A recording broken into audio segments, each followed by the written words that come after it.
Perry has helped more than 250 young children discover their public speaking and leadership skills through youth leadership programs and Gavel clubs. DTM Perry, a past division governor, has achieved many laurels in Toastmasters, including speech contests, and is our SATAC 2021 chairman. An accomplished Toastmaster, global business leader, DTM Perry takes tremendous pleasure to be speaking to us today. His motto in life is to stay inspired and go inspire.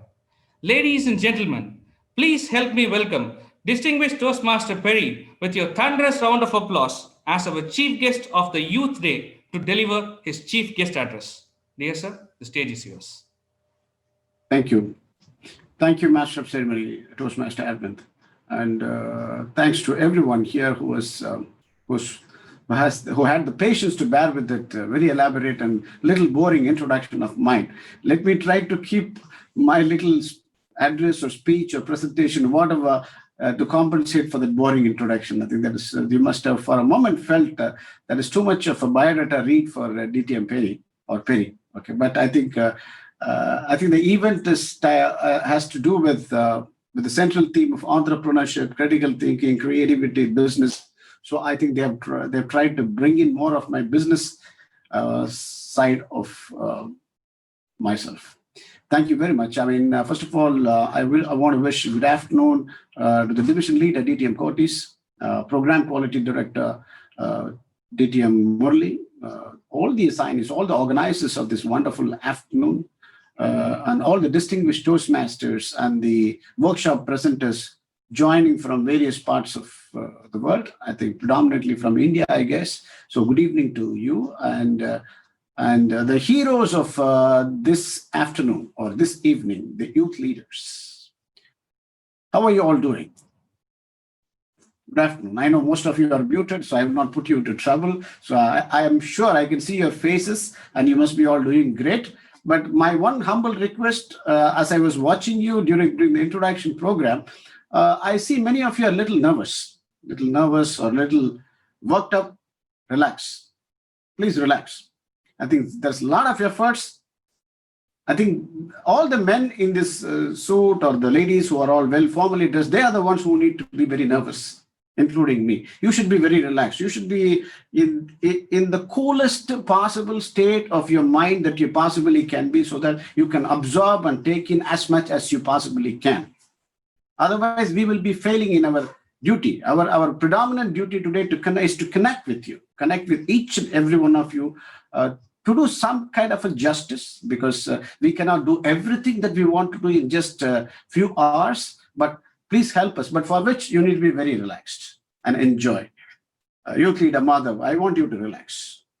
Just relax, just be laid back on each other. Okay, let me get into this. Firstly, I want to very much thank this wonderful initiative of Division D for having organized this Youth Day, especially the program quality team of Division D, led by a very creative gentleman, great leader DTM Murli, and this wonderful team for organizing this Youth Day. Youth Day packed with a lot of value-adding sessions for the hope of tomorrow, the faith of the future, our wonderful youth. I think a lot of value-adding sessions. One word I can just think of for the program quality of Division D and the Division D captain, DTM Cotis, is you've been very, very thoughtful. You've been extremely thoughtful. I'm so thankful for your thoughtfulness on behalf of Division D. Why do I call it thoughtful? You may be wondering, why do you call it thoughtful? Youth leaders, let me keep it, some of you are nervous. I'm just going to tell you a little story.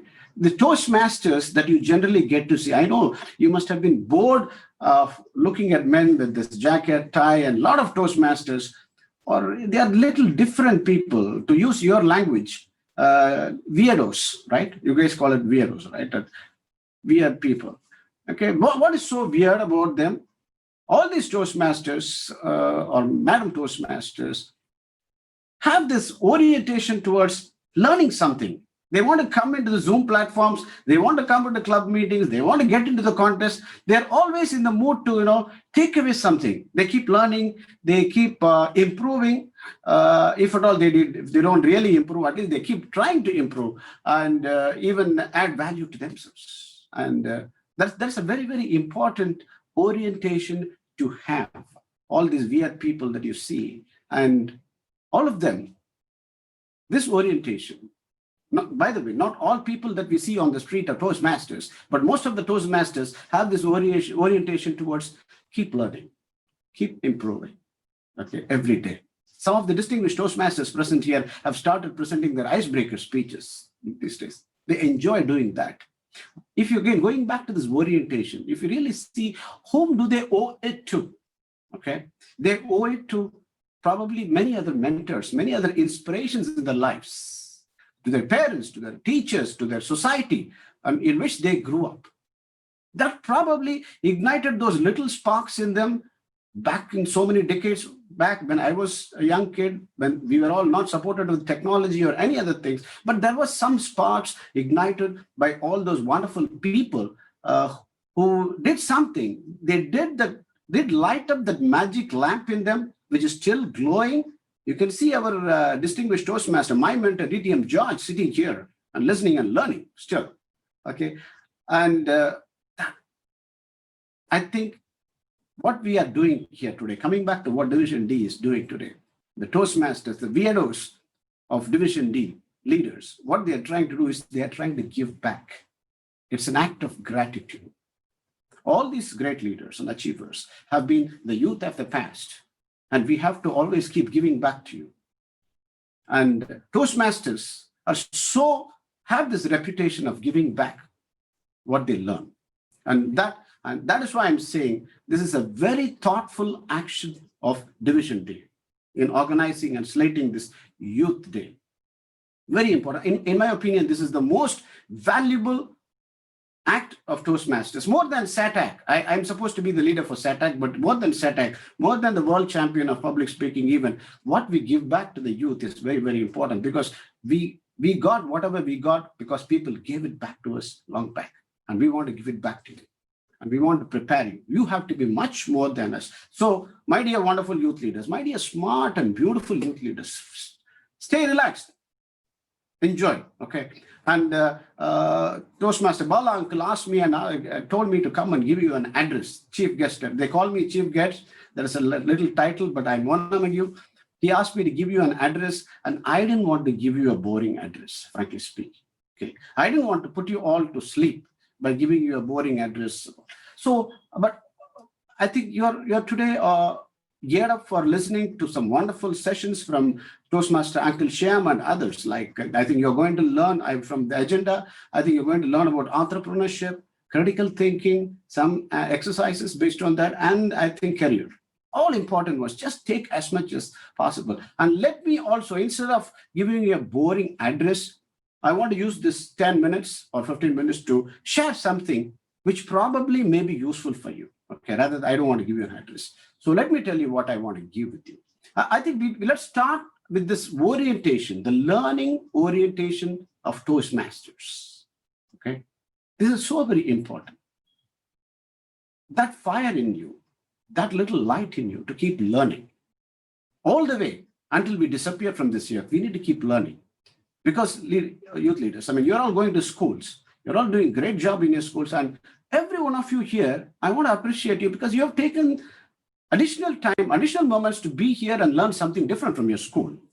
Okay? Because education does not happen only at school. Education happens everywhere. And today the world is changing. You're all sitting at home and learning because and there is so much of disruption happening in this world. But there is only one thing that can save us all from this disruption, which is education. Education is inoculation against disruption. Wherever we go, whoever we are with, whatever be the circumstances, let's keep learning and make it as a habit, and you will have fun. And don't be nervous when you're learning. Have fun while learning. So how we get ready and how to be ready. I think that could be a probable motive or objective of this program. We are all trying to get you more ready to face your challenges of tomorrow's world and bring out the very best version of yourselves. I think that is what all the youth leader programs, all the educational programs, all the workshops of this world are designed only for that. And I know that you are all keen to do that. But how to get ready and how to be ready? If you really ask me, the answer for that is very simple. I'm going to give you a very small answer. Okay. How to get ready and how to be ready to bring out the best version of yourself. Yes, always aim for greatness. Very simple. Always aim for greatness in whatever little thing that you set out in your life to do. Okay. Anything that made you try to work for, achieve greatness. And Uncle Perry, what is greatness? I know this question might, okay, greatness is a very, very vague terminology. I don't know how many of you have, of course, know about Nelson Mandela. I'm sure most of you must have known Nelson Mandela, the great South African leader, one of the greatest leaders of this world. You know, whenever I see this word greatness, I'm always associated with him. This is what he said about greatness. When we want to inspire greatness within us, youth leaders, and when you want to inspire greatness in people surrounding us, we need to always exceed our expectations. We need to always exceed people's expectations on us. Then, if we manage to do that always or mostly, then we start inspiring greatness in people and greatness within ourselves. And that becomes a habit. To give you example today, Virat Kohli, I think some of you must be watching the Australia-India test matches. By the way, I think most of us are Indians here. I think we are almost winning. I think we are doing great. And no one thought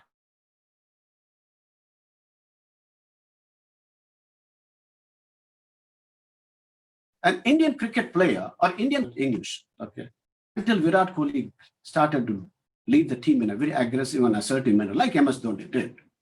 Okay, so he exceeded people's expectations, seeing the yesteryear's Sunil Gavaskar's cricket team gently going and playing the defensive shots. So he exceeded the expectations of this world and demonstrated his greatness as a captain, as a player with great funness, Virat Kohli. Mr. Roger Federer, the tennis player, Roger Federer, he exceeded the expectations of this world by busting the myth that tennis is a game limited by the ages of your age. Beyond the physicality or beyond the physical limitations of age, he is still playing Grand Slam tennis. He bust the myths and he exceeded the expectations of people. So that is greatness.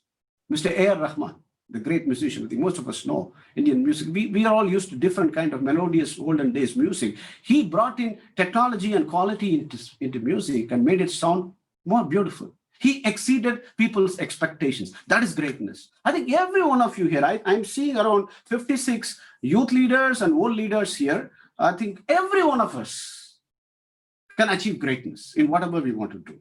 Okay, and because greatness is not something unachievable. Greatness is a mindset. Greatness is a belief and attitude of our mind, provided we believe strongly in us. I'll share a very quick incident. About 2 days ago, okay, my daughter is also here, youth leadership. Okay, 2 days ago, I was, we had she's in grade 10 and she's moving to grade 11 now, going into IB curriculum. I think many of you maybe know that. We were invited to join a parents conference on Zoom, okay, about selecting the right courses for grade 11 and grade 12 of IB curriculum. You have HL and SL level courses. I don't want to go into those technicalities, it's boring. And generally, students have perception that HL are more challenging than SL. And the teachers of her school were talking, and they did a very smart thing. Okay, instead of they presenting us the nuances of the subjects, my dear youth leaders, please listen to me. Instead of they presenting it and telling the parents which is good, which is not good, telling the youth leaders, the students which is good, not good as they move forward, they let a lot of these senior students speak and how they experience the HL and SL IB programs. And one of these students spoke very nicely. I think her name is Hannah. Okay, Let me call her youth leader Hannah. Youth leader Hannah, a student, she's in grade 11. She came up and spoke and said, this is what she said, I'm doing a 50-50 combination of HL and SL. And all it requires is for you to be organized. And let me tell you, she said this experience is so beautiful so far. And this experience has taught me that rather than going with the flow, try taking control of the flow of what you want to do in life. Very simple. Now, that was a little I learned from the youth leader 2 days ago. Okay, rather than going with the flow of your life, try taking control over the flow of your life.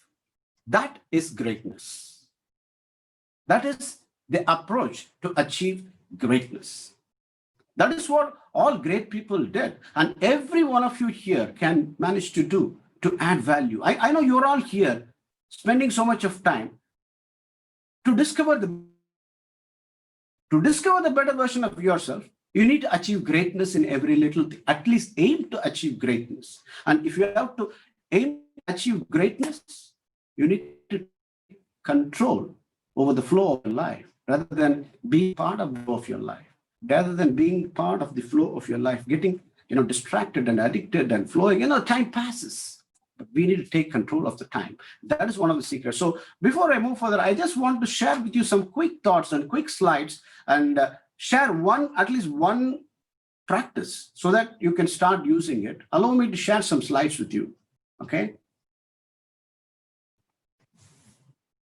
Can you see the screen here, all of you? I guess yes. This is the great Mr. Robin Sharma. Can any one of you acknowledge? Can you see the screen? Okay, thank you. There are no extra people on this earth. Mr. Robin Sharma, a great author and a coach. I think you also heard his name during the introduction. What does this mean? There are no extra people on this earth. Every one of us who are here in this world, every one of you, one of the 58 persons who are there on the screen has a purpose to come and be in this world and produce and create and present what we need to do in this world. Because when we are born, our purpose is defined. It is up to us whether we go and achieve and bring out the best. Today, you are going to be tested to bring out the best of your entrepreneurship, critical thinking, and the career orientation during this. Try and give you 100% because every one of us is so rare, so unique. The chances or the odds of we being born youth leaders as we are, how we are today, how each and every one of you here. Okay, let me take one of the youth leaders. Let me take youth leader Anna Masrar. If the odds of youth leader Anna Masrar being born as youth leader as Anna Masrar, for the same parents, same place, the same way you look, same DNA, same characteristics, is 1:400 trillion. This is a big number, huge number. What does it mean? Let me try to, there are about 8 billion people on this earth as we are speaking. The probability of any one of the people on this earth before us or after us or during now being exactly like what we are is 0. Even if you fill up the entire solar system with people, the probability of somebody else going to be exactly like you are is 1:400 trillion. We are so fearfully and wonderfully created God sent creations into this world. And our natural state, our natural state is energy. Our natural state, I keep saying this in many youth leaders programs, because we are so precious, and it is our job to give you back the dimensions of the preciousness that we are born into, so that you discover the very best that you have to. Okay. Our natural state is a mind that is filled with ideas and a heart that is filled with love and a soul which is so shiningly bright. Okay, that is why I'm saying we are so fearfully and wonderfully made. But what happens to us as we move along the path of life? We develop the tendency to become an average of the people that we are surrounded with.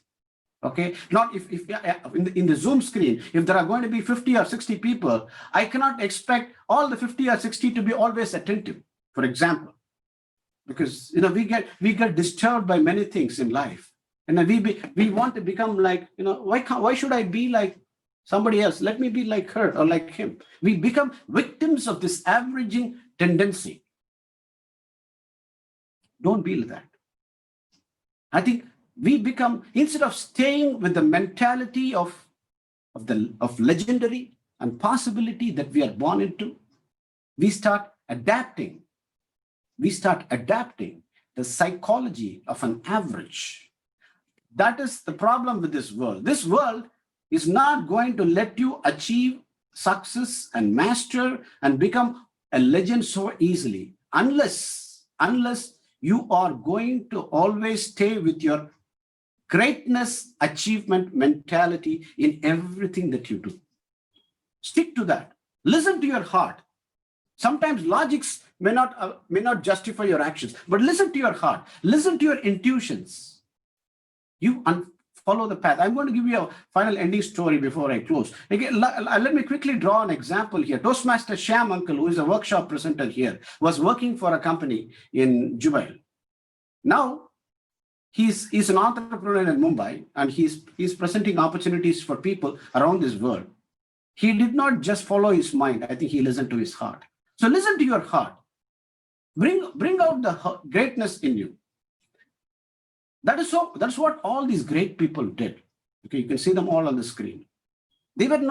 All these great people were not born geniuses, but they all made themselves into genius by staying with the mentality of this legendary and possibility that they were born into. When youth leader Hannah, 3 days back, when I listened to this wonderful statement of Hannah, she spoke her heart. Rather than being part of the flow, I want to take control of the flow of my life. From a 16-year-old, so simple, but so profound. These are the yearly signs of genius qualities that you are born into, that we are born into. That is, every one of you sitting here are born into those qualities. Believe in that. And also, commit yourself. And if you want to bleed less in war, which means if you want to lose, if you don't want to lose, if you want to bleed less in war, you need to sweat more on practice. Practice with passion so that you don't feel stressful. Enjoy doing what you're doing. How do you enjoy doing what you're doing? You need to discover what you are really good at early on in your life.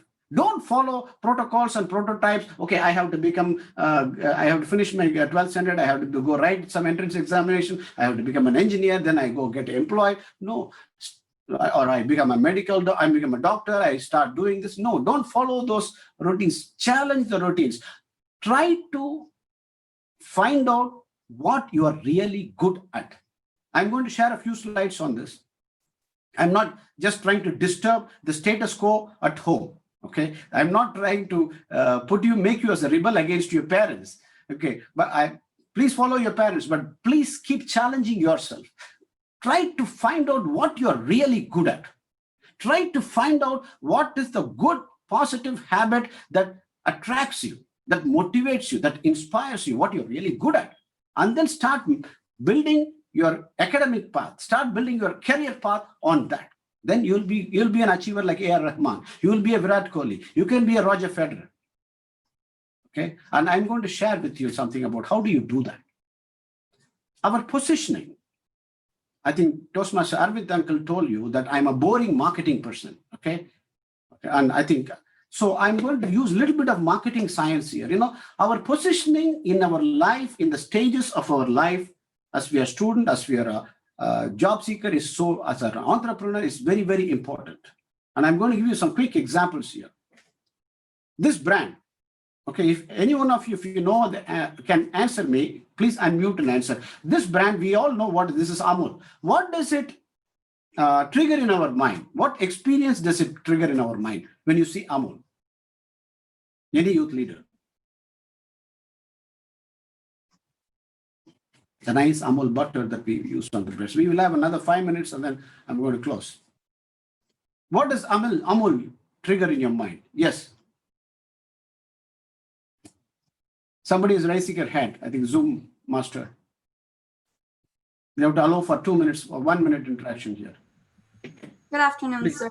So when I think of Amul, I think of a very rich and creamy dairy product.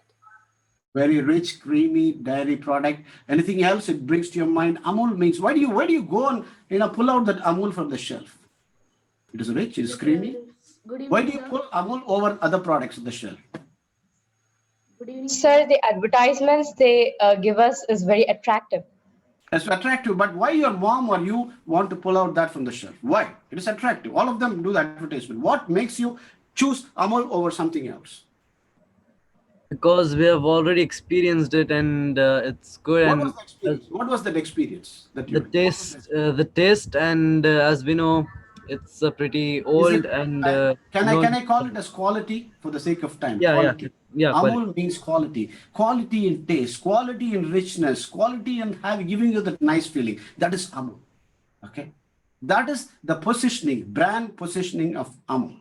And how is the brand positioning done? By advertisements and all these things that you rightly said, plus the real experience that the product gives you, right? You really, if you're not going to buy a product just because, yes, initially you will be pulled by the advertisement, but you will start buying it again and again only if the experience is real, right? That is Amul. So that is the positioning of Amul, and the producers of Amul worked hard on that. Nike, what does it imply to you? Very quickly. Even old leaders can answer, not only youth leaders. Comfort, sir. Comfort, what else? It's quality. Sorry? It's quality. Quality, okay.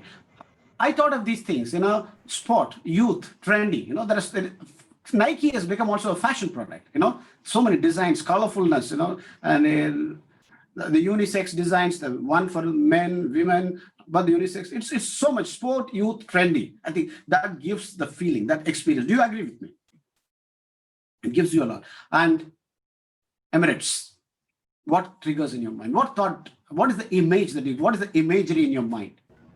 Luxury. Experience. World-class travel experience. Yes, luxury, world-class travel experience. Again, let me just quickly jump onto the point. I don't want to spend too much time here. But see, all this product triggers a particular imagery in your mind, which means this is the experience they are repeatedly giving you. These are all big brands and big products, by the way. Okay. And this is, in marketing science, this is called as, it's called USP, which means unique selling proposition. Okay, every product is sold in a marketing environment to hit the business targets by positioning the product to trigger a particular experience in the consumer's mind. And that experience cannot be triggered unless you really give that experience in consumer's mind. Otherwise, you end up becoming fake. And that is why these products become a brand and they have a brand value. My question to you is, what is your USP? What is your brand value? As we all want to go ahead and achieve whatever we want to achieve in this world. But do we position ourselves, or are we going to be confused with so many choices around us? I want to become an engineer because my mom wants me to become an engineer. I want to become a doctor sometimes because my dad is pushing me. I want to become a psychologist. That is what my heart says. But I don't know what I want to do. You have to position yourself rightly, which based on these three factors. So all of us, number one factor is talent. I think every one of us are born with certain talents. What do you mean talents? These are all the natural abilities and capabilities that we are born into. Some of us, for example, are good or kind of sporty personalities. We are good in movements. Some of us, music comes naturally to us. Some of us are more creative. Some of us are more artistic. These are all the natural talents that we are born with. Okay? Capture that. I think you know it by your heart, and you also get to hear it from your parents and others. And intellect. I think we all have what I call as a unique intellectual attribute. Every one of us here. Let me take me and Toastmaster Arvind on the screen. I think Toastmaster Arvind's intellectual attribute may not be exactly same like what I have, or between two youth leaders, if you want to compare yourself. Some of us are good with numbers. Some of us are very, very good in language, in assimilating and presenting language. Some of us love science. So identify what you're good at, what attracts you, what motivates you. That is called unique intellectual attribute. But you cannot rule this world only with intellect unless you want to be a Hitler, okay? If you want to win the world, you need to look at the emotionality in you, the emotional aspects of this world. Today, you have to, anything that you want to do, you have to work with people and build chemistry and connections with people. But we all have different emotional attributes, okay? Some of us are very people-oriented person. Some of us want to sit alone and think. Some of us are more kind. Some of us are very assertive. Identify what is your strength. What is your strong emotional attribute or attributes?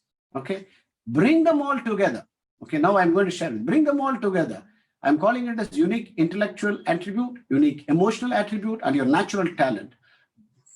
Put them all together and see what is going and identify your UDAs. I'm calling it, it's big language, but I'm just forget about this word, unique differentiable attribute. But it is, what are you good? What are your natural talents? What are your natural intellectual qualities? What are your natural emotional attributes?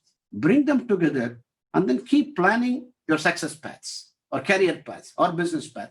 Then you will start creating your niche positions, your positions very much nicely. You will become an Amul. You will become, or an Emirates of this world. Amul cannot be an Emirates. Emirates cannot be an Amul, right? Totally different. Every one of us is different. We are 1 in 400 trillion. So we need to bring out the best version of ourselves. So for which we need to make use of all these programs. I'm here presenting some celebrities who created their own niches. And here we have Robin Sharma and one more person. So find out what is your position. Keep discovering your position. Keep assessing your brand value. I mean, this is too early in your life, but you need. But when Hannah can say, a 11th grader told me last week, this great philosophy, rather than going with the flow of life, I want to take control over the flow of life. You can all do it. You can all think about it. Constantly check your brand value and update your UDAs in life. Don't just be part of the flow, which is a tendency I'm seeing today. You know, we all, because the world is an open world and there's so much in the widescreen windows available, we let our time get wasted. Optimize, organize your time. Why work on yourself? Identify your strengths. Create your position strongly. Focus on achieving greatness. Keep that as a mentality. Keep it as a perpetual mentality. And position your brand strongly. And take control of the flow. Don't be part of the flow. And I want to quickly conclude by sharing my own little story. When I think during the introduction, I don't know how many of you did note, I started my career in a manufacturing company, a petrochemical manufacturing company at Chennai, Tamil Nadu Petro Products, TPL, because I was a chemical engineer. Okay, I was not a bad chemical engineer. I think I was okay. I think you can classify me as very good, if not excellent.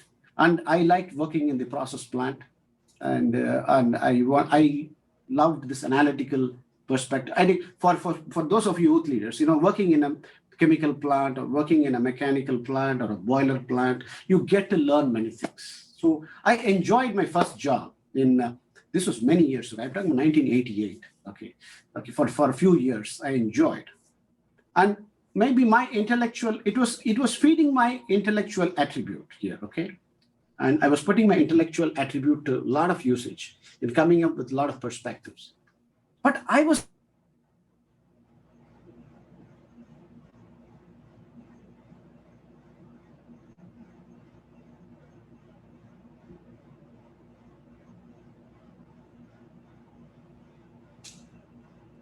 greatness. I did not think that was greatness that time. Now I know it's greatness. But I felt maybe I am more of a people's person. I want to move around with people. I want to connect with people. I don't want to connect with processes and machineries. I want to connect more with people. I want to do presentations. I want to share my perspectives, the different analytical perspectives. So here, the long story short, I was given an option to move into marketing department of this petrochemical company. And all the chemical engineers, my colleagues who were surrounding me like gangsters, hey, Perry, are you going to become a marketing guy? You must be crazy. You worked hard to become a chemical engineer. But I said, I didn't want to listen to my mind. I listened to my heart. I listened to my inner calling, my intuition. Let me take this step. I took the step. Of course, I did my academic post-graduation also. And I kept moving, and I moved around the world. I did whatever I did. I don't know what was the greatness that I achieved in my life, but today I have been asked to talk to you as a chief guest. So I think that is, I felt in a humble way, in my own little humble way, I took control over the flow of my life rather than being part of the flow of my life. This is what I'm trying to tell you, youth leaders. This little youth leader, Hannah, gave me a great philosophy a few days ago. Don't be part of the flow of the proceedings of your life. Take control over the flow of the proceedings of your life. Take full advantage of the opportunities that are presented to you. I wish you a wonderful learning today. Back to you, Master Sam. It was a pleasure talking to each and every one of you. Thank you. Thank you so much, distinguished Toastmaster Perry, sir, for sharing your words of wisdom. We all felt that surge of goodwill that you are taking time for us from your own personal family time and helping us educate our youth and youth leaders. We thank you from the bottom of our hearts for your service to all our youth leaders.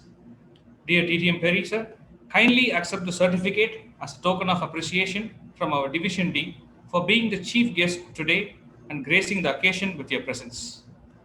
It's my honor and pleasure. Thank you. Thank you very much. Okay, Zoom Master.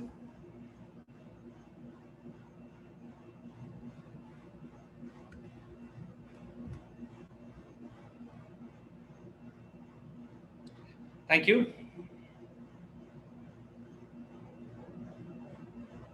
Kindly accept our humble certificate, sir, as a token of appreciation. Thank you so much for gracing the occasion, sir. It's our pleasure and honor to have you as our chief guest. Thank you.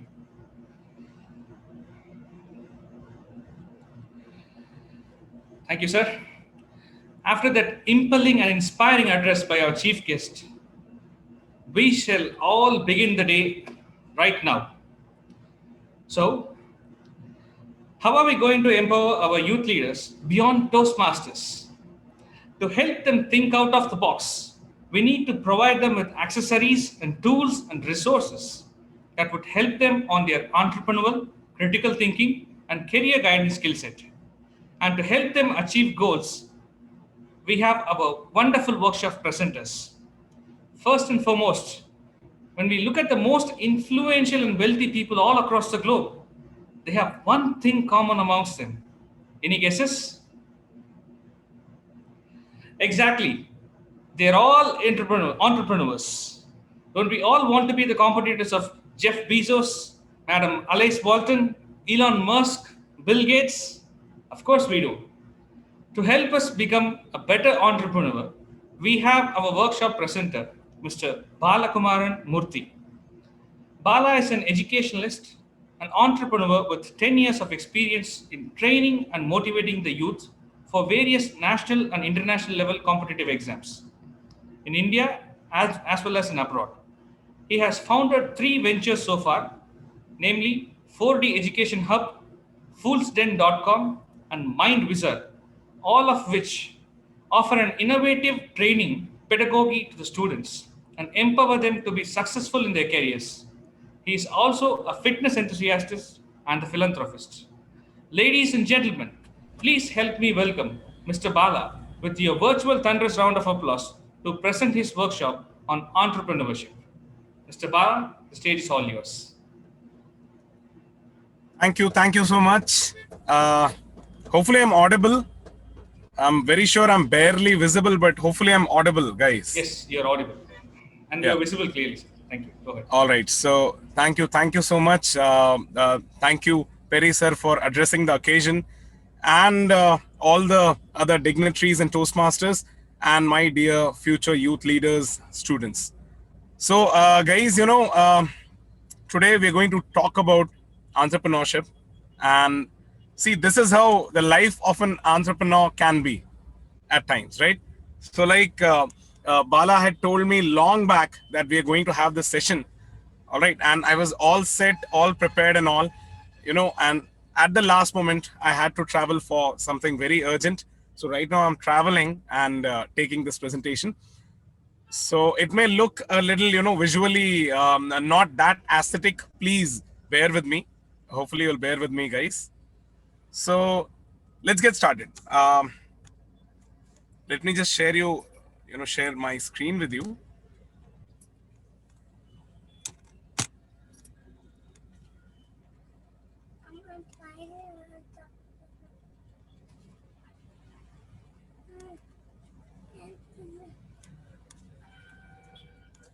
Hopefully, the screen is visible. Yes, sir.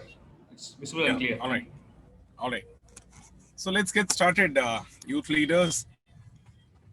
Entrepreneurship, I think, is the is the word of the day, right? So all you young people here, all of you are aspiring entrepreneurs, and I think this is something which is going to be the future of our nation, the future of our world, right? So we are already in the age of information, and we have seen a lot of young leaders coming up. All right, there used to be a time when the CEOs of companies and founders would be somewhere around the mid 40s, mid 50s, even in the 60s. But these days, the new CEOs, they are hardly out of their college. Okay, they start a company. All right, so most of the CEOs these days are in their 20s and 30s, right? So definitely this age of information is also going to be an age of entrepreneurship, right? Especially for a developing country like India, from where we are. And a lot of you, I'm very sure you are from different parts of the world, and most of you carry that, a little Indian inside you. So guys, let's get started. Let's just get started. So today I've been called here to talk about my practical experiences with entrepreneurship, all right, and how a youngster, a school-going a student like you, or an aspiring entrepreneur should what should be his thought process, how to get a business idea in place, all right, how to get going ahead, right? So we'll talk about all these aspects, and we'll keep it short. I'll not keep it very long. So hardly I'll take 10 to 12 minutes of yours, right? So guys, the first question, why youngsters should think about becoming an entrepreneur in the first place? So I'd like to say that, like when we started our venture, 4D Education, some 10 years back, we had different job opportunities, right? I was also working in a petrochemical plant, like our chief guest, Mr. Perry, said. Like, I'm also from the same fraternity, from the same petrochemical industry. So we had almost 2 to 3 different job options and choices, right? But ultimately, what happened to us was 4D Education Hub, our startup. So guys, the first point is that, when in entrepreneurship, you do things by choice and not by chance, right? So you do things by choice and not by chance. And that is, I think, one great thing that can happen to you, right? See, I believe that there are only 2 things that you can do by choice in your life. One is your work, and the second thing is going for your spouse, right? Nothing else is in our control. Neither your parents are in your control, right? You cannot choose your parents, and you cannot even choose your kids, right? You can choose your wife and you can choose your job. As simple as that. So I think work is something which is going to, it's going to take almost half of your life in the next, say, 30, 40 years. So why not do something that we love to do, all right? Not do something that we are forced upon, right? So I would say go for entrepreneurship because you'll be doing that by choice, not by chance, right, guys? The second point is that, entrepreneurship is something, starting your own business is something that excites you every day, right? I'm telling you, in the last 10 years, there has never been a Monday when I would feel like, arey yaar, it's a Monday, I have to go to office today again, the same boring work. No, I've never felt that, right? But I've heard this from most of my friends. Whenever it's Monday morning, they're not ready to, basically get to work, and they're not mentally ready for that. So I think it's exciting, it's challenging, and you enjoy every bit of it, right, guys? And definitely it's something which is financially rewarding. Okay, so see, what's the difference between a job and a business? Okay, from a financial perspective, it's like when you are in a job, say if you're doing work of value, say 100 rupees, okay, you're generating say $100 from the work that you do, you're not going to get all the $100, right? Guys, is the connection stable? I'm getting a message that the connection is a little unstable. Yes, sir, it is stable. Please go Yeah, ahead. all right, thank you. So I was telling that when you are in a job, all right, say you're doing some work which is worth say $100, all right, so obviously you're not going to get all the $100 yourself. Obviously the company is going to retain a major part of it. You'll get only a portion of it, right? Maybe 10 to 20% of it, right? Whereas if you are doing your own business, that $100 belongs to you completely, right? So I can say that, I mean, the one basic point is that even if you do a small business, it is better than getting a big job, right? Because whatever you earn is all yours. No one else is going to share that, right, guys? And one more very important point why you should go for entrepreneurship is that, guys, basically through entrepreneurship, you can actually touch lives, you can change people's lives, right? In a job, you may or may not have the choice, but as an entrepreneur, I'm very sure you can change people's lives, you can add value to people's lives. And that's something that, again, you should go for this thing for, right? Now, the $1 million question. Okay, all of us know that, a lot of us are excited that we want to go for entrepreneurship. We want to start our own business, our own venture. You want to become the next Jeff Bezos and the next Elon Musk of the coming world. But again, the $1 million question: what am I going to do? What is going to be my area of work, my area of business, and how to go about it? So a lot of youngsters are confused about how to choose a field, how to get that basic idea first.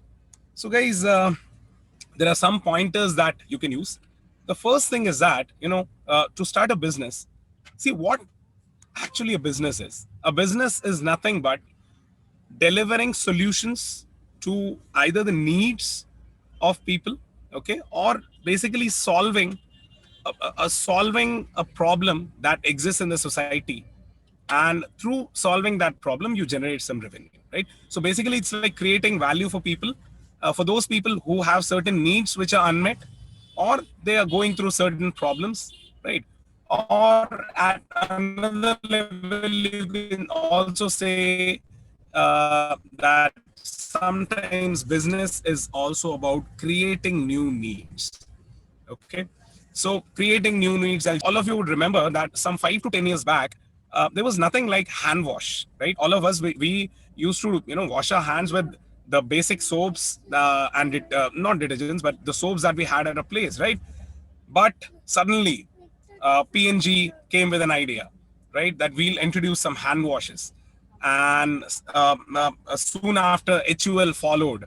Okay, and in maybe in a year or two, there was a hand wash at every place. Every home would have a hand wash, right, guys? So that's like creating a need that actually doesn't exist, but you create through your own innovative idea, right? Okay, that's a different thing. But in the first place, I would say that identify a problem and try addressing that, right? So I'll give you an example. Let's take the example of this startup, Zostel.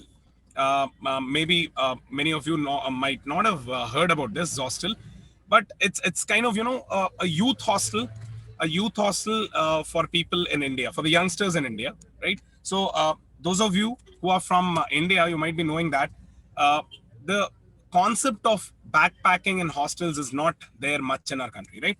Those of you who are from the Europe or from the United States, you may be very much aware of that idea. But Indians generally, they don't have this concept of hostels, right? Youth hostels and all, it doesn't exist. Moreover, if there are some, they are really costly. Okay, they are not affordable for the youngsters. So these guys came up with a concept called Zostel, all right, where you will get bunk beds and all, shared accommodation for a very nominal cost.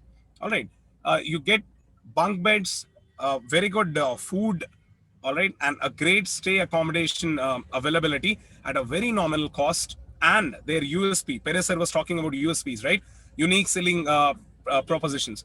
So the USP of Zostel is a socializing room. All right, so there'll be a room where you can socialize with the youth. Excuse me, guys. Yeah, sorry, excuse me for that. So every Zostel has a socializing room, okay, where you can go. You can chill with the other youngsters, with the other travelers, co-travelers from different places. And that's something that makes Zostel unique, right? So what I'm just trying to say is that they identified this problem of the problem that the youngsters face when they backpack, when they travel around the country. So that's what I'm saying. You have to identify a problem, try to find a solution for that. Okay, that could be the first step that you can that you should take. All right. The second step is definitely you identify a problem and try to give an innovative solution to that, right? So when we talk about innovation, what strikes my mind first is the company 3M. I think not many of you would have heard about the company 3M. 3M basically stands for Minnesota Mining and Manufacturing Company. Sounds like a very technically rigorous, and it sounds like a hardcore mining company, but guys, it's exactly the opposite, right? So 3M is one company which is extraordinarily innovative.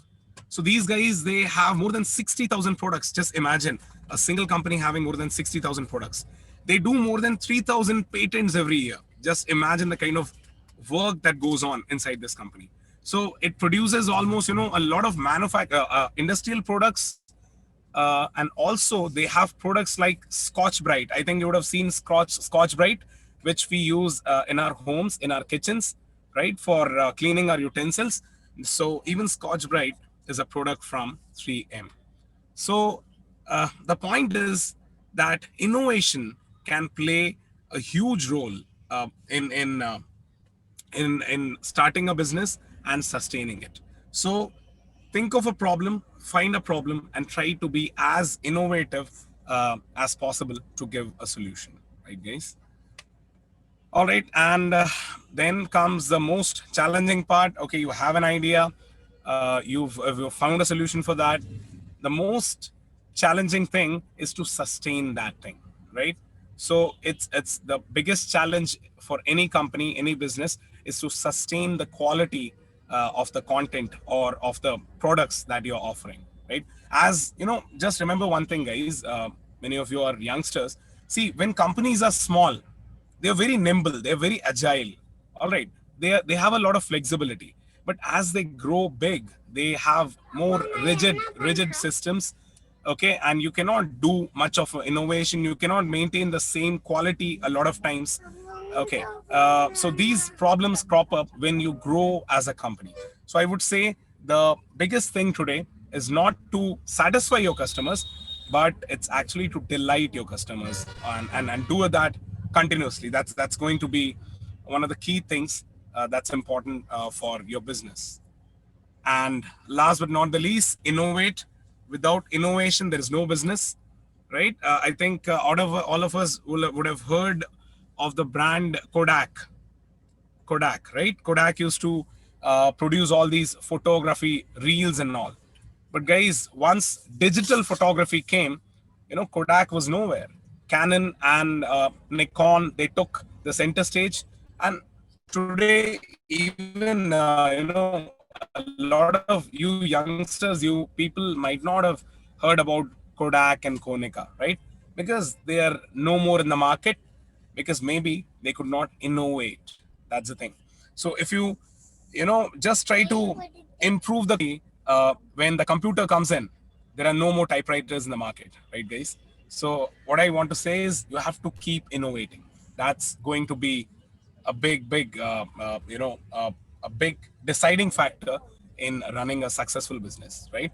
I tell you about Netflix, guys. So I just don't remember the name. There was this company which was the leader in the United States on renting movies. Okay, and that's when Netflix comes in.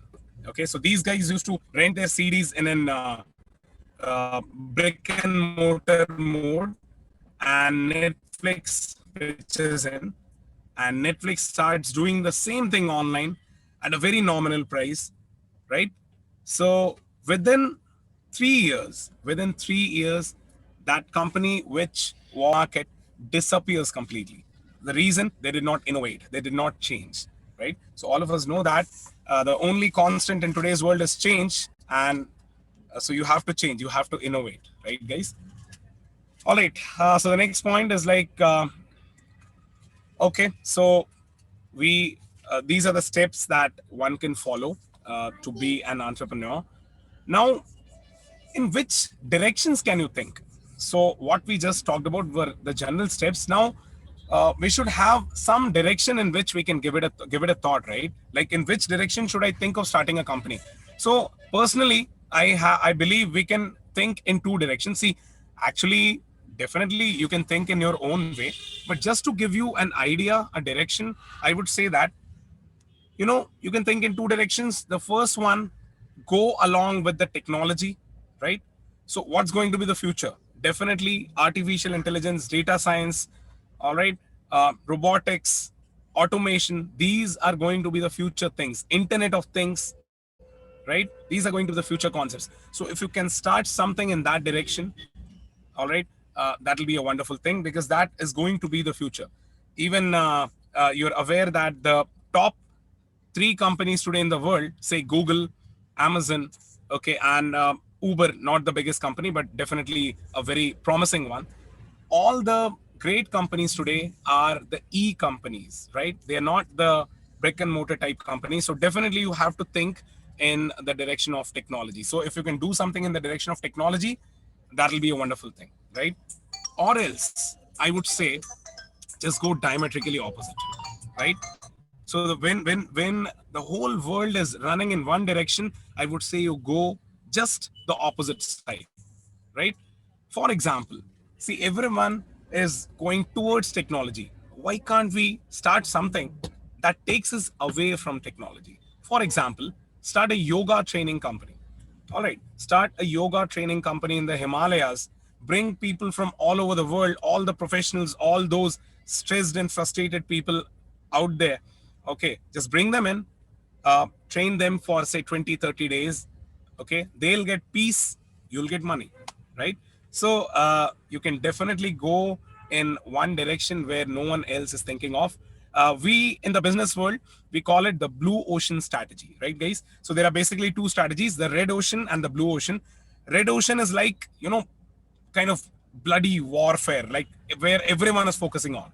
Okay, so technology front is definitely the red ocean, and the blue ocean is that area where no one else is focusing. You are one of the few players there. You can even have a monopoly there, right, guys? So I just wanted to give you some pointers and the directions in which you can think. Now, how can you convert your ideas into a business? Obviously, you should start with a prototype, right? So say, for example, you want to start a baking company, right?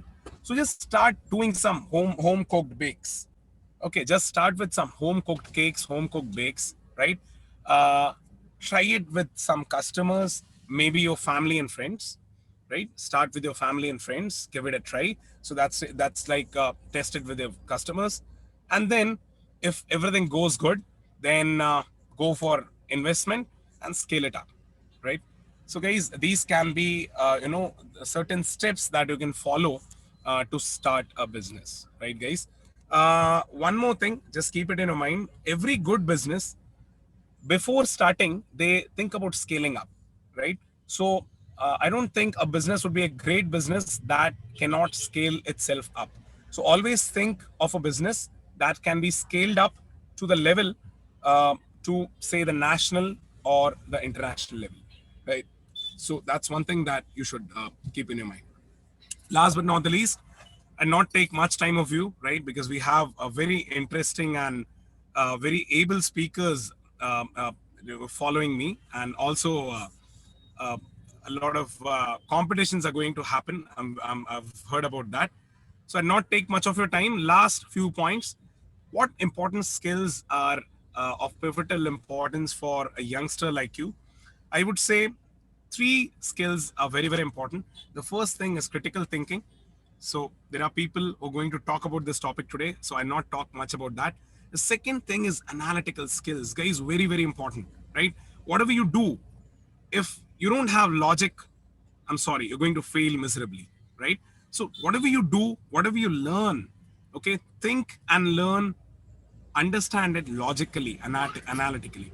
Even I think most of you are in the schools or in your college, right? So I would say, even if you're learning one simple concept, say Pythagoras theorem in your school, I would say learn it analytically, learn it, conceptually, learn it with logic.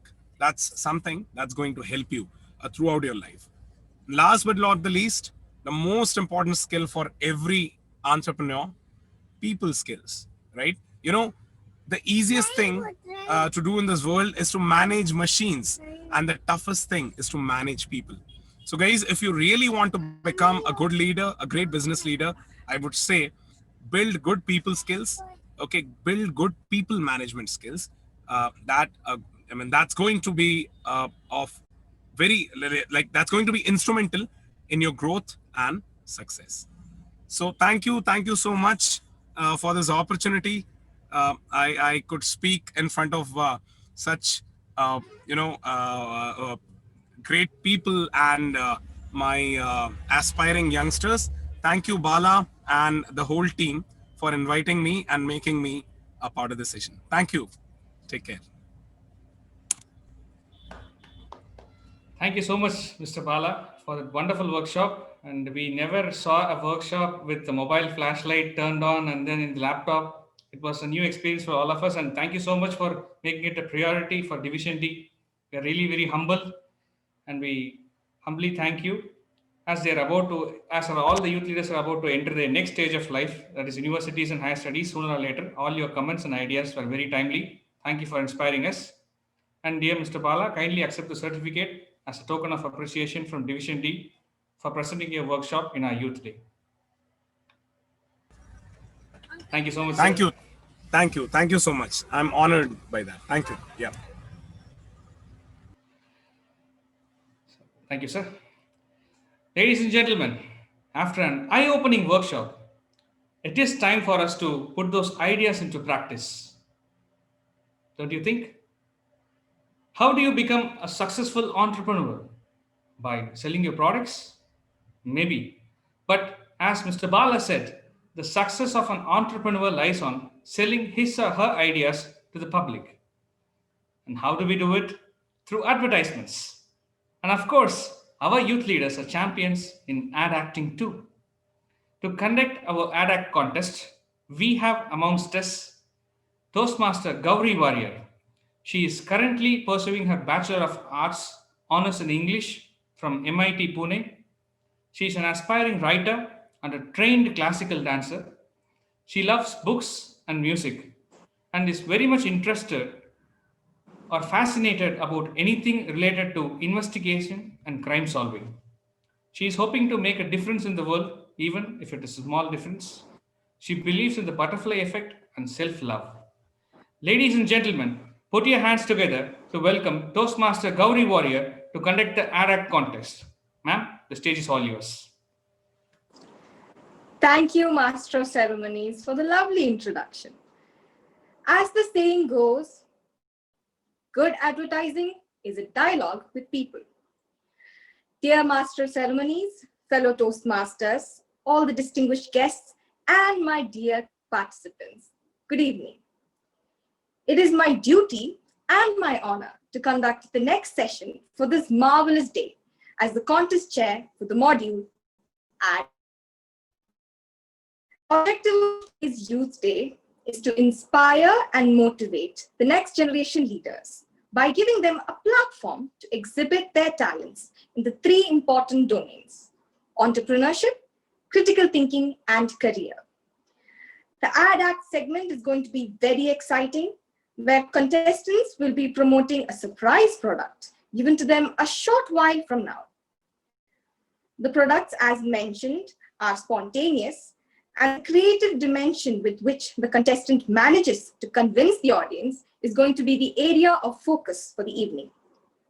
Having a swift thought process and staying ahead and thinking out of the box is going to be the key for the next generation leaders for this contest. And for this event, we have a lineup of contestants who are all charged up to buy their products. Before we begin, may I please call upon the timer, Toastmaster Shamna, to brief us on the timing for this event.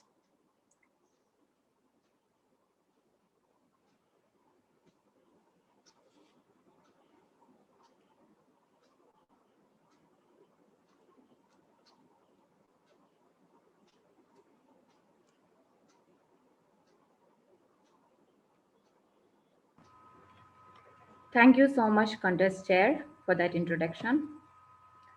I will be timing the ADAC speakers. The allotted time limit is 1 to 2 minutes. I will be indicating the time left by changing my virtual background to green at 1 minute, yellow at 1 minute 30 seconds, and red at 2 minutes. It will stay red until the speaker completes the speech. Thank you, and over to you, Contest Chair. Thank you, timer. With that note, let us begin the exciting session for the Ad Act. Are you all ready? Because I sure am. Moving on, our first contestant, our Master Abu Bakr Siddiq.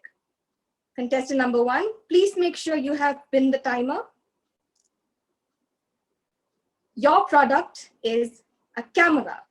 I repeat, the product given to you is camera. Master Abu Bakr Siddiq is a student of International Indian School, Al Jubail. His hobbies are playing chess and canvas painting. Contestant number 1, Master Abu Bakr Siddiq. The product is camera. The virtual stage is yours.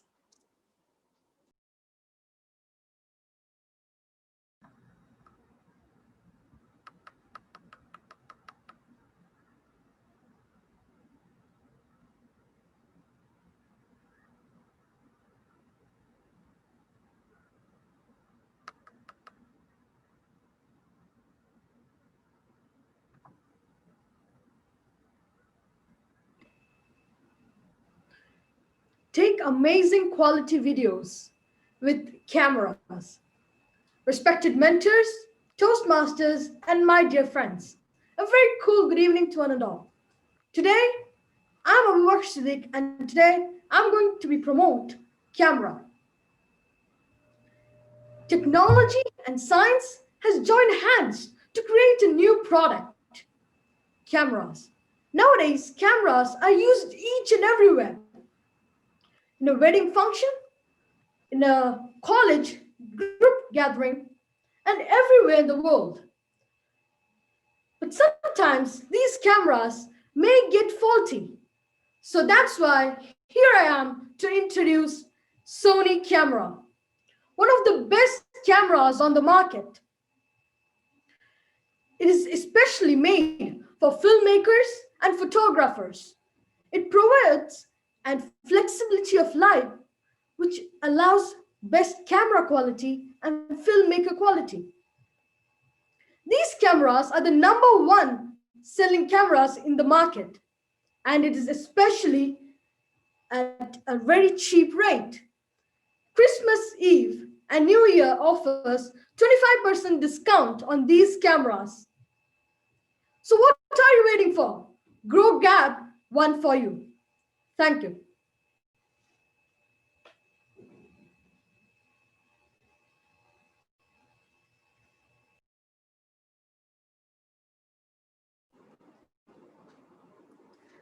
Now we'll have 30 seconds of silence for the judges to tally their scores.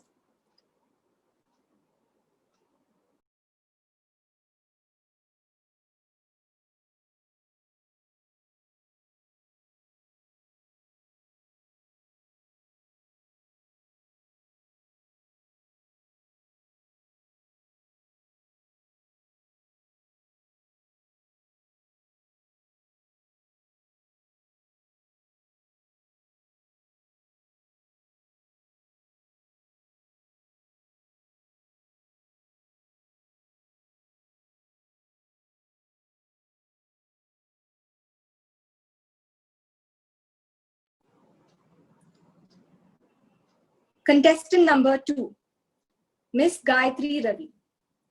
Please make sure you have pinned the timer. Your product is a jacket. I repeat, the product given to you is jacket. Miss Gayatri Ravi is a student of International Indian School, Al Jubail, and her hobbies include dancing, sketching, and singing. Contestant number 2, Miss Gayatri Ravi. The product is jacket. The virtual stage is yours.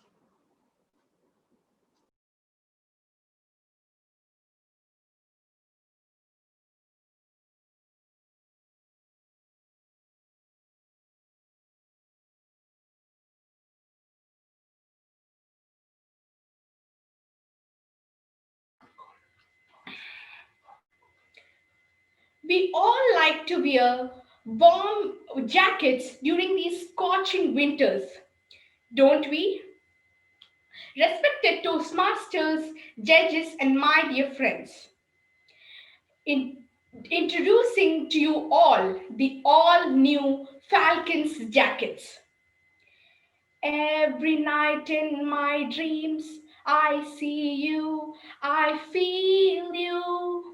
Now the dream has come true. Yes, the Falcon's jacket is so unique with its special super features. How does it make it unique? You have to think about it. Yes. The main point is its quality. Its quality depends on the fiber it is used of. Falcon's jackets are made of pure wool, which gives you a very warm feeling even during very cold winters. So when you go out or when you go to any place, it will protect you from many things. It will protect you from wind also. It is very handy and light in weight. The ordinary wool jackets are very heavy, isn't they? But our Falcon jackets are very light in weight and take a very less space to keep so that you can carry them wherever you go. So what are you all waiting for? Rush to the nearing stores and buy the all new Falcon jackets. Now avail up to 15% discount if you buy online on your doorsteps. Thank you.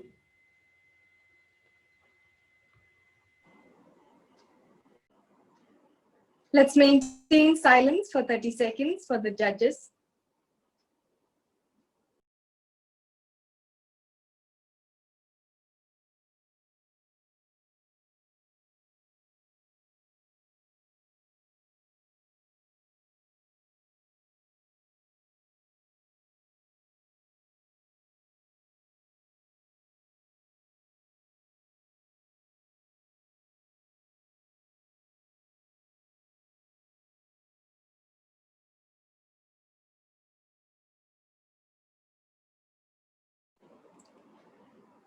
Next contestant, contestant number 3, Master Ganesh Ravi.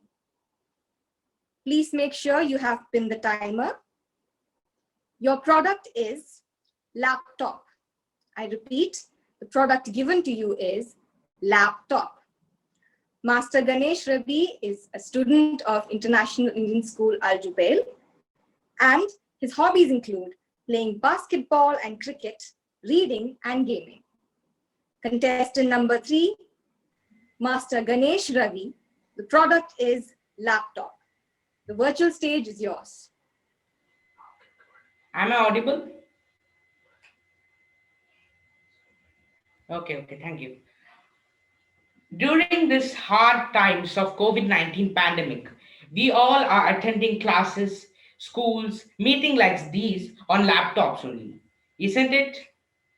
All of you want laptops, phones, or gadgets during these times.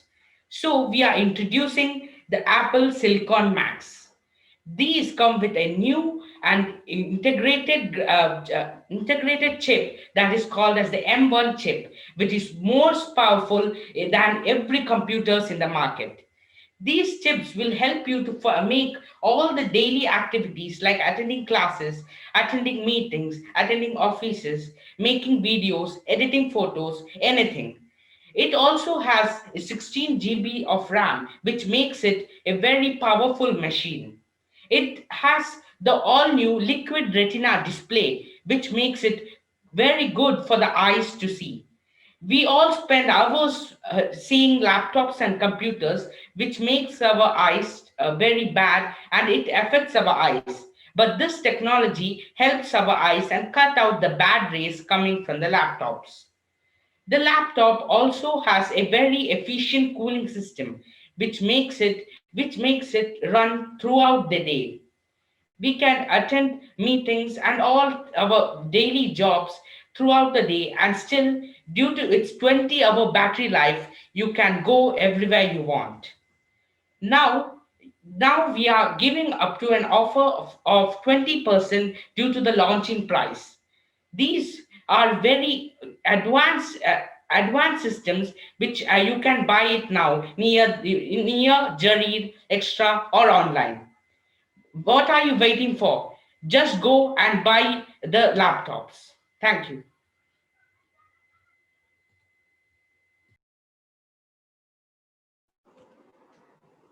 Let's maintain 30 seconds silence for the judges.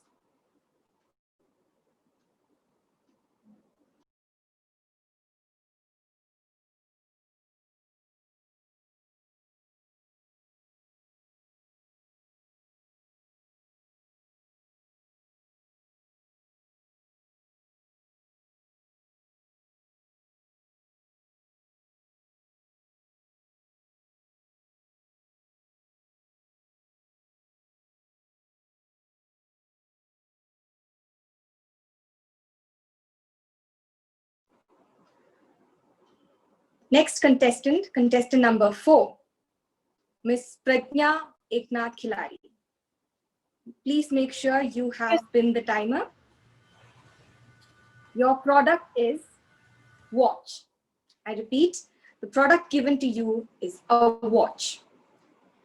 Miss Prajna Eknath Khilari is a student of International Indian School, Al Jubail, and her hobbies include singing, playing badminton, and this is something that had piqued my interest, trying something different.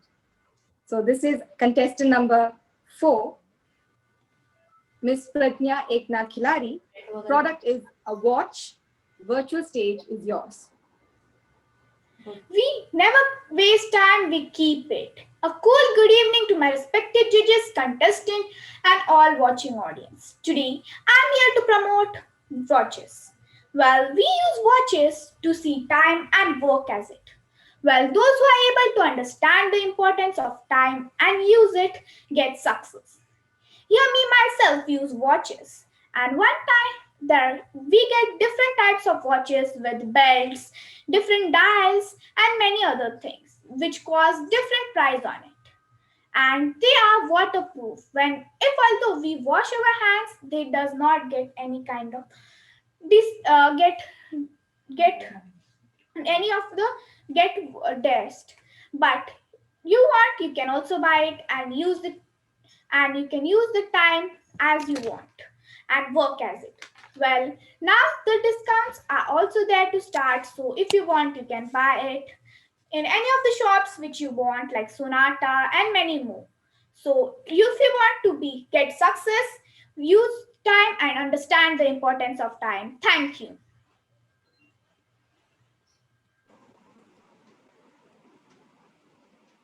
Let's maintain 30-second silence for the judges.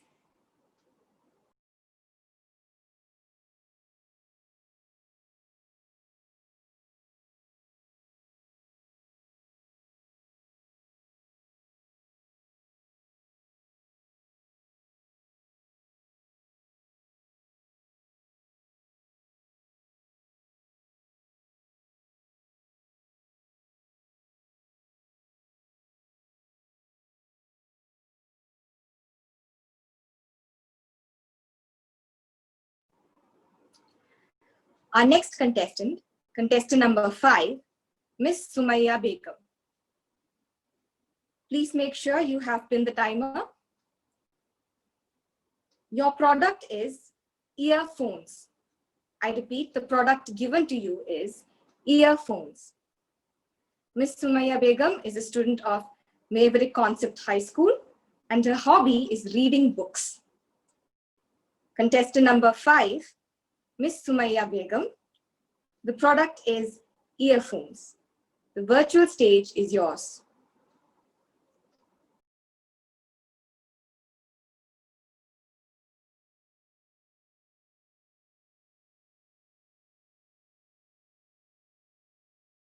Good evening to everyone. Today is my introducing the product is earphones. Earphones, small loudspeaker, had held or one closer to listener ear or within the outer ear. Common forms include the handheld telephone receiver. The headphone in which one or two headphones are held in place by a head. By a band one over the head and the plug earphone which is inserted in the outer opening of the ear. Headphones we are aware of the small loudspeaker device one on or around the head over a user ears. They are electroacoustic trade user which convert an erratic signal to a corresponding sound. So I prefer you use headphones. It's very useful to us because we can connect the people and we can listen the music, etc. Thank you.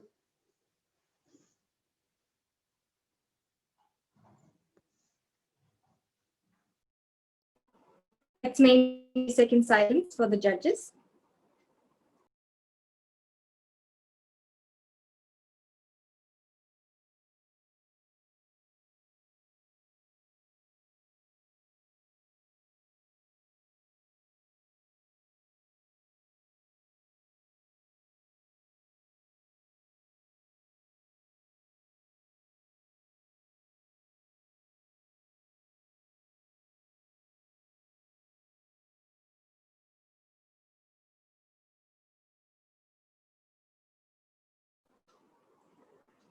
Our final contestant of this session, contestant number 6, Miss Hadil Irshad.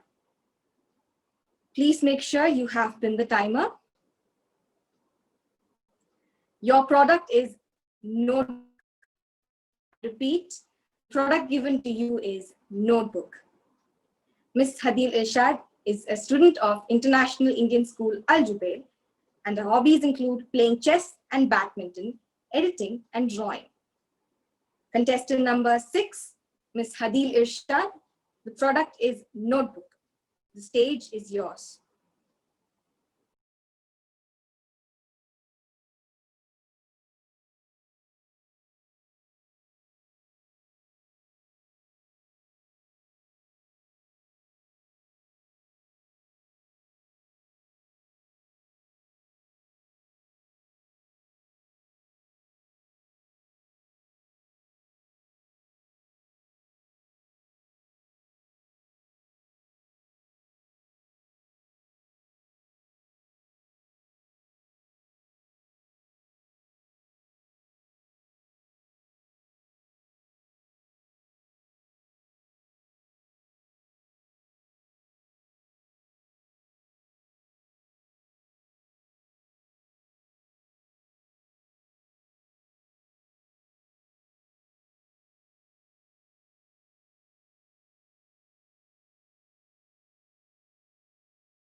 Sir, I'm not able to. Okay. Hello. Okay. So, respected contest chair, my dear friends, a very warm good evening to one and all. So, today I'm here to introduce you a very innovative product, a notebook.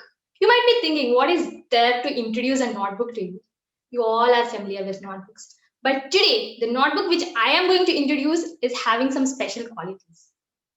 One of the main qualities is that the paper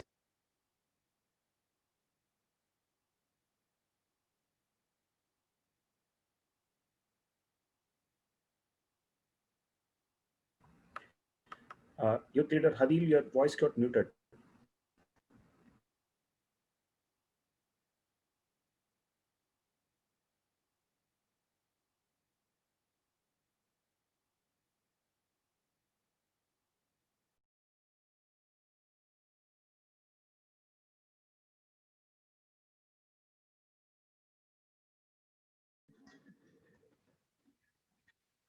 Sir, I guess there is some issue with my laptop. Can I see it here? So, respected contest chair, dear members, and all my dear friends, a very warm good evening to one and all. So today I'm here to introduce you a very innovative product, a notebook. As I already said there, the books have very thick papers in it. So even if you write with a permanent marker, it is not going to come in the other side. And also, the another speciality of this book is that it is having so many pages for a very cheap rate. It's having almost 120 pages for just 10 riyals. It's such an innovative product because once you start writing in this notebook, because of the whiteness of the paper, you will start writing more and more. And even if you don't love to write, you will write more. That is the thing which I can guarantee you.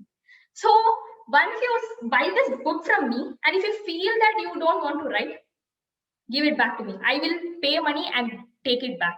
That is the only guarantee which I can give you, because I personally use this book. I hate writing, to be frank. I hate maths. And once I buy this book and I started writing with this book, believe me guys, I started solving all the maths problems, even if I did not like it. So just buy it, and if you did not like it, I have no words to say it. I will buy it. That is the only guarantee which I can give you. And as you all know, notebooks are always very important. So I would like to conclude by saying that buy it as soon as possible. Make your life more brighter. Thank you so much. And sorry for the mic issue. Now, let's maintain 2 minutes silence for the judges to tally their scores and put the ballot.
Well, that was a very thrilling performance by our leaders of tomorrow. It was exciting and entertaining, but it was also entertainment for us listening to such an array of perspectives from such young minds about the AD Act. A great session to witness, no doubt, but the icing for me was the chance to host this event. I wish the next generation leaders all the best for their future endeavors and heartfelt thank you for this wonderful opportunity. With that note, I once again thank the Division D leadership for giving me the great opportunity to be a part of this learning evening. Thank you, and over to you, Master of Ceremonies. Thank you, ma'am. You are a true warrior. Thank you for conducting such an eventful contest, which was inspiring all the contestants and even made us think out of the box. Thank you for a show well done. Dear leaders, we are running ahead of our time. So we would have a short break for a Maghrib prayer as of now. And let us all get back to the screen at 4:55 Saudi time. 4:55 p.m., just 10 minutes after it, and we will be back. Let's have a short break for Maghrib prayer. Thank you.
Even say Toastmaster Bala, can you hear us?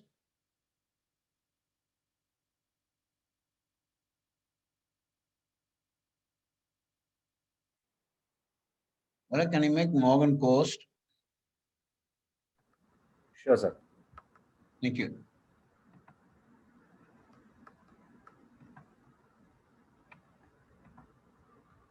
Done, sir.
Thank you, Timer. We will start the meeting at 5 p.m. Thank you so much.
Thank you, timer.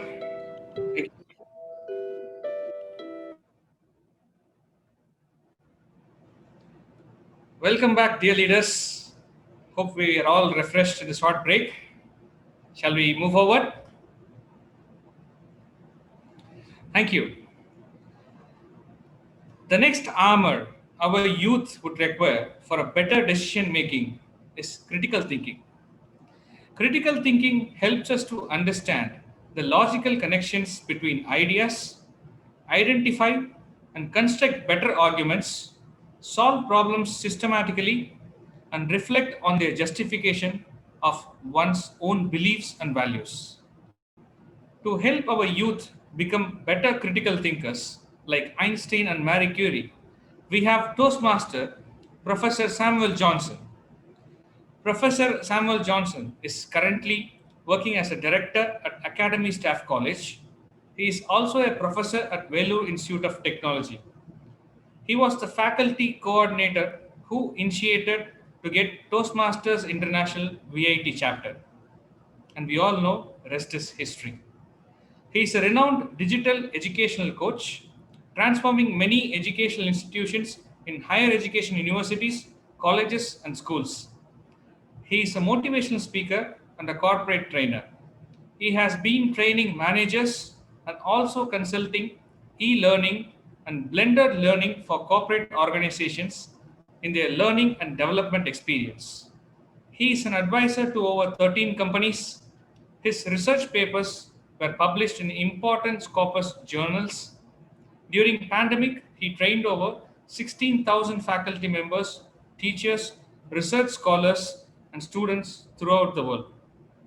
Professor Samuel Johnson interviews many famous personalities and has published over 450 videos on his YouTube channel. He has many awards and laurels to his name. His famous quote, "You need to evolve and revolve around your passion and goals," inspired many youth. Ladies and gentlemen, please help me welcome Professor Samuel Johnson with your virtual thunderous round of applause to present his workshop on critical thinking. Dear Mr. Samuel Johnson, stage is all yours. Sir, you're muted, sir. Can you just... All right, thank you. Am I audible now? Yes, sir. You're audible. All right. Thank you so much, Mr. Arvind. Thank you, Event Chair Bala sir. Thanks, everyone, especially the whole team, and getting invitation all the way from a Toastmasters family is always, welcome home. So thank you so much for that. And I really appreciate that. I used to do some programs way back, but now that I'm in Andhra, we started a new university campus. We started 2010 Toastmasters in Vellore, and that became big, and then Chennai. And now we just initiated, because we are 3 years old campus. So you'll also get a new team in Andhra campus, and maybe they'll be interacting. We have some students who are from Middle East who were Toastmasters in the school level, but I guess thank you so much for all that. So, and I really thank that, the timing was perfect. I was observing the agenda, whether we are 1.5 hours away from each other. Thank you so much for all that. LR Konandri, thank you so much. Yeah. Now, this topic is really close to my heart, but since all of you are into, TMI or into youth, I really appreciate this word Youth Day. Okay, so maybe I'll just do one thing. Is the chat enabled for others, or is it disabled? I guess disabled. Okay, so let me straight away go with, I hope I can share my screen. Arvind sir, is it okay? And yes. Can I do that? Yes, you can. All right. Okay, so let's just keep 1 or 2 blank screens so that we can write. So can you just tell me exactly now, do I have 20-25 minutes from now, or how is it? Yes, you do. You have Perfect. Okay, so the whole team is there, and I really appreciate the co-speakers. All right, DTM sir and TM Sham and Murthy sir. It's so wonderful that the title Youth Day. So are you able to see something on the screen what I'm writing? Is it there? Yes, sir. Youths. Okay. So is there interaction during the session, or is it like I am the Brahma and I speak and everybody listen? Is it people can talk? I need to ask your permission, Arvind or Chair Bala. Can people interact? Event chair, sir. It's Event chair, sir. How is it? Is it like me talking? I need your permission. Yeah, you can put in your points, and as and when you need, the audience response, we can have them, sir. Perfect. I got it, sir. Thank you. So now, if you see, my dear friends, wherever you are, you see this Y, 1, 2, 3, 4, 5. So wherever I go, I say the middle letter is U. I don't know whether you've ever thought about this, my dear friends. I've never known whether you've thought about this, but we attend so many youth empowerment, youth. Hey, my friends, I tell you one thing. All right. The center is you. It depends on you. How do you want to make it? All right. It depends on you. You want to make it a beautiful art, a beautiful person. All right. It's you. It's all in you. Each of you, whoever is here. All right. So if I have to see the names, there's somebody called Sham Sir, Gauri Ma'am CC, Malini Ma'am CC, Carrier. All right. I don't know. There's so many. Thank you. So it's you. All right. Any youth, and youth is not just that 16 to 17 and 20. All right. Age is only a number. Age is only a number. So by the time we finish today, I know everybody says that whenever you learn something new, there is a change in the neuroplasticity of the brain. Anything you learn something new. All right. So let's see within the next 20 minutes, is there something which we can learn something to make our leadership skills more better, to make our thinking more better, to be more cool during a critical thinking. All right. And may I know, Chair, sir, how many language people are here? Are they all into Indian-based language or? It's multilinguistic, sir, and we have students from even Arabic speaking, English. Oh, Hindi. wonderful, Yeah, it's wonderful, multilinguistic. wonderful. So I can just be in English and it'll be fine with me, right? Thank you. So I just maybe once at the end in Q&A, if they can just tell me in their language, what do they say for brain and mind? All right.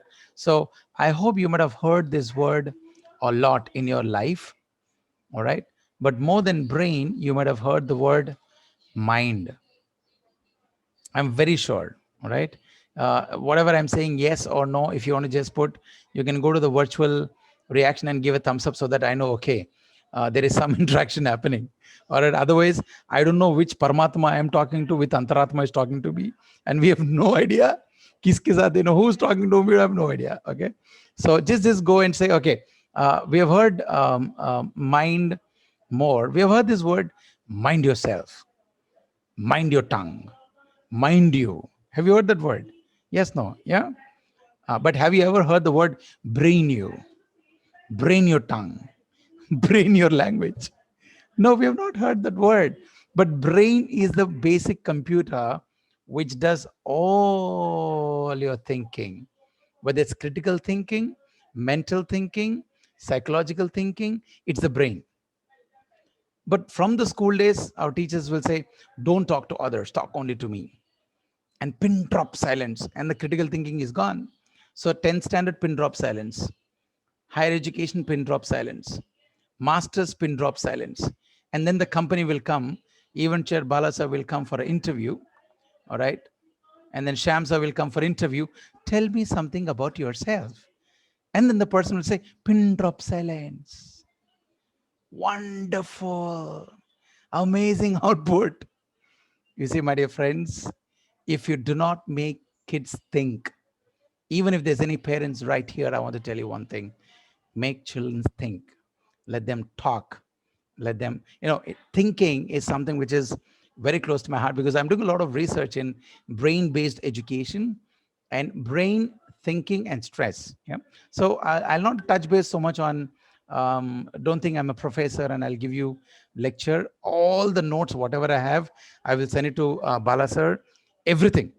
All right. Generally, whenever I do any conferences, I say, hey, if anybody wants anything, I have 2 terabytes of data and it's all stored on the cloud. You just give me your email, I will give you. The first thing I want to tell you on this youth day, I want to tell as leaders, because all the Toastmasters, we have to lead the organizations. We have to lead the next generation, right? If you want to be a leader, you need to be a giver. Many speakers. I don't know, by God's grace, I travel now. I'm safe. I'm safe of traveling, but so much has to travel. Everywhere you go, they'll say, sir, can we have PPT? Can we have the book? Can we have this? Arey Baba, everything is available. And I really feel so scared about some speakers who has taken everything from Google. Everything from Google. But when somebody is asking something, you know what they say? Copyright issues. I cannot share this. Arey baapre, come on, that's not fair. Whatever you get free, have the courage to give it free, and that is how you build the next generation. All right. as Youth Day, I want to tell you one thing. You have to take a choice today that I need to think critically, not just so much hypocritically. All right. You need to so much think critically, not hypocritically. All right. So I hope this punch statements, I love writing my own quotes. So many small quotes I keep writing. All right. And some become famous, some become flop. But people keep asking me, hey, where did you get all this kind of thing? For example, let me read one for you. All right. This I wrote last week. It'll be there all in Instagram. In life and work, never try to be fake, else the world will bake you. If you fake, the world will bake, my dear friend. All right. Just be yourself. I know this, I don't know this. Even chair, I know this, I don't know this. All right. MOC, I know this, I don't know this. All right. Because it's not about big thinking there. Sham sir, I know this, I don't know this. Gauri ma'am, I can do this, I cannot do that. All right. Just be clear. All right. And let's quickly think about thinking and mind. It may be a little hilarious for you, but I want to tell you, my dear friends, there are 3 apples which change the world. Okay. Timekeeper, just keep a note because I need to quickly wind up. 3 apples, right? Adam and Eve, 1 apple. Am I right or wrong? Second apple, Newton. And it changed the whole science. Third apple is the real Apple company, which changed the whole thing. All right. But today, my dear friends, on this Youth Day, there is going to be a 4th apple. And that 4th apple will fall in your head. I don't know from how, either from entrepreneurship or from career or from critical thinking. I don't know. There is going to be a 4th apple today. And that 4th apple, my dear friends, the Toastmasters team, everyone will take it to the rest of the world and say, hey, if you want to achieve something big in life, something good in life, taste my 4th apple, and then you throw all the other apples away. All right. So that much I believe in Toastmasters because it's so fantastic. It's so wonderful. Now, can you see this brain picture? Just give me a virtual thumbs up, or I can see Sham sir, Malini ma'am. Yeah. Thanks. Yeah. Do you know thinking? All right. I'm coming to the, see, it may be a little biological, but it's very important to know this. Yeah. Thinking happens here. All right. So this is called midbrain, my dear friends. Midbrain, MID, midbrain. And midbrain is the oldest brain for any human being. Means in your brain, there is a frontal cortex. Can you see this? This is NFC, neofrontal cortex. This is front. Yeah. This is called midbrain. So when you're born, when you're incubated in the mother's womb, the first thing which grows right from the 8th month and the 9th month is this one. This one. So that's why, and all others grow later. So that's why this is called the oldest part of your brain. And thinking happens here. There's something called hippocampus. Just do a little study later. Hippocampus, all right? And amygdala. What dala? Amygdala. All right? These 2 are so important for memory and for thinking. But you know what? I don't know why God created like that. My dear friends, can you see this picture here? All right. Okay. Can you see that, Malini ma'am, sir, Sam? Okay. You see, can you see this emotion here? Quick, everybody. I'm highlighting here, emotion. All right. So these are not parts of brain, my dear friends. These are called functions of brain, functions. So, God has created each function to be in that position. Can you see here memory? Can you see here? I don't know if it's visible. And this is recognition. Okay. Now you see, my dear friends, whenever emotion is low, it will first impact your memory. Whenever your emotion is low, it will impact your recognition. All right. So with your kind permission, I will speak two, three languages, but if somebody can tell me in Arabic also, it'll be really good. All right. So even in English, there's a statement to say, hey, don't mess up with me. I'm not cool. All right. I don't know what I'll do when I get angry. Have you heard the statement? I don't know what I will do when I get angry. You think it's a new statement? No. Biologically, it is true. See here. All right. I don't know, memory. What I will do, emotion. All right. Now, whenever you're happy, everything is fine. You know what? Sometimes in a hurry going home from home to the office, sometimes your car key is right in front of your eyes on the table, but you cannot see it. And you make the whole family, halla, bulla, gulla. Where is the key? Where is the key? I'm vice president. Hello. It's your recognition. Everything, the keys. And then you know what? The 2 years old, 3 years old, date of manufacturing 3 years before, he will come in front of you, your own kid, and say, Papa, can I say something to you? Yeah, what? Papa, this is the key just right in front of your eyes. Okay, sorry. We can't even take that. How come a child is able to recognize the key, what you kept? And how come you, because the critical thinking is gone. You're getting into the emotional thinking. You're getting into critical thinking. My dear friends, I want to tell you, Toastmasters, if you want to be ever youth in mind, not in age, all of us will age, all right?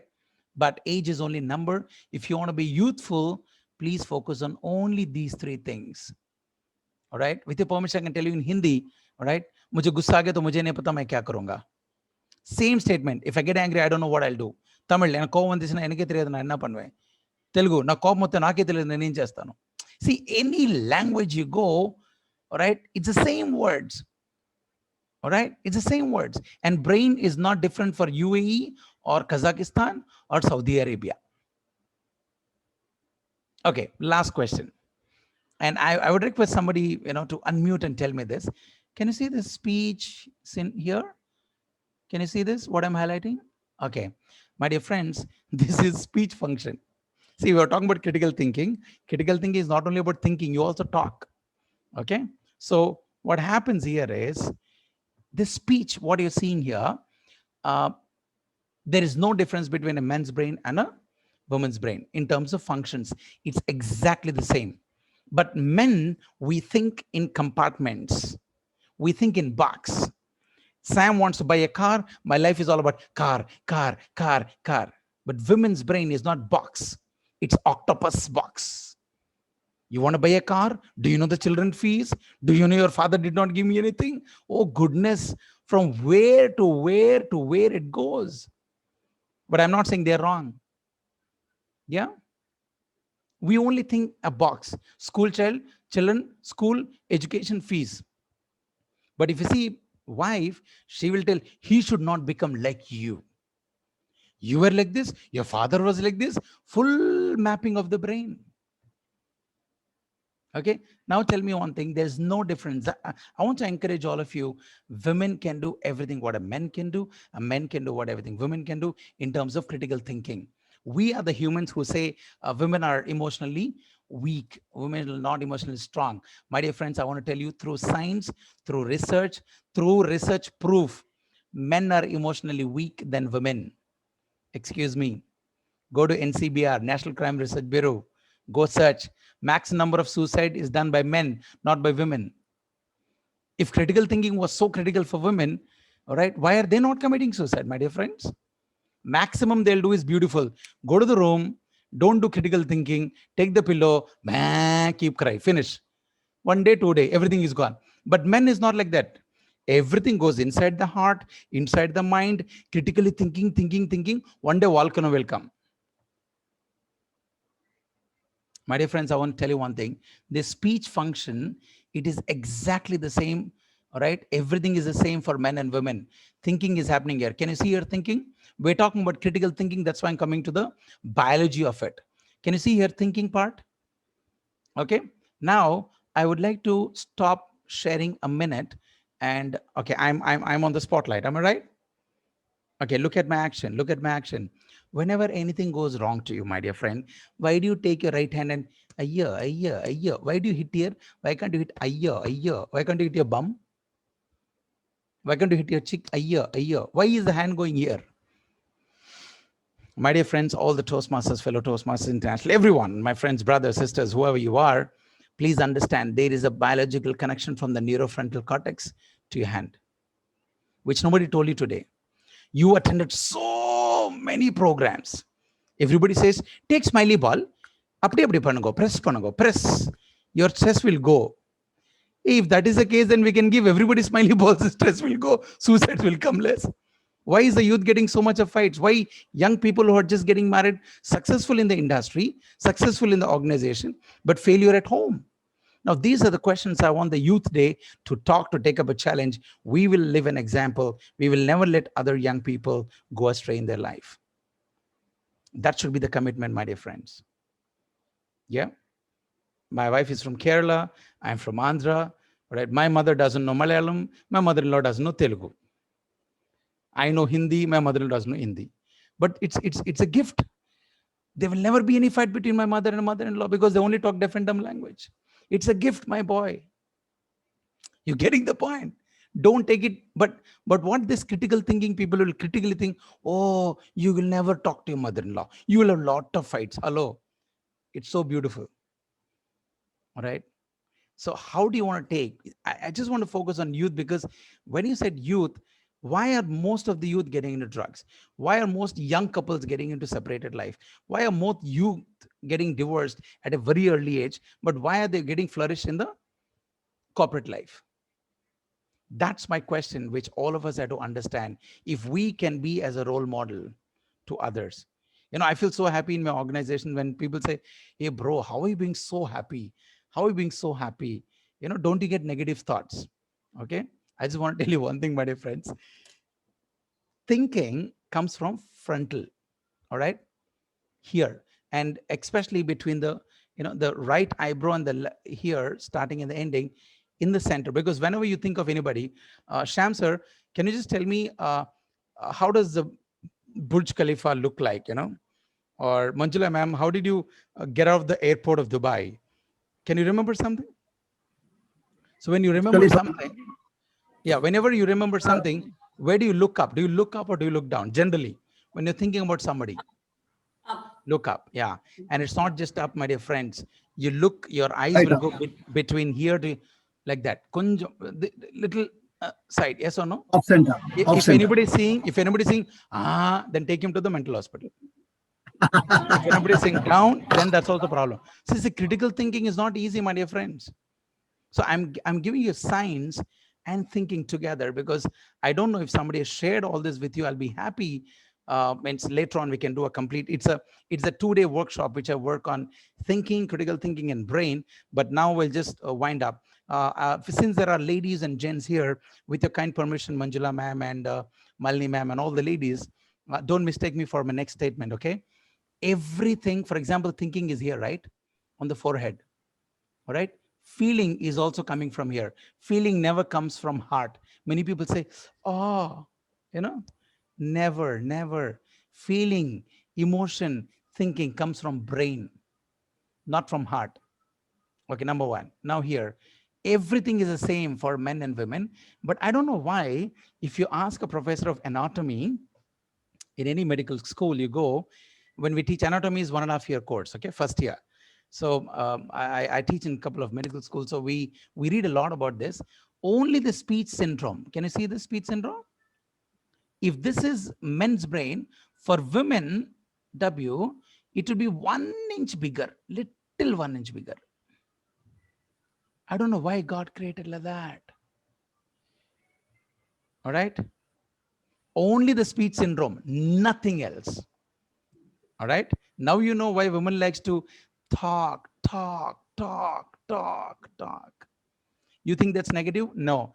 Critically thinking, if you think properly, if anybody as a family, a father, mother, if you have a son and a daughter, you see properly what I'm telling now, this the correlation before I get into critical thinking and close. A girl child, when you have a girl baby, within 1 year or 9 months or 1.5 years, she starts talking. Yes or no? You can give a thumbs up if you have an experience. Yeah. But the same parent, when they have a boy, this fellow, 1 year no talk, 2 year no talk, ba, 3rd year also no talk, 3.5, 4 only they will get the proper statements. And that is the time you should watch all the grandmothers, right? In local language, they say, in the pain, you know, they say, put honey, this fellow, and they will compare immediately. The daughter is able to talk in 1 year, my son is not talking. My dear friends, I want to fold my hands and tell you, never ever compare. Never, ever. Yeah.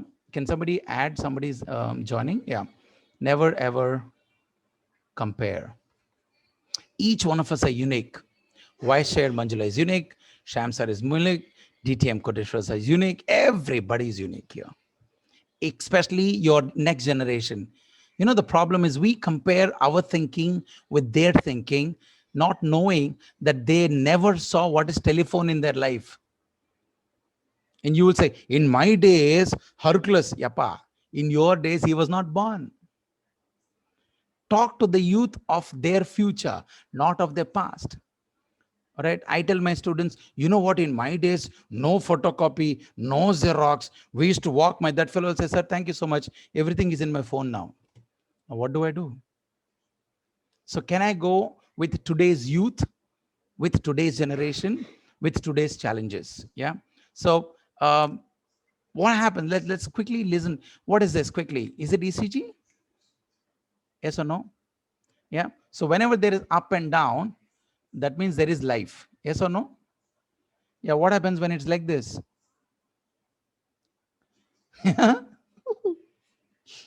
All right. Whenever I do critical thinking workshop, people say, sir, I cannot think properly. I know there's a difference of opinion between my boss and me. There's a difference of opinion between me and my spouse. There's a difference of opinion between my children and us. We are not able to think properly. Yeah. Hey, I'm not getting into the deep sense of critical thinking, because that everybody can know. I'll give you a number of books. But if you do not know how to link it with life, and then, you know, the youth is going to go off. Now here, many people say, sir, my boss sometimes is up and down. My spouse is, my children are shouting sometimes. Hey, listen one thing. In anybody's life, especially in a youth's life, all right, because there's a division of youth doing it, only when we have ups and downs, our life is on, my dear friends. Tell all the youth, just for small things, don't end up your thinking. Don't end up your life thinking that, oh, small problem, chalo, I'm gone. I'll commit suicide. I'll commit divorce. I need to separate from this lady. No. All right. And some people say, sir, I want to have a peaceful life. Okay, let me stop sharing this. Okay, can you see my video now? Can you see my action? Some people say, hey, whenever I do workshops, all right, a year and a half, I was in Oman, in Caledonian University. So there were a lot of teachers. They said, sir, I want to have a peaceful life. I finished my PhD. I'm working. I don't want any problems. So they use this word like this, peaceful life. Then I told them, what happens in ECG when the line comes so straight and peaceful? Then they say, no, sir, my life is gone. I said, if you want to find peaceful things, peaceful thinking, peaceful work, no stress, you can just go to the graveyard, you will find it. Because that's the only where people are peaceful. All right. At work, as a Toastmasters, as a leader, as anyone, we will have 10,000 ways to get angry, especially because my brain is in my head, my thinking is in my head. And if Manjula ma'am is my boss, Koteshwara sir is my boss, I can never expect to think from their point of view. That's the biggest problem in critical thinking in research. All right. I cannot change you, but I can change myself. All right. As much as possible. Can I give a quick tip before I go and close in the, can I give a quick tip? What to do with the people who are not thinking like you? What to do with the people who are not happy like you? What to do with people who are not as happy as you wanted them to be? Quick. What do?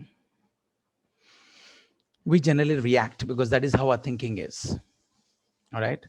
I want to tell you one thing, my dear friends. Be the most happiest person in front of the person who's not happy with you. Then you see he'll play Bharatanatyam, Kuchipudi, Kathakali. Be the most happiest person in front of the person who's not happy with you. Don't react. Don't shout back. Because when you are a posh leader, especially in critical thinking, you never react. All right. You prove to the world with your work, not with your words, because from thinking comes words. So if critical thinking is not here, it goes off. It's a big failure. So I want to tell you, I want to encourage all of you, be as happy as you can. If you just want things to be flat, my dear friend, it's going to go bad. We will have ups and downs. I'm sure as Toastmasters in Saudi, you might have had a lot of ups and downs in the past, but still we're working as a family. All right. So let it be. Let's never have a straight line. All right. I don't know whether this is just one example, and I'll close with critical thinking. Are you able to see a rose here? Yes, no, no, yes. Can one of you unmute yourself and just talk to me, please? Anyone, one of you unmute. And are you able to see a rose here? One, Yes, anyone? sir. Yes, sir. Thank you. Thank you. But I say, apart from rose, I see some sea animal, something apart from that. Can you see that? What all can you see here? Can you see a bud? Yes, sir. Can you see a flower? Yes, sir. Okay, which is more costly, a bud or a rose? A rose. Generally in the market. In the market, when you go to bouquet, a bud is costly or a rose is costly? Think and tell me. Pricing. Bud is more costly than the rose. The message for the youth: you can be more talented, more prosperous, more earning, more thing only when you're in youth days. What you invest as a bud, you will prosper, my dear friends. As an organization, it may be a budding organization now, but you need to invest when you're in a bud. All right. Now, can you see here? I say there is a dolphin in this rose. Now, critically thinking, everybody says, there's a rose. A critical thinking person thinks beyond the assumption, beyond the statement. All right. Can you see there? Who's talking to me? I'm sorry. Your name, please. Hadil. I'm sorry. Hadil. Hadil. Yes. Oh, can you see something else apart from the rose? Some leaves, sir. What do you see? Leaves. Okay. Leaves. I say there is a dolphin. Do you agree with me? No, sir. You don't agree with me? No. Oh, Yes, see, I do agree. Yes, I can see a dolphin. Some people are seeing dolphin, some people are not seeing dolphin. Okay. Now let's see here. Okay. See here, I'm drawing something here. Can you see my pen? That's a dolphin. Can you see Habir? Can you see there? Yes. That's critical thinking, my dear friends. Okay. Actually, to be honest with you, there is no dolphin. It's just a rose. The petals. Now, if I actually remove that, okay, and if I discard, okay, now if I show you, all right, and again, you see now, I'll discard it. Okay. And now if I say there's only rose, you will see rose also, you will see dolphin also. Yes or no? Yes, sir. If you can touch the young people's life like this, show them clarity within clarity, and make them think, hey, your age is all about distraction and attraction. You need to find between these lines, my dear young people, because the future belongs to you, right? So many people think from left brain, listening, reading, writing and all, but please ensure that you give more right brain activities, because critical thinker will have a whole brain. Okay, I don't have much time to do all this. If you don't have much, if you are very slow, nothing wrong. As KSA team, please put some rocket to your critical thinking and you will definitely go faster. There's no point in complaining. All right. Do you want to be anybody or do you want to be somebody? Choice is yours, my dear friends, before I close. Choice is yours. As a TMI, do you want to be anybody? Do anything. If you want to be somebody, you need to do something what other TMI is not doing. All right. So why do you study for so many things? All right. And all these things are very good for critical thinking. We need to know industry. We need to know industry 4.0. But I want to close up here by telling you, I'm sure you might have seen this World Economic Forum, right? This data. In 2020, gone are these skills. Everybody's talking about. Can you see this, my dear friends? Yes, sir. Critical thinking. This has become, I don't know whether you read the National Education Policy now of India, the latest one. Critical thinking has been given the highest priority in curriculum. New education policy. Industry wants people to think critically. Industry people want to see not a problem. So a critical thinking person always thinks that there is a problem. No, there is a probable possible solution for every problem. I repeat again, there is a probable possible solution in every problem, even though you're so busy with all right, you're so busy, but still your critical thinking has to work as cool and as tough. both CT, critical thinking. You should have a cool mind. You should also be tough on your decisions. You just can't be so cool. All right. So I just want to skip something. Maybe I can give it as a percentage or presentation. And these questions always we keep about others, what others think about me. I just want to tell you, let's not think about all the stuff.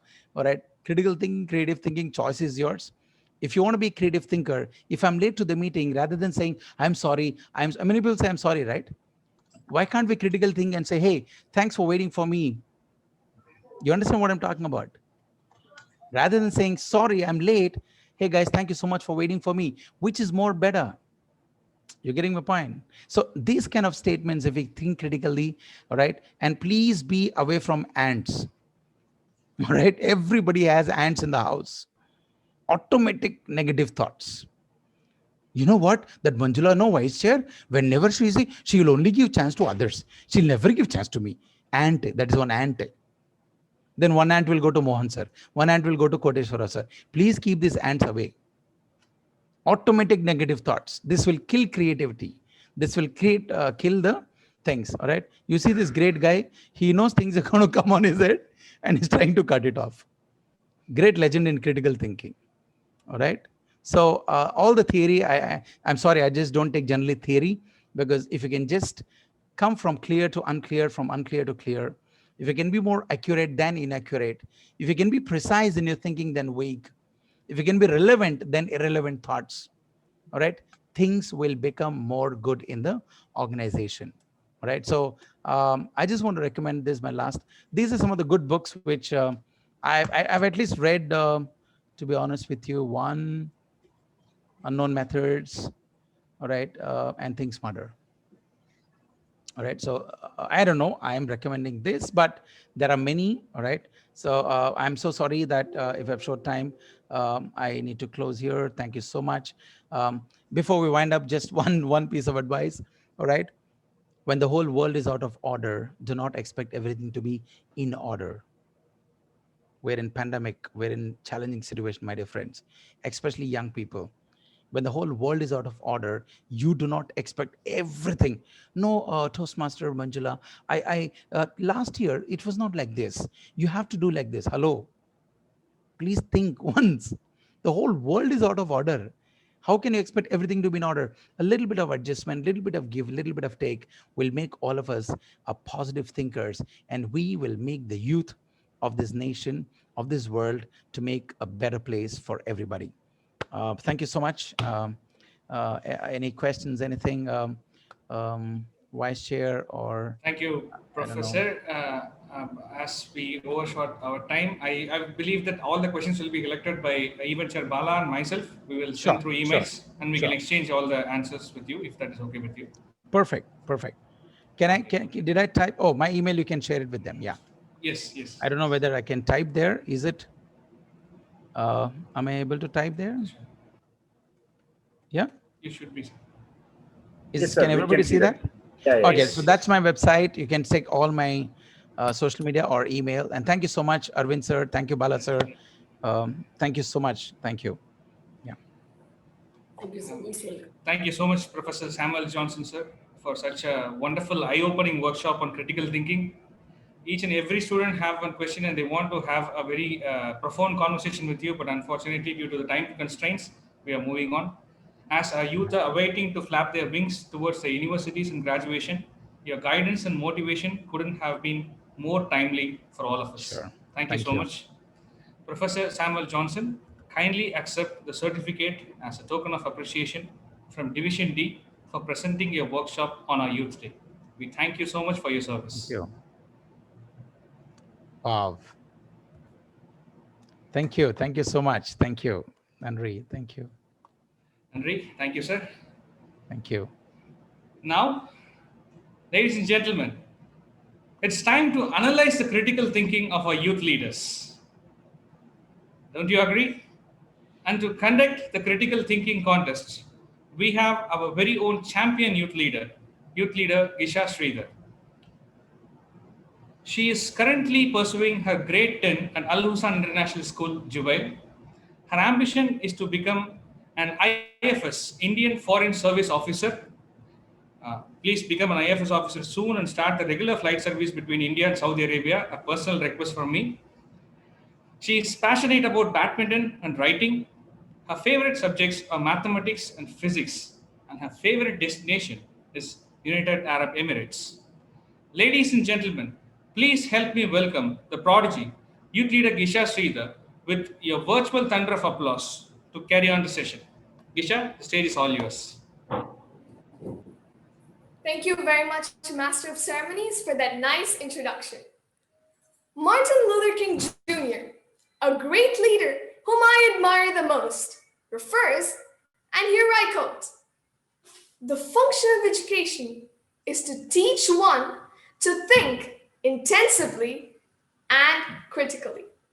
Intelligence plus character, that is the goal of true education." I unquote. Profound, isn't it? Dear Master of Ceremonies, Toastmasters, distinguished guests from various walks of life, and my dear participants, good evening to you all. It is my privilege and honor to take you all through the next session as the contest chair for the module Critical Thinking. The objective of today's Youth Day is to inspire and motivate the next generation leaders by giving them a platform to exhibit their talents in the three important domains, which are entrepreneurship, critical thinking, and career. It is not what happens to us that defines us, but it is how we react to what happens that defines us. Today, the contestants in the critical thinking session are going to exhibit how they define themselves better by expressing their response to a given situation, through which they will be expressing their decision-making process and communication skills to the august audience. Today, we have a lineup of critical thinking contestants who are all charged up to motivate us through their responses to challenging situations with their ability to think critically. Now, help me welcome our timer, Toastmaster Shamna, to explain us about the timings for the critical thinking module. Thank you so much, Contest Chair. I will be timing the critical thinking speakers. The allotted time limit is 1 to 2 minutes. I will be indicating the time left by changing my virtual background to green at 1 minute, yellow at 1 minute 30 seconds, and red at 2 minutes. It will stay red until the speaker completes the speech. Thank you, and over to you, Contest Chair. Thank you, Toastmaster Shamna. With that note, let me begin the exciting session related to critical thinking. Our first contestant is Miss Ananya Binu. Miss Ananya, your topic is, if you had to pick a new name for yourself, what would it be and why? I repeat, if you had to pick a new name for yourself, what would it be and why? Miss Ananya Binu aspires to become a software programmer, and her favorite country is Saudi Arabia. Help me welcome Miss Ananya Binu to the virtual stage.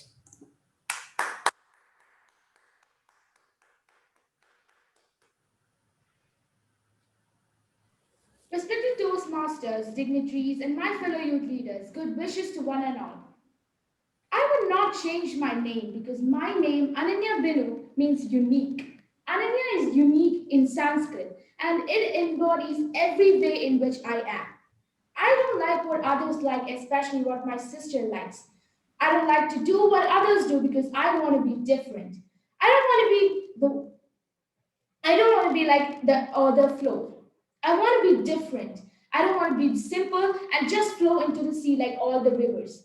I want to flow into a dam, and that's what I want to do. So I wouldn't change my name into anything else. I would keep my name Ananya Binu itself. In my behavior, I'm unique as well. Because as my mom tells me, I'm very unpredictable. At one moment, I may be happy, but in 2 seconds, I might turn to sad. At one moment, I might be sad, but in 2 seconds, I'll be laughing around. This is my behavior, and I'm unique in my studies too. For example, most of the people hate history, whereas I like history. Most of the people hate history because there are a lot of dates to remember, whereas I like history because there are dates to remember. So I would tell that I would not change my name as I am unique and I'm proud of my name. Thank you, and over to the contest chair. Thank you, Ms. Ananya Binu. Let us maintain silence for 30 seconds for the judges to mark their ballots.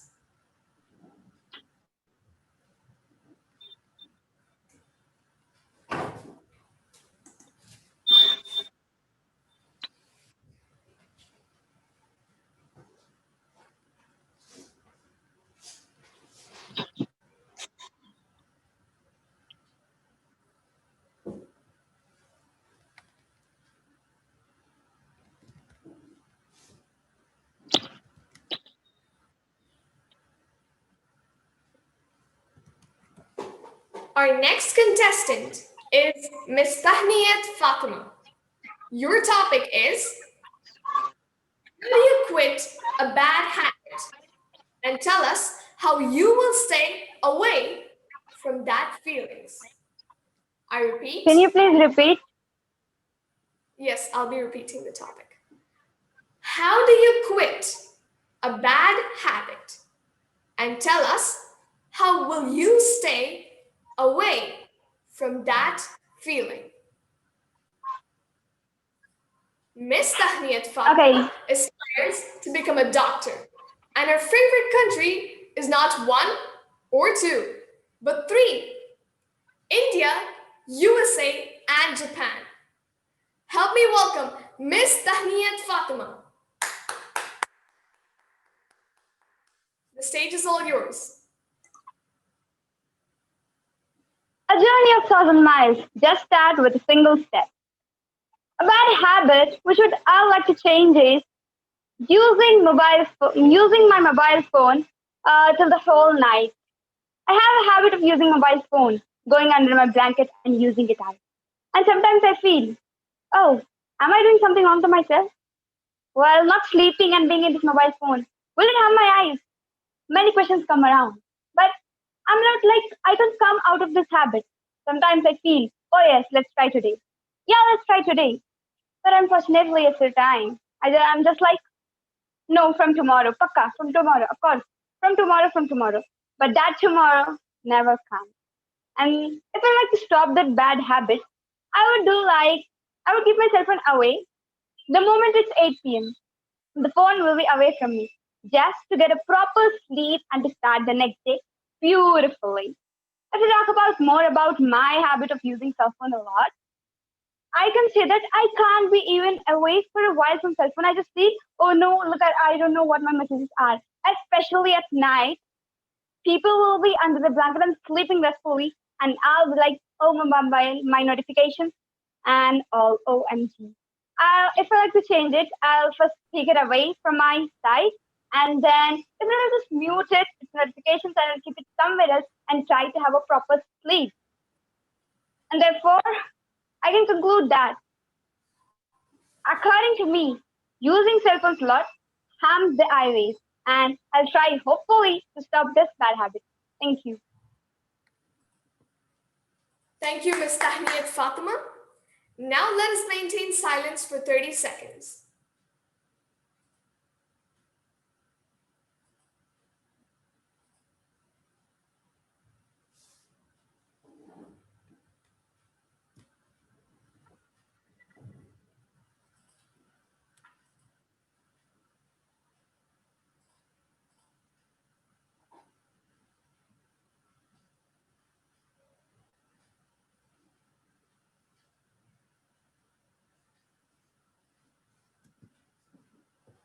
Moving on to our third contestant, Master Mirza Irshad.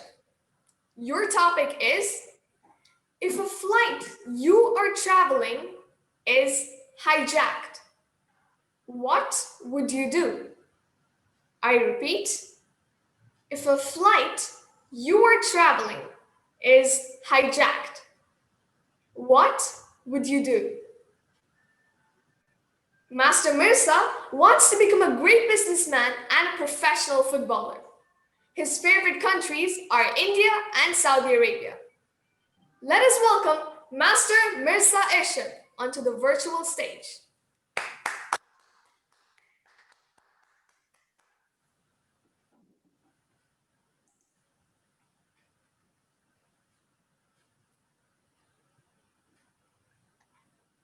Respected mentors and my dear friends, a very good evening to one and all. If I was traveling in a flight and it had got hijacked, what can I do?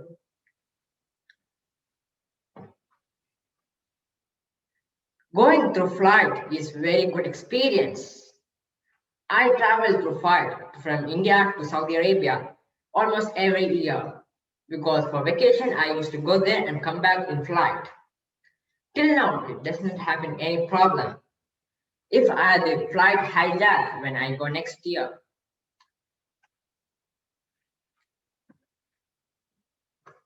it's not with me what I can do. I will try to escape me from and my family and the travelers who going with me.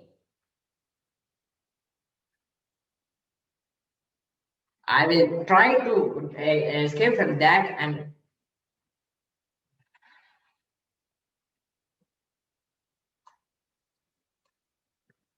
I will try to escape from that and find a very safer place, and whenever I do, and I will listen to the instructor that air hostess give me. So I would like to conclude my speech that if something happens that me, I will take that situation in my bold mind, and I will not get panic. Thank you. Thank you, Master Mirza Irshad. Let us maintain silence for 30 seconds.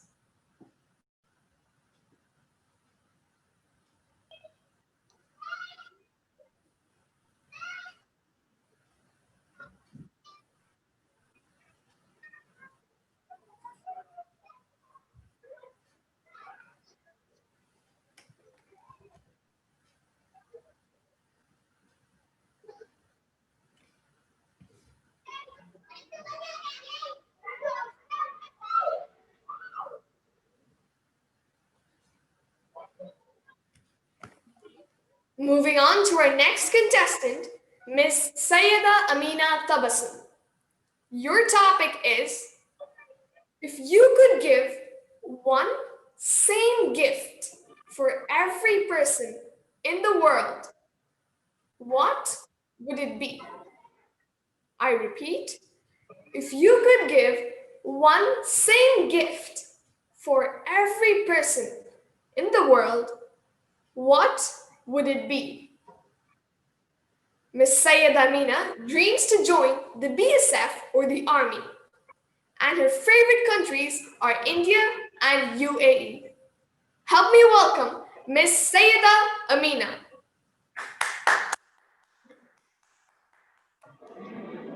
A warm welcome and a hearty good afternoon to the gathering.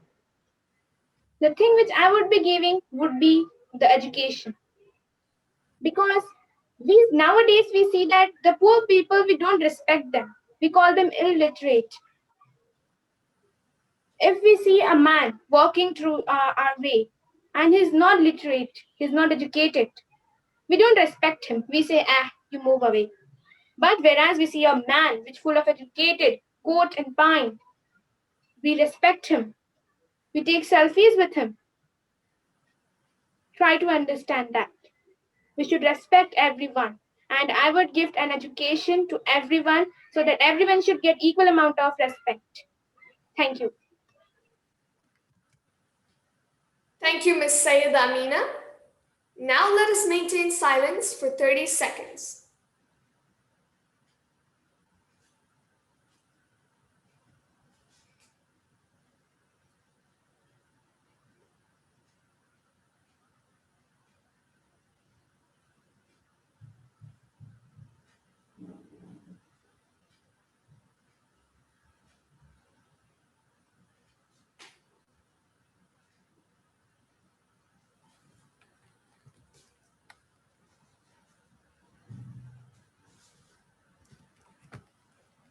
Our next contestant is Master Azam Al-Faridi. Your topic is, if you could grow up to be famous, what would you be famous for? I repeat, if you could grow up to be famous, what would you be famous for? Master Azam aims to become a pharmacologist, and his favorite countries are Japan and Saudi Arabia. Let us welcome Master Azam Al-Faridi.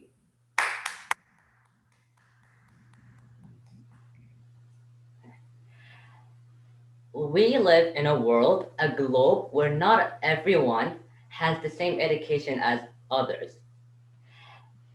And sometimes they don't have enough money to sign up in some private schools because they don't really like public schools because they're not really comfortable with it. Good evening, my respected judges and my dear friends. I want to be a writer that can give free books to everyone.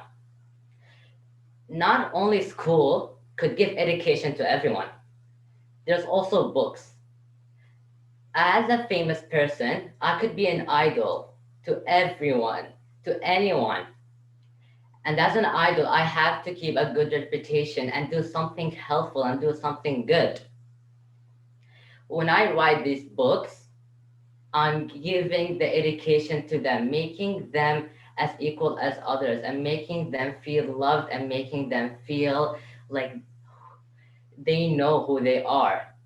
They feel like they're equal with the others. Once upon a time, I had a friend whose father was a really good writer. He gave books that had multiple information. A book, a very big book consisting of 150 pages. That has a lot of information, the basic knowledge, and more than what's the basic knowledge, explaining almost everything in detail, and gave them to many, many people who could not afford other type of education. I want to conclude that when you're someone who is famous, you have to notice that everyone must like you for a reason, and that reason must be great. Thank you, everyone.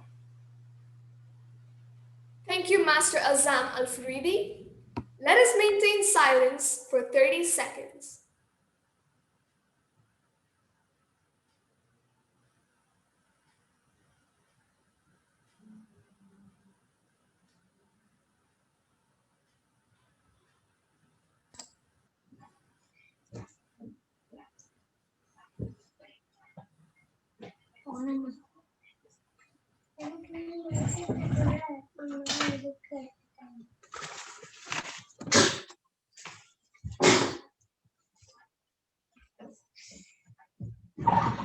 The next contestant is Miss Asna Shafiqa.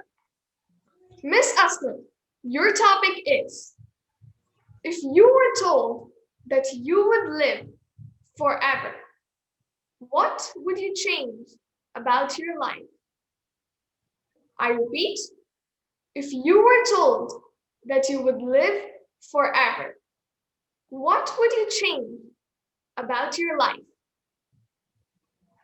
Miss Asna Shafiqa dreams to become a cardiosurgeon or a scientist, and her favorite place is where there is peace and happiness. Help me welcome Miss Asna Shafiqa.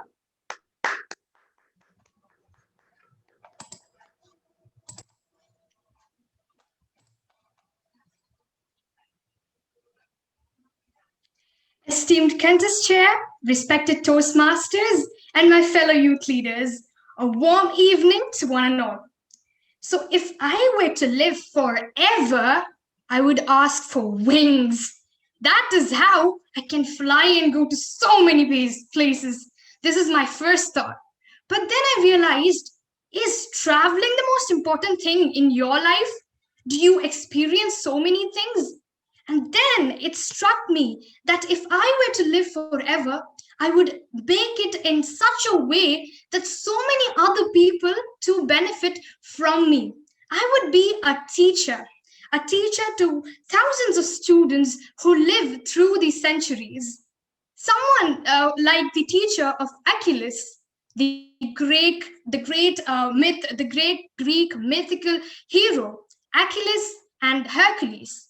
They were taught by a centurion, and I would be someone like that, a mythical personality who would be a teacher and would spread information and knowledge throughout the world. And that is how I can empower the world to be its best. So, fellow youth leaders, if this was my opportunity, I would do this. Thank you, and back to you. Thank you, Ms. Asna Shafiqa. Let us maintain silence for 30 seconds.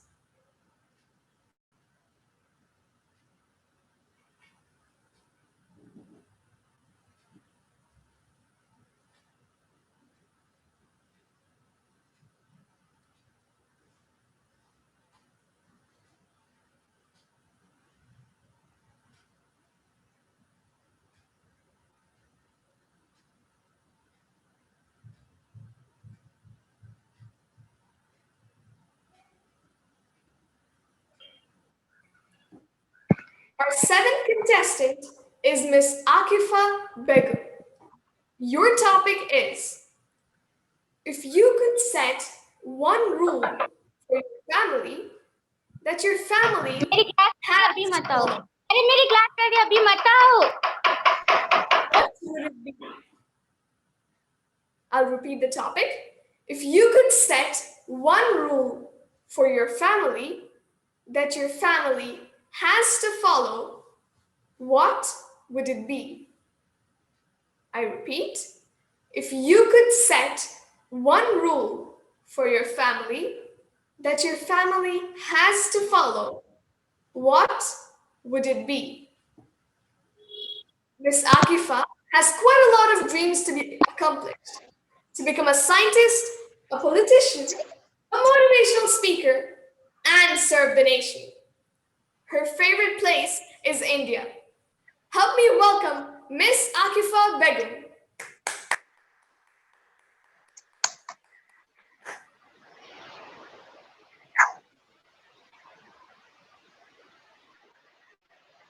A very mesmerizing evening to one and all. Simplicity is the seal of truth.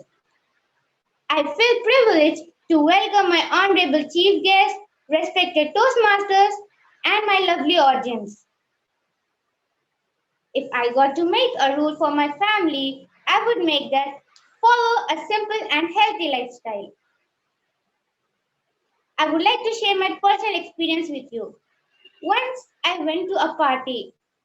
It was a birthday party where I saw like many of the families of some were very rich, some were middle class, and some were at low level. So I felt that children of those families, they were mistreating each other, like they were showing that they are very rich, they were showing pride. So I want to say that I will make this rule because I believe even if you are rich, you should be an ideal of simplicity. In this current world, we see that everyone wants to be rich because everyone is everywhere, because the media and a popular culture are always showing the advantages of being wealthy. So I would like to say that many people who are rich, after becoming rich, they become very rude, arrogant, and very they develop money addiction attitude, always wanting more and more of that, which can result in the loss of relationships in family and friends. So my dear audience, I would say that if you develop like a simple and healthy lifestyle and put on your shoulders to wheel, surely you will come up with flying colors. Thank you. Thank you, Ms. Akifa Begum. Let us maintain silence for 30 seconds.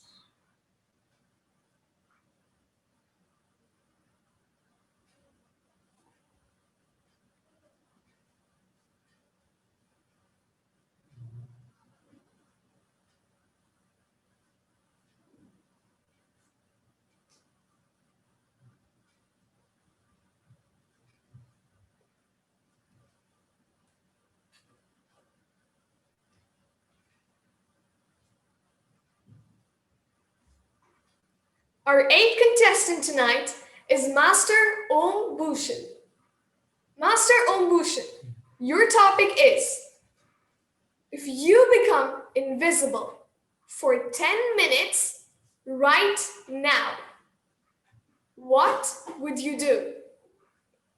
I repeat, if you became invisible for 10 minutes right now, what would you do? Master Om Bhushan wants to become a software engineer, and his favorite country is USA. Help me welcome Master Om Bhushan.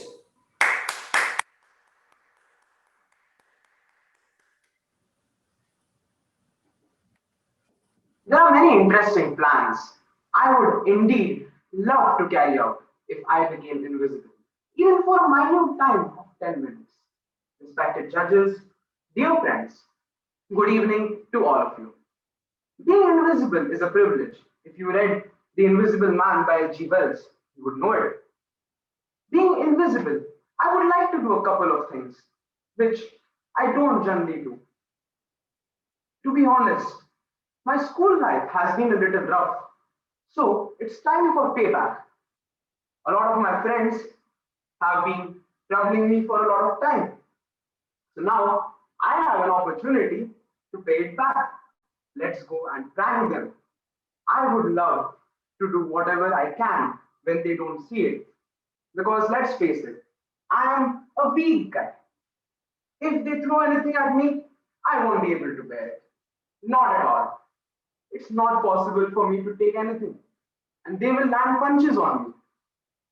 But I would like to go, prank them out, pull their mattress when they're sleeping, put water on their face, run away, do some mischief.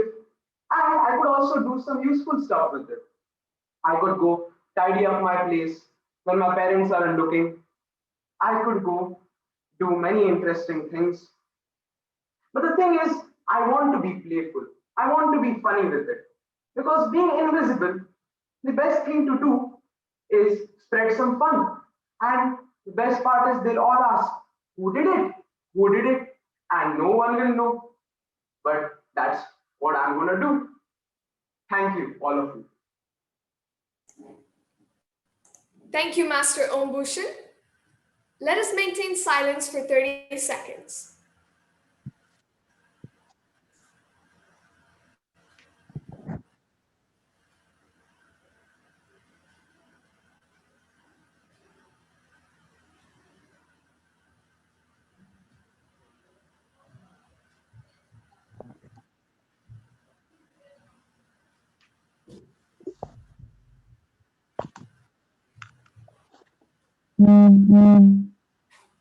Our 9th contestant is Miss Nida Fatima. Miss Nida, your topic is, if you could set one rule for your family that your family has to follow, what would it be? I repeat, if you could set one rule for your family that your family has to follow, what would it be? Miss Nida Fatima aims to become a doctor, and her favorite places are India, New Zealand, and Paris. Help me welcome Miss Nida Fatima. Family. Family is full of relations. A relation of a mother, father, daughter, sister, and many more. Good evening, everyone. If I would set a rule in my family that everyone should follow, I would make a rule that we should be kind to each other. First, let me start with sharing my personal story. This was when I was a kid. In my house, there were many misunderstandings, and because of those misunderstandings, there were many fights. The fights created a very big disaster because misunderstandings create a wall between our hearts. And I think being kind to each other don't create any misunderstandings. Being kind to each other don't create any misunderstandings. First, we must know what is the problem and try to solve it. Being kind and having full trust on our family is very important, because family is the only people who support you when you need them the most.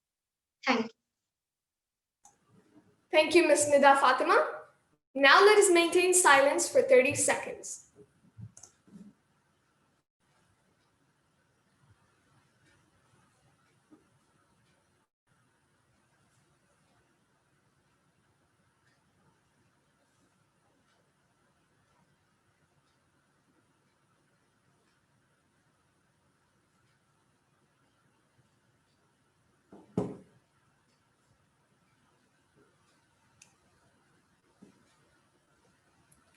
Our next contestant is Ms. Juwaria Fatima. Ms. Juwaria, your topic is, if you could eat dinner with two people you have never met, who would it be and why? I repeat, if you could eat dinner with two people you have never met, who would it be and why? Miss Juwaria Fatima dreams to become a teacher, and her favorite places are Saudi Arabia and Dubai. Help me welcome Miss Juwaria Fatima.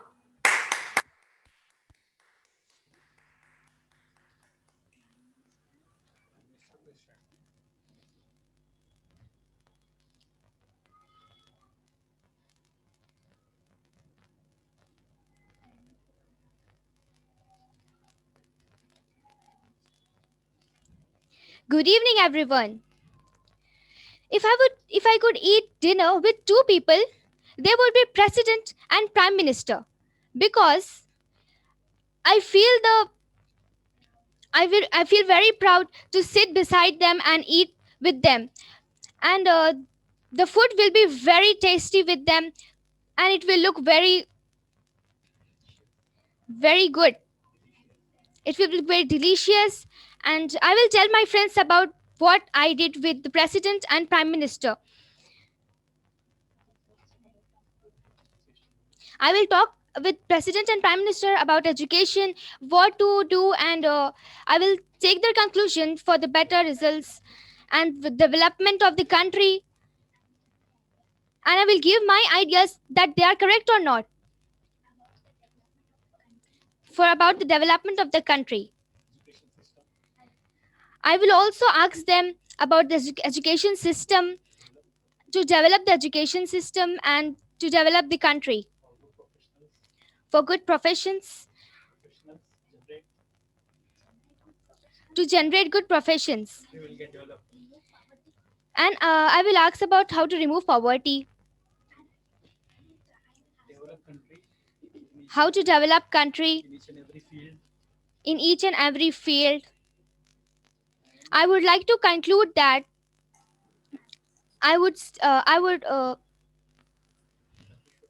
countries, our India should go ahead and with all the countries, and it should become a developed country in whole world. Thank you. Thank you, Ms. Juwaria Fatima. Let us maintain silence for 30 seconds.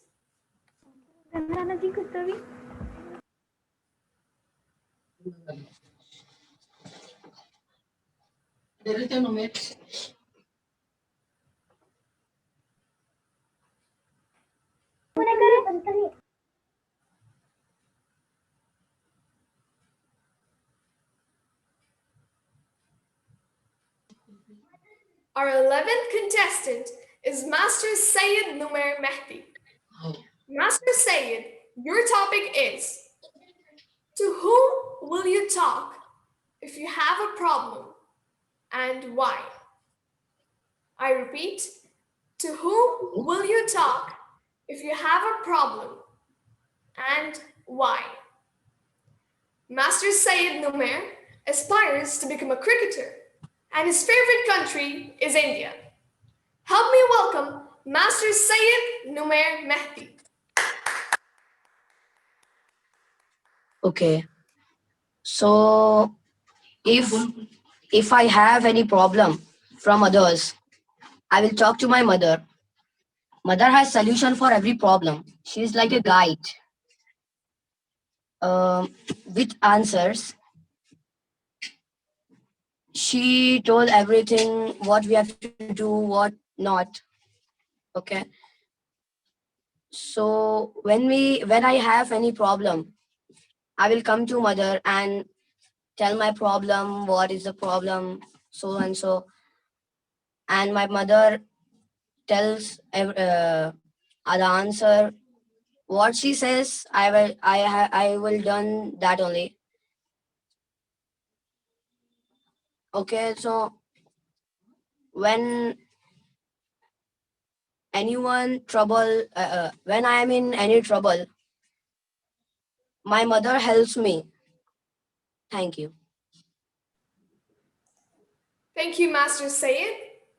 That was our last contestant. Now, let us maintain silence for 2 minutes for the judges to finalize their ballots.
Great responses to the really challenging situations put forward by the contestants.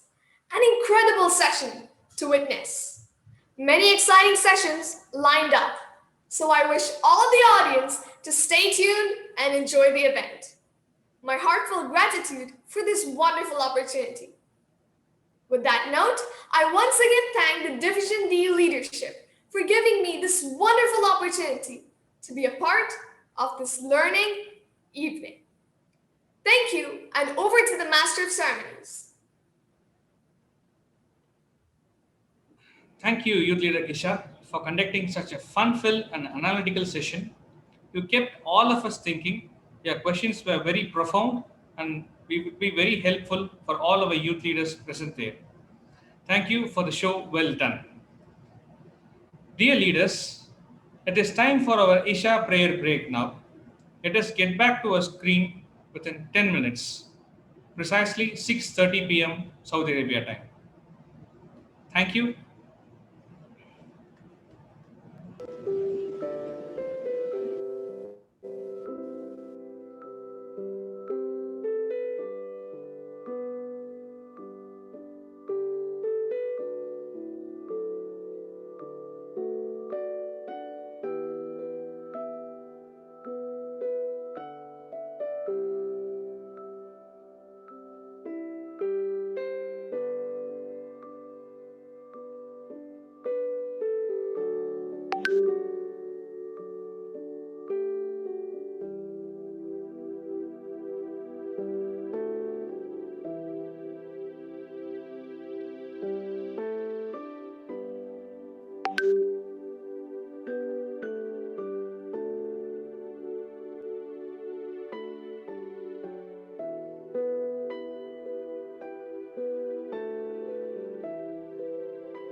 It's gone for. Am I audible? One second. Let me check this thing. Let me check my Bluetooth speakers.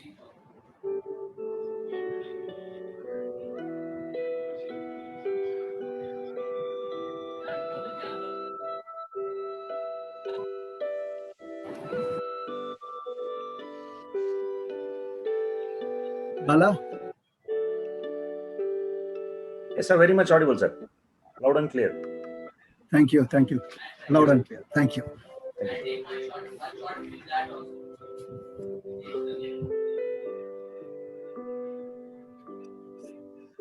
Shall I do the screen sharing here itself or afterwards? You can keep the screen share. Yeah, you can keep it if that can help us out. Yeah.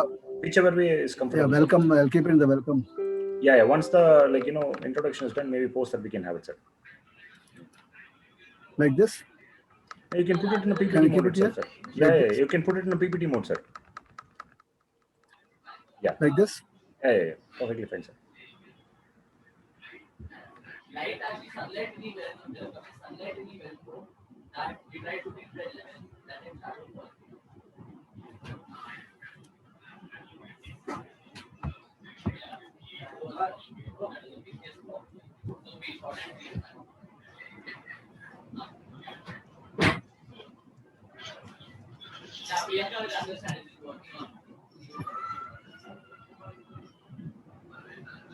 This is better, right?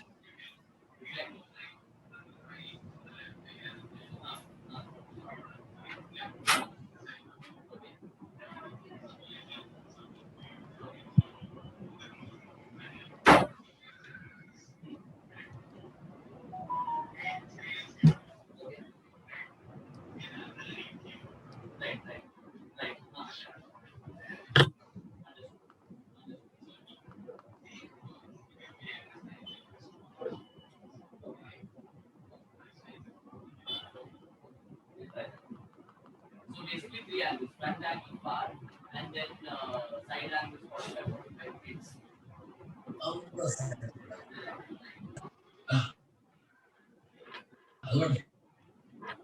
Yeah, I mean, here we got it.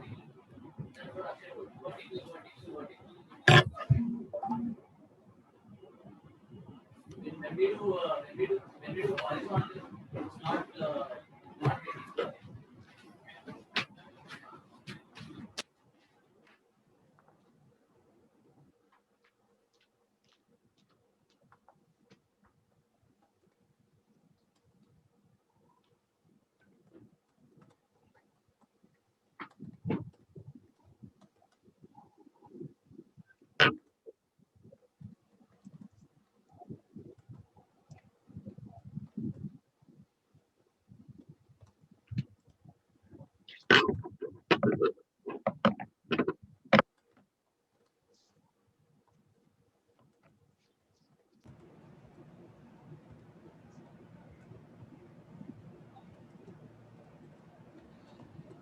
Welcome back, dear leaders.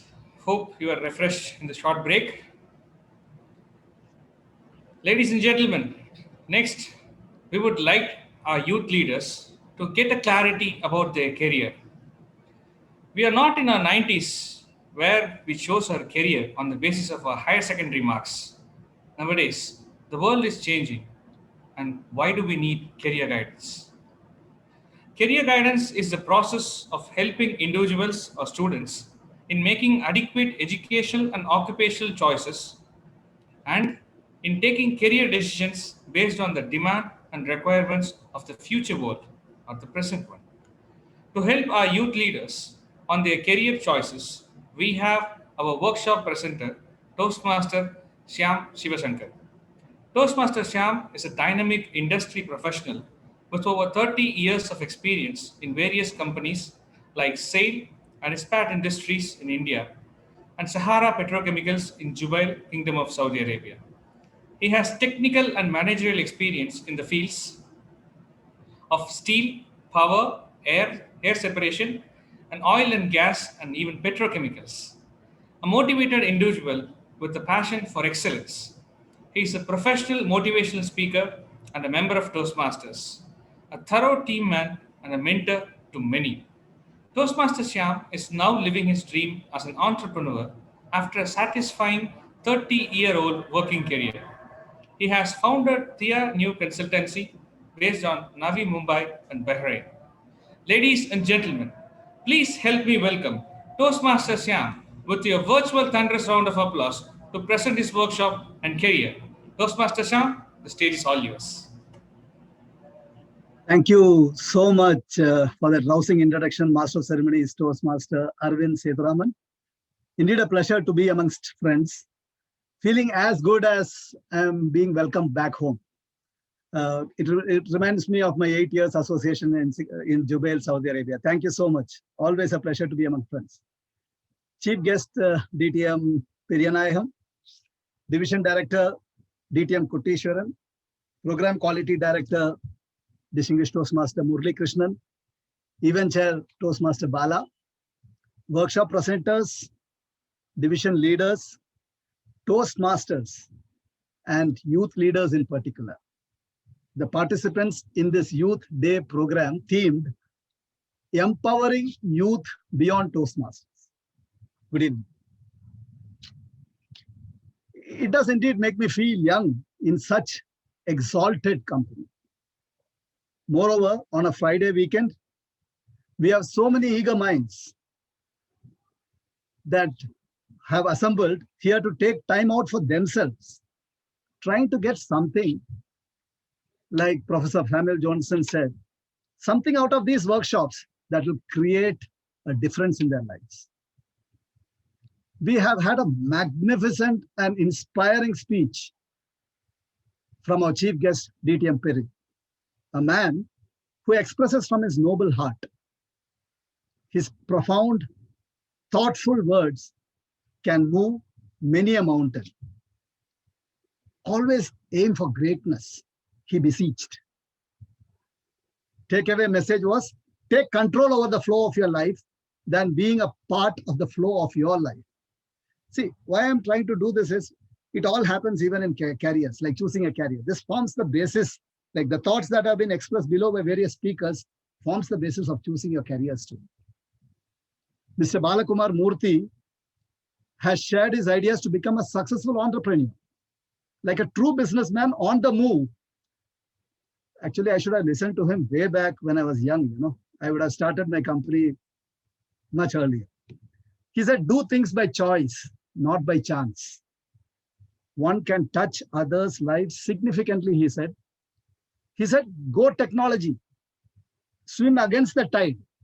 Two extremes. He said, either go with the technology or go against it. Something that about the blue ocean concept. Wonderful. Then we came to that articulate session by Toastmaster Professor Samuel Johnson. Wow, it was as insightful, very brainy, critical thinking session. He articulated how to think critically. The key takeaway for me, especially also for the youth leaders, you are the center, right? You are the center. Think, he said. If you have to be a leader, be a giver. He brought the concept of the fourth apple. Never ever compare. What wonderful takeaways. Be the happiest in front of the person who is not happy with you. Wow, this is going to be a very key when you take up a career. Let me tell you. Invest in yourself. Your age is all about choosing between attraction versus distraction, especially the adolescents, right? 13 to 19. I'm sure today we have students from the 8th standard or 12th standard across various boards. There is a probable, possible solution to every problem through critical thinking. So many takeaways. Wow, it felt so good to be a part of this particular workshop. Well, here, I am here to take you through a very important activity in anyone's life, career. I have been fortunate to have a very satisfying career, as said by Toastmaster Arvind. As an instrumentation engineer, I graduated from BITS Pilani way back in 1987. I always wanted to retire at 50. You know why? I read somewhere that if you are still working at that age for money, something has gone wrong along the way. Thankfully, 8-year stint in Jubail, Saudi Arabia helped me plan my finances in such a way that I could get working on my dream to be an entrepreneur. And today, I am indeed blessed to be living that dream. Looking back, thank you. I am proud of the associations that have helped me reach where I am today. That includes the complete ecosystem, which my family, my extended family, my friends, my acquaintances, the education that I had, books, very important, workplace, society, my cricket team. Bala is a hockey player, I know well, but I happen to be a cricketer also. Toastmasters, among others. Wonderful ecosystem indeed. Trust me, today's talk is based on a summary of these experiences. Simple. Nothing out of the blue. What I've gone through and what, as a child, when I was studying, I was brought up in, though I'm a Malayali, I was brought up in a place called Neyveli in Tamil Nadu. My schooling was from a very, very good school, a beautiful school. I was lucky again to be with very good teachers. So all these put in those values and our system, the ecosystem that helped me. Now, today, let me start with a few individuals who have achieved great successes despite all odds. In fact, when DTM Peri was speaking, he also touched upon certain individuals. But here, let me show you. You would be able to maybe identify them. Today, most of the students are from India. Indians studying in US, in KSA, or from Chennai, or from Hyderabad, or Yanbu. And there are a few Saudi participants too. But here is Dhanya Ravi. You know what? She was born with a very unique medical condition where even when she sneezed, her bones would get fractured. A very tough situation medically. She had that osteogenesis imperfecta, the disease, a very commonly known brittle bone disease. But then today, she is a very well-known NGO leader who does public speaking, who does news shows, who does TV interviews. She advocates mandatory genetic testing for pregnant women for early diagnosis. She's a very famous lady. She won against all odds. This is a little more famous lady. Is being considered for the COVID-19, right? Biocon. Founder, who is this? Kiran Majumdar-Shaw. Majority of the girl students, here I know that participating today. She founded Biocon in 1978 against all, with just 10,000 rupees as the capital, working capital. She had great difficulty identifying the identifying people for her business. She didn't get capital. She was shunned for being a female. But today, she's an accidental entrepreneur because she says that though I started it, it has grown so big because of a power of conviction, the belief that she can do something different for the public, for the society at large.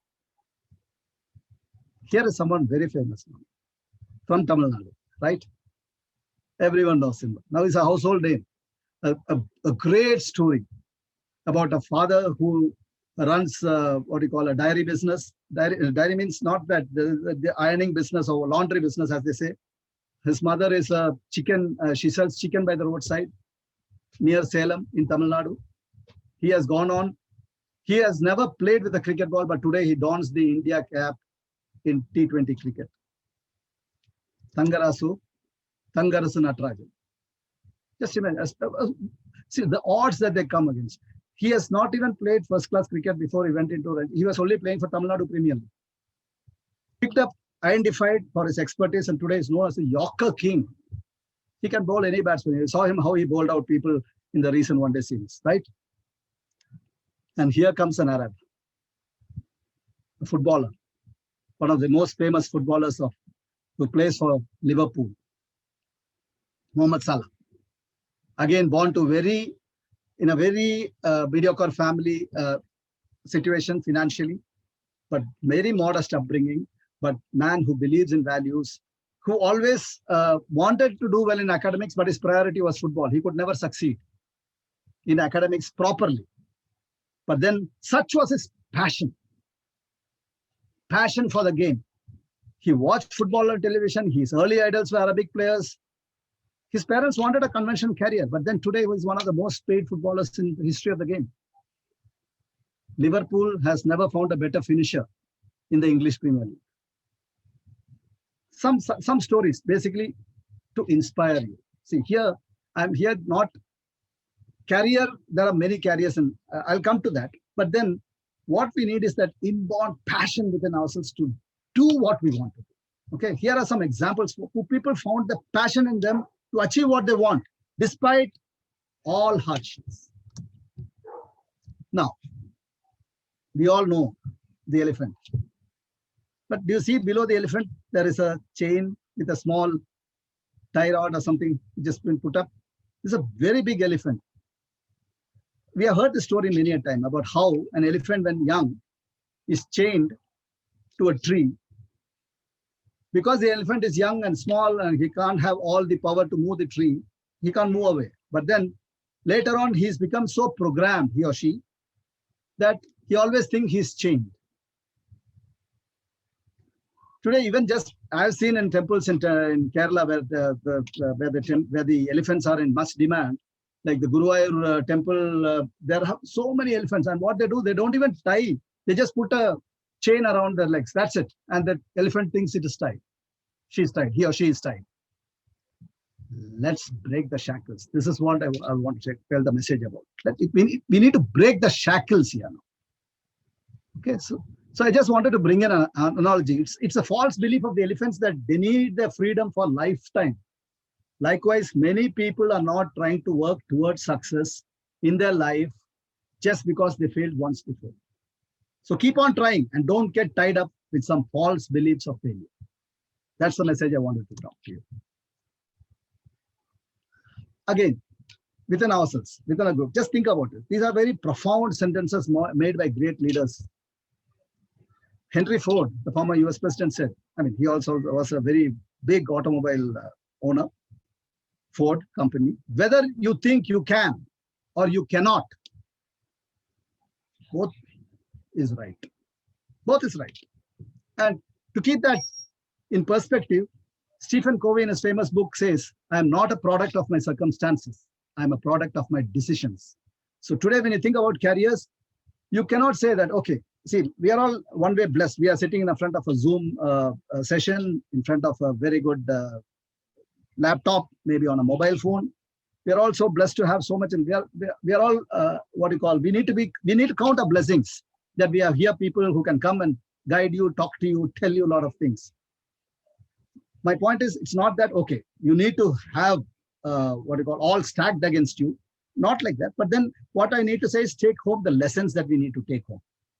So another sentence that Confucius makes is also very interesting, right? Because here comes a career about a job, probably. Choose a job you love, you'll never have to work a day in your life. Who was telling that? Our friend Bala, right? About entrepreneurship. He's so passionate about Mondays. I know a lot of, even when I was working, though I loved my job, it is not that, but every Monday after a Sunday, or like in the Middle East, after a Friday or a Saturday, the weekend, going to work on Sunday, used to have that certain blues about us. That's work, because we are working for someone else. But then, if you really have a job you love, then you don't go to work, right? You are loving it. Okay, here comes where you are. Again, there a brief part of where Professor Samuel took up about the age factor, like adolescence. We are all in an age, like now I consider myself part of you. That's why I'm saying we. All of us are young here who are participating. So here we are, wherein the brain is under constant change. Adolescence, 10 to 19 years old, is a critical period in human development. The young minds need all the support to ensure a smooth transition to adulthood. Changes are taking place in the structure and workings of the brain, in the mental abilities which underline some of the most sophisticated human behaviors. These intense brain changes can explain why teens in mid-adolescence can take more risks than older teens. And in a digital world, which is constantly changing, the adolescent brain is well prepared to adapt to new technology. Children learn faster than us also. See, they're not only prepared to adapt to new technology, but they're also shaped in return by experience. That's very important. Just think about it. The technology that you get shaped also. The adolescents must critically explore all the avenues available to them by collecting the necessary information required from different professions. All of you are studying, and of course, he looks too way young to be an adolescent, no doubt about it. But then he's getting a degree on top of his head. So what are we doing? Like as children, you see here, you have a lot of things to think about, right? About your friends, about your grades, about your self-esteem, you're being bullied, you've got exams. And you're thinking about various career options also, whether to be, in fact, someone thinks to be a politician also these days. Yes, it's a very, very, I don't know whether it's a noble profession, but then yeah, it's a profession where probably you can change people's lives. Yes, you could be a doctor, driver, and whatnot. But then all of this thought process is giving you stress. And in this, what kind of career choices? Again, I'm not saying what kind of career choices, but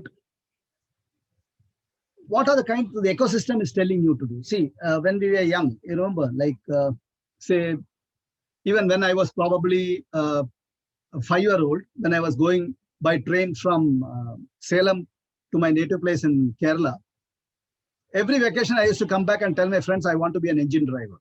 Because those days an engine driver, a locomotive driver, used to fascinate me. Later on, when I used to stand in school and see a plane fly ahead, I always used to wonder, can I really fly in that flight? Or one day, can't I become a pilot? When I saw one pilot smartly dressed. All of these are thoughts as a career which comes in, but those are not the firming up periods, right? Firming up periods starts once you're in the 8th standard. Like now the students here who have started in the 8th standard, somewhere around that is a time when we are asked by parents, our neighbors, our teachers, many of our acquaintances, what do you want to become? And then something clear comes. A child, you had some other thoughts. As you grow up, you could get into some other thoughts. Of course, later on, that could be a long period of time. For example, my elder son, he was very clear when he was in 11th standard that he wanted to be a musician. Absolutely clear. And today he is. He's living his dream. My younger son, Vipin, my elder son was clear. My younger son, at 12th, he didn't know what to do. He wanted to be a biotech, so he took an admission in SRM University in Chennai. But later on, he got, obviously, it's very difficult for a parent to counsel his son. So I connected him to a very well-informed friend of mine who took the role of a mentor. And he advised him to take up a core engineering. And so when he got an electrical electronics engineering degree, he's studying engineering by the way, 4th year. But now after the 4th year in engineering, now he knows that he needs to go for bioengineering as his core area because he wants to create a difference like every student. So how the ideas crystallize is something which is very important. That is basically on the psychology, how we get affected, how we do that thinking on our part, what do we need to give back to the society. I'm coming back to that. So for preparing career plans, adolescents can work out small exercises on the following lines. List of strengths and weaknesses, list of job options, evaluating the options, and examining whether the adolescent possesses the essential and desirable support for pursuing them. Putting in serious efforts to gain wider knowledge by attending career talks, lectures organized by the school counseling sections, keeping track of topics in the media, and above all, speak to the people in the field of choice. It's very important. Connections. I'll come to that again, because now what is going to drive your career, I'm going to come to that. A major turning point in adolescence life. So obviously you need help. Everyone, even when we do a career switch, even at the age of 50, when we decide to do a career switch, we ask people for a proper people, but then we understand that whom to talk to. Probably at this age, you are listening to a lot of people. So probably a little bit confused, maybe something is being firmed up also. So whom do we talk to? So all those things. So what is going to drive or what is going to make you that career choice? Now, see, my trust with life and experience so far has helped me summarize into, I'm going to show you 6 different concepts. The first is the dream. Not the dream, that we dream about, but the dream that is going to drive that passion within.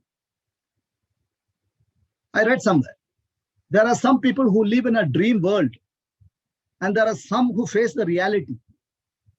And then there are those who turn one into another. So that's the power of the dream that one should have. It should be coming from deep. It will take time. So for that, you need to really venture out, see out, look at various possibilities, options. These days, everything, no one becomes an engineer or doctor just like that, unless there's a passion.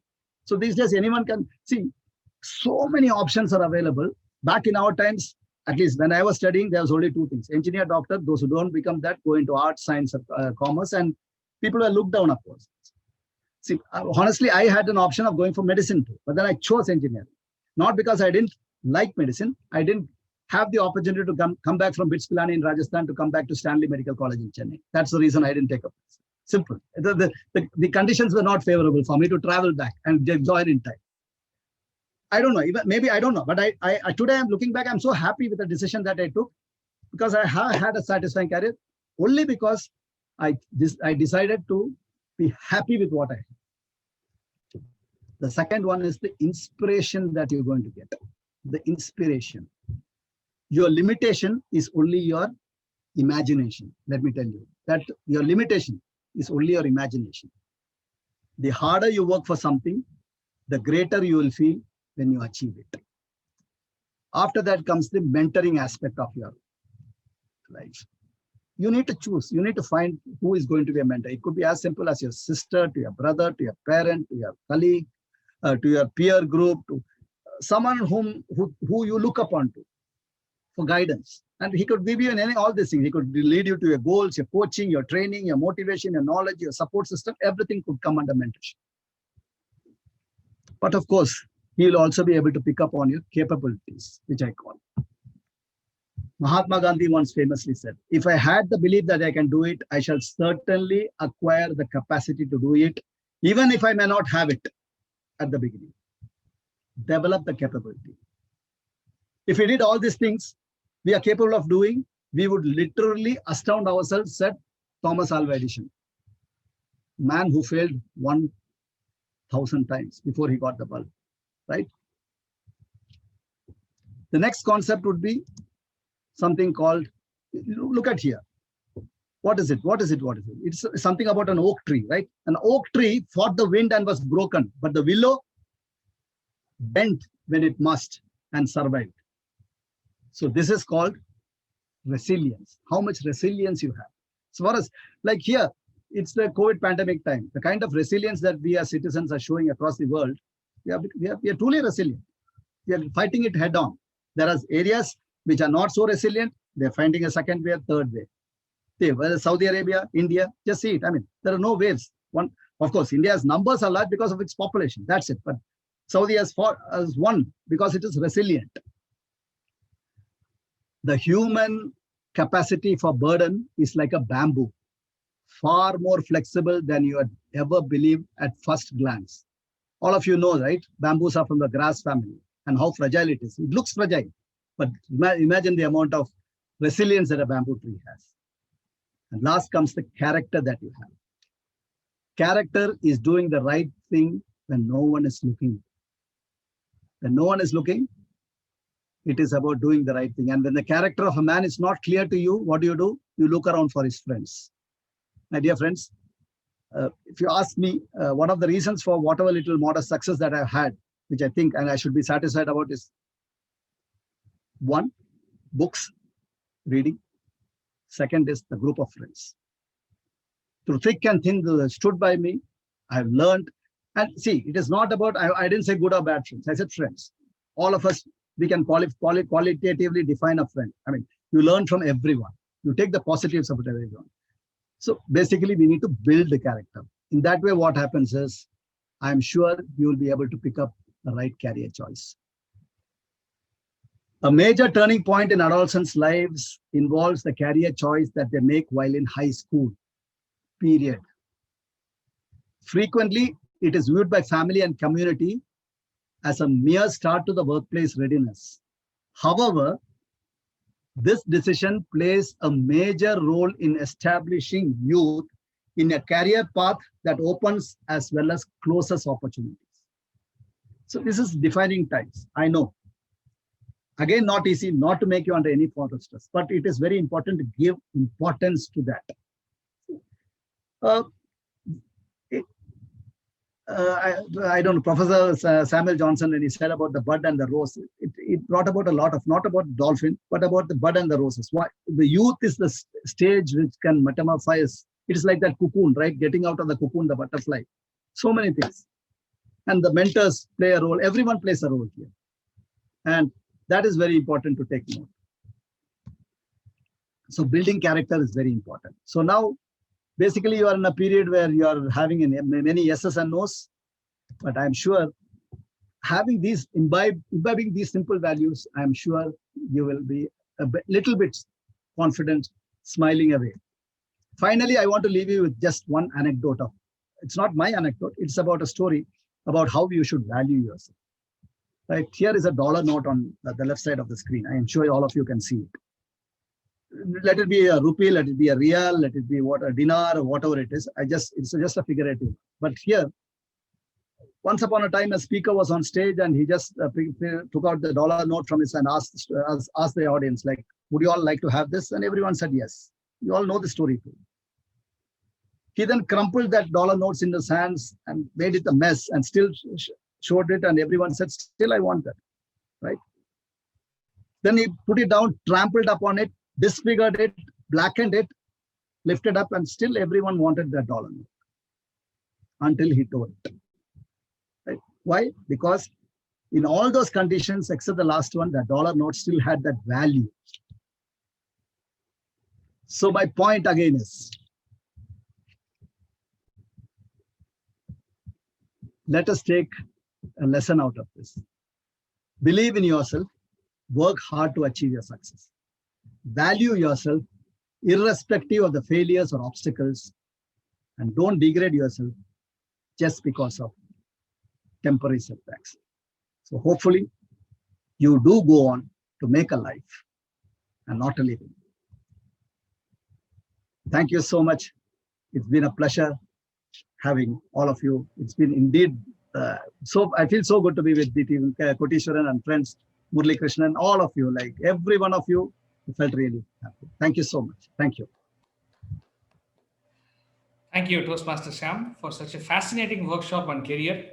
As our youth leaders are awaiting to flap their wings towards the universities and graduation, your guidance and motivation couldn't have been a more timely one for us. And regarding the question and answer session, sir, as we overshot the time, we will collect all the questions from our youth leaders, send it to you in the email ID of your respective. If you can just put your email ID in the boxes, chat box, students themselves will just send the questions, sir. Or else myself and Toastmaster Bala, the event chair, will be doing it for you. Thank you so much for all the hard work you did, Toastmaster Shyam. It was indeed an eye-opener and a fascinating workshop. Dear Toastmaster Shyam, kindly accept the certificate as a token of appreciation from Division D for presenting a workshop on our Youth Day. We thank you from the bottom of our hearts, sir. Thank you.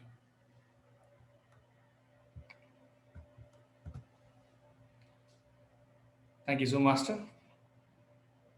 Dear leaders, are we all refreshed? Now it is time to see how our youth leaders are very well versed in their career selection process. We have Toastmaster Malini Karthikeyan to take us through this career contest. It's a very new contest and fascinating one. We have amongst us, she's an engineering graduate, a lecturer to be precise, and a lovable mother of 2 adorable kids. And she loves handicrafts and painting. Ladies and gentlemen, she's a champion speaker. Put your hands together to welcome Toastmaster Malini Karthikeyan to conduct the career contest. Dear Toastmaster Malini, the stage is all yours. Thank you very much, Master of Ceremonies, for that elevated introduction.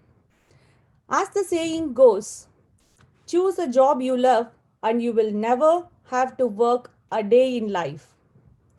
Dear Master of Ceremonies, Toastmasters, distinguished guests, from various walks of life and my dear participants. Good evening to all. It is my privilege and honor to take you all through this next session as the contest chair for the module Career. Although it has been mentioned, still I find it worth reminding the august audience the objective of this Youth Day event. To inspire and motivate the next generation leaders by giving them a platform to exhibit their talents in the three important domains: entrepreneurship, critical thinking, and career. We have witnessed the first two sessions, and I'm sure the segments, both the events and the presentations by eminent leaders across the globe has added rich value to the evening for all of us today, starting from the chief guest address itself. Career. Well, a goal for which almost all of us strive hard to succeed is our next key focus area. Knowing your job defines the individual success in any discipline. The objective of the module Career is to inspire and motivate the next generation leaders to develop a rational approach through which they know their job when they pursue a career. With that objective in perspective, the finalist has been selected based on their presentation in their videos, expressing their rationale for choosing a career. The results and the rankings will be rated based upon the rationality they bring in onto the presentation, why they want to pursue the career in life. Before we begin, please help me welcome the timer Toastmaster Shabna to read out the time limit for the speakers. Thank you so much, Contest Chair. I will be timing the career guidance speakers. The allotted time limit is 2 to 3 minutes. I will be indicating the time left by changing my virtual background to green at 2 minutes, yellow at 2 minutes 30 seconds, and red at 3 minutes. It will stay red until the speaker completes the speech. Thank you, and over to you, Contest Chair. Thank you, Shabna ma'am. With that note, let me begin the exciting section. And my first contestant is Madiha Fatima. She loves reading and playing, and her favorite subjects are mathematics and science. Ladies and gentlemen, please help me welcome Madiha Fatima onto this virtual platform. All the best, Madiha. Before you begin, please pin the timer video.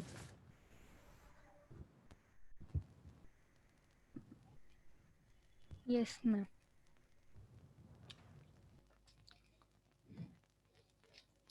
Do you want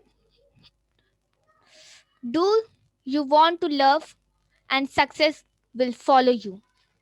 Hello everyone. Today I am going to share you all about my career in future. Some people are born great while some people achieve greatness. In order to achieve greatness, it is important for people not to take things for granted, to understand about those things that truly matter in life. Some things are meant to be understood and implemented in an effective way. One of those things is the feeling of patriotism. It is important to understand your roots and not to forget the place that gave you an identity. My identity was given to me by my country, India. India is a great country where people speak different languages. India is full of different castes, creed, religions, but they live together. Indian Army is the real protector of this country. As we all know that India is a land of courageous people where people don't hesitate to defend the country and sacrifice their life for the nation. My uncle is one of the soldiers of Indian Army. Once he shared me an incident that touched my heart. In the fall of night, all the soldiers were sleeping in their camps, but my uncle was awake. Suddenly, the enemies attacked on them and started. As soon as my uncle saw them, he started counterattack. By seeing his alertness, the enemies ran away. My uncle had saved lives of all the Indian soldiers. He achieved the Paramveer Chakra Award from the Government of India for his bravery, spontaneity. This inspired me. From them, I have a dream of to become a part of Indian Army. Our flag does not fly because the wind moves it. It flies with the last breath of each soldier who died protecting it. Last but not the least, I would like to conclude my presentation by saying we don't need a Superman, Batman, or a Spider-Man. We have our own superheroes, the Indian Army. I would like to protect my diverse country by becoming a part of Indian Army. Thank you.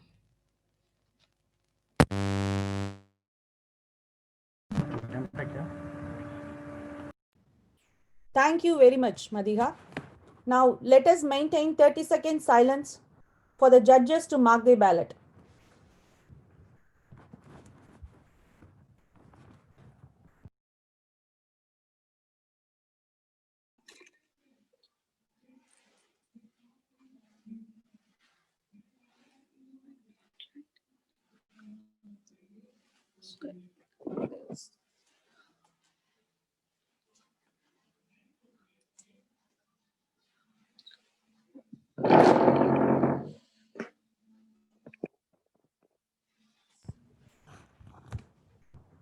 And my next contestant number 2, Sidra Nafiz.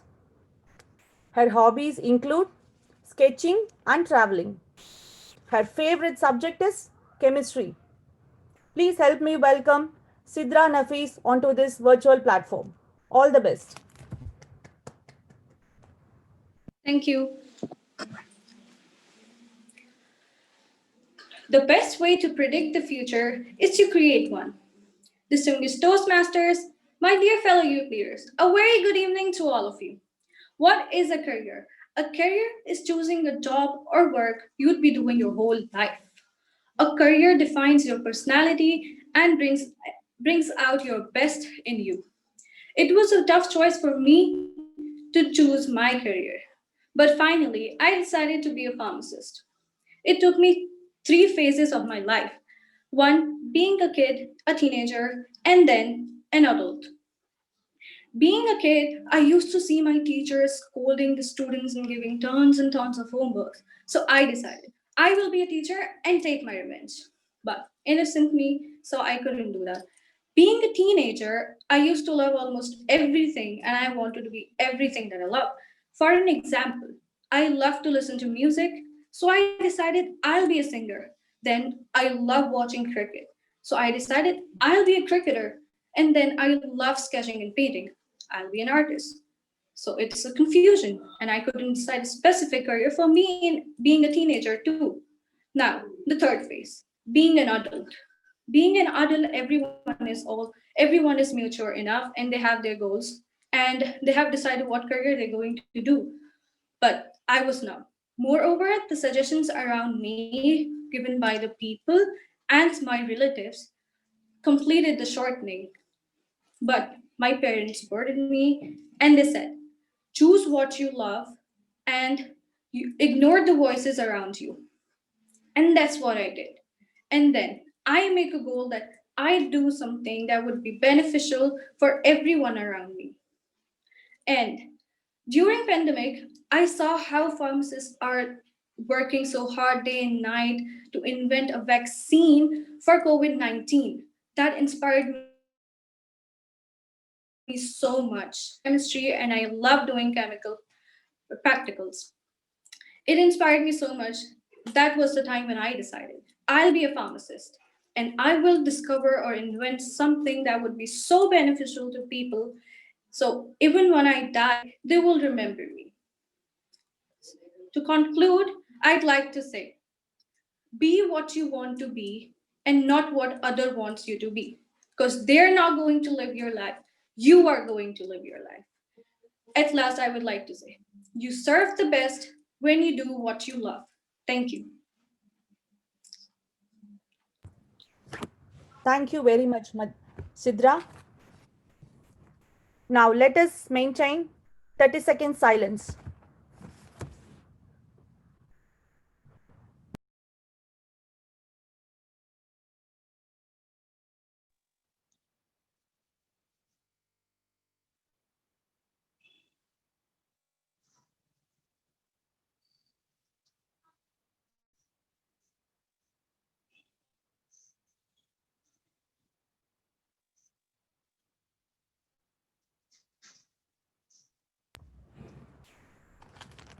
Our next contestant is Devi Sri. Contestant number 3, Devi Sri. Her hobbies include glass painting, classical dance, and solving Rubik's Cube. And her favorite subject is mathematics. Please help me welcome Devi Sri onto this virtual platform. Best wishes. I am sleeping on my soft cotton mattress, surrounded by servants who gently fan me with peacock feather. Squad of bodyguards follow me wherever I go and provide me with delicious delicacies. Crowd gather and bless me by saying, "Long life, princess, live long life." I will become a good queen and rule the country after my father. Distinguished Toastmasters and fellow leaders, oh, that was a dream. In reality, I am helpless. About 70% of the population in India are under poverty. It is heartbreaking to watch many families sleeping in the street and children working for their survival. I am an engineer's daughter and not a wealthy girl, but to ameliorate our society for the better, I have to become strong enough to be in a position to help others. I heard many good news about the Melinda Gates Foundation. They work for reducing poverty and enhancing healthcare. Recently, they funded $300 million for the people suffering because of the COVID-19 pandemic. I was perplexed. How are they getting such a huge amount of money for these activities? Then I came to know the richest man in the world, Bill Gates, is funding majority of the finance. Although he was born from a middle-class family, through dedication and smart work, he has become one of the most successful entrepreneurs. His life story and charity attitude influenced my career choice. Yes, I decided to become an entrepreneur. This is the right age to discover your career goals. It is also one of the most dreadful tasks a child has to face. Friends, your career don't have to be too big. What matters is they empower you and make you feel optimistic about your job and future. No matter the career you choose, you will set on an exciting journey to self-development. Remember, to choose a job you love. And you will never have to work a day in your life. Over to you. Thank you very much, Devi Sri. Now, let us maintain silence for 30 seconds.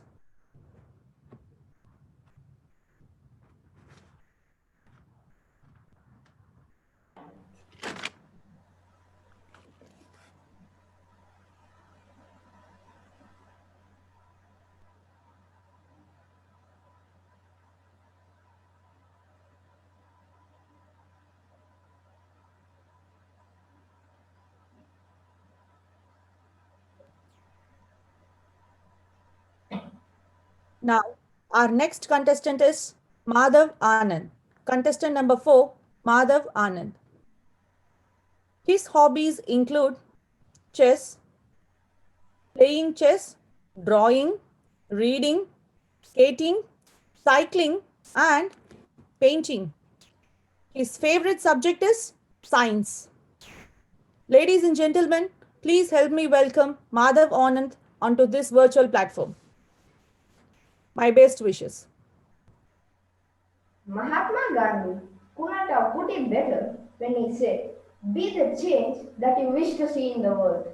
Respected mentors and my dear Toastmasters, a very good evening to one and all.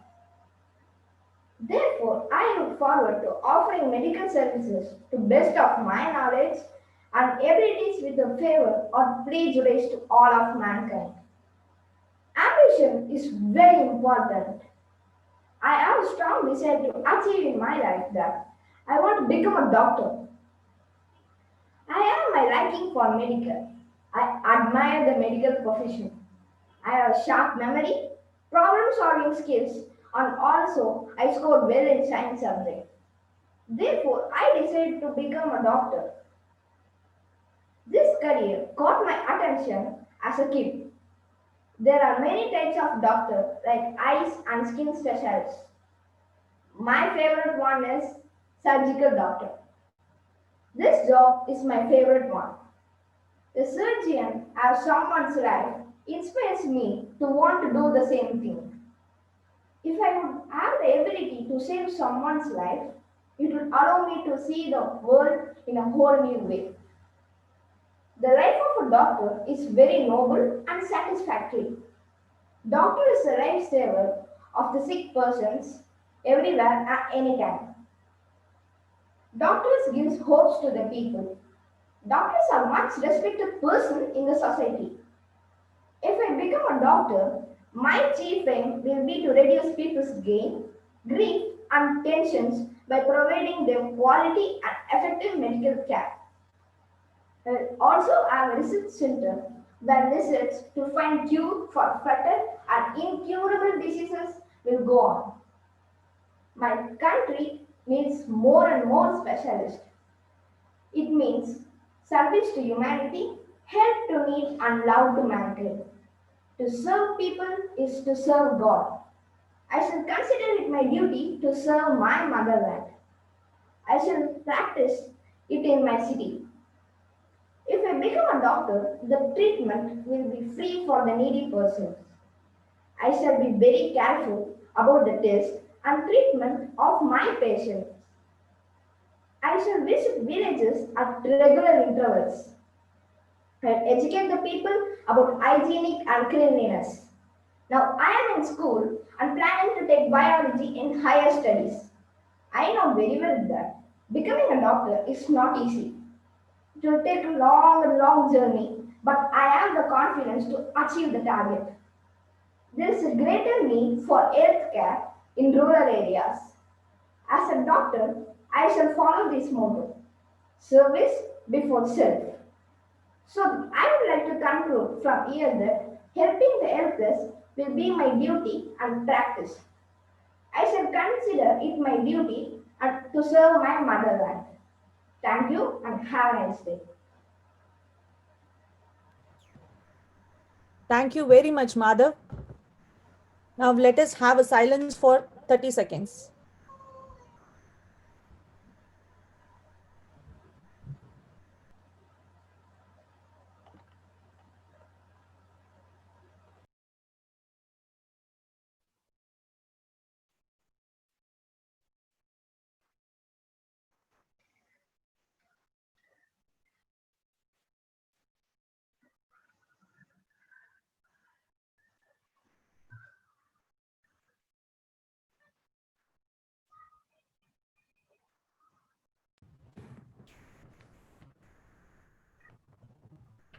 Our next contestant number 5, Shamita Rajshekhar.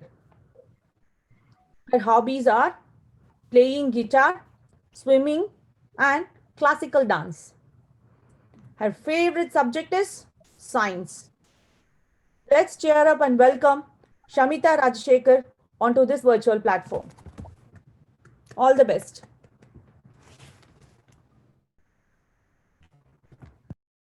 It was a weekend morning. The aromatic food of my mother woke me up. As soon as I came out of my room, my mother was looking high and low. When I asked her what she was looking for, she replied that she was in search for spectacles. I was very interested to find a lost spectacles along with her. The very next moment when I found it, I rushed to her with an excitement. She remarked me as a good girl and patted on my back. Respected Toastmasters, audience, and judges, good day to all. From that day, I love to explore missing article in my house.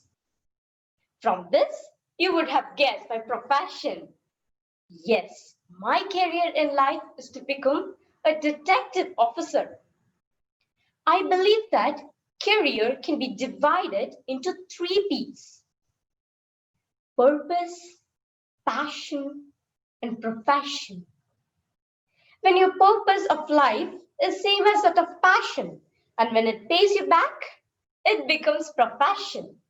And when your profession and career are same, you will live a life that you love. A career is like its train, its track, and engine. We ourselves are the train. The track is the path in which we choose to travel. Its engine is our parents, teachers, and mentors who motivate us to travel in right path. A detective officer is a person who investigates and solves crimes.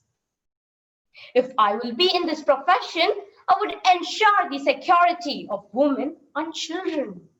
I will be able to sow the seed of peace in the environment which I live in. I will serve my people with immense pleasure. This is why I would like to opt detective officer as my career.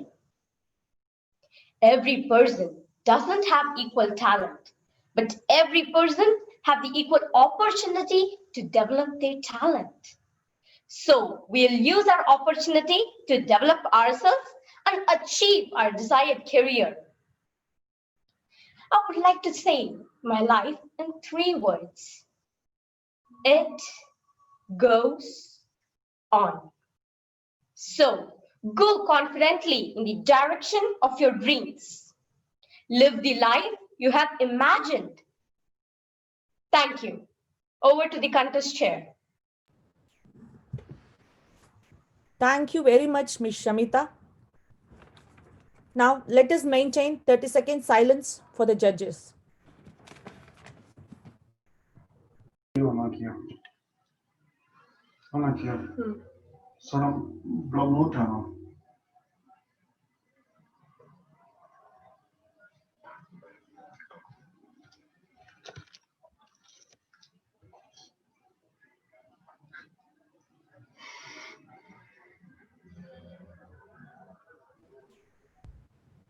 Our next contestant is contestant number 6, Manav Philip.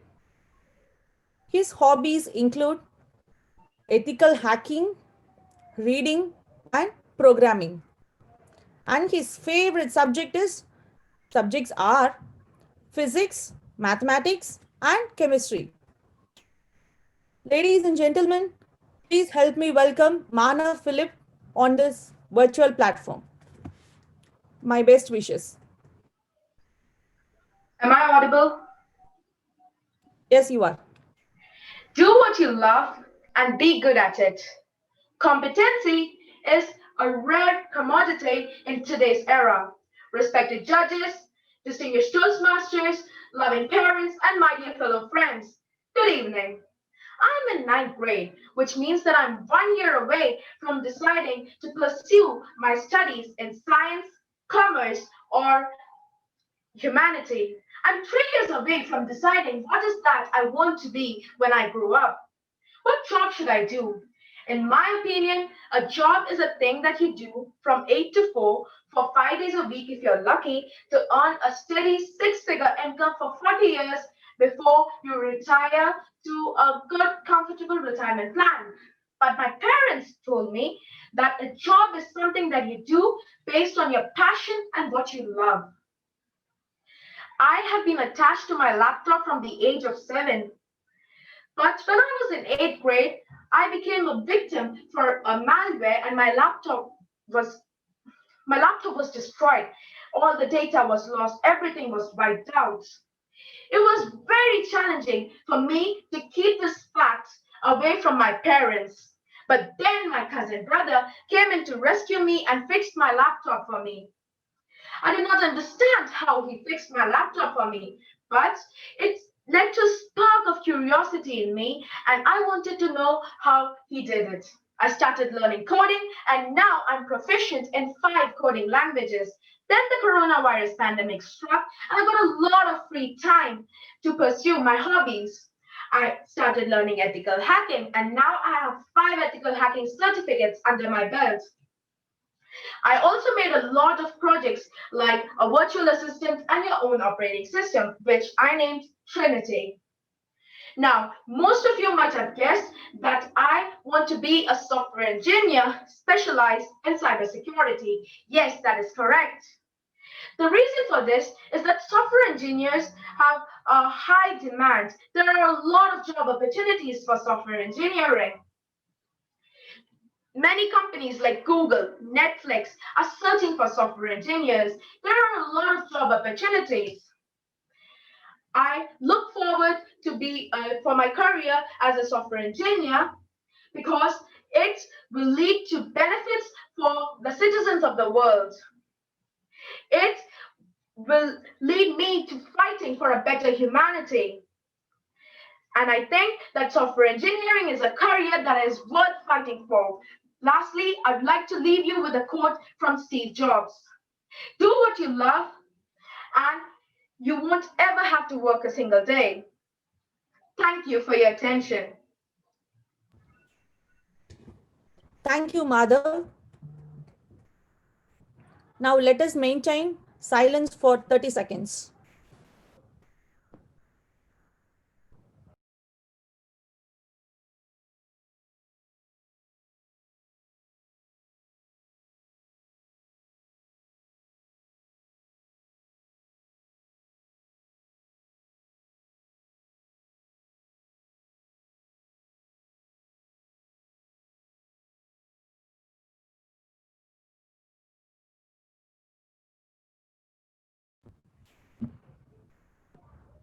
Our next contestant number 7, Sania Bakoda.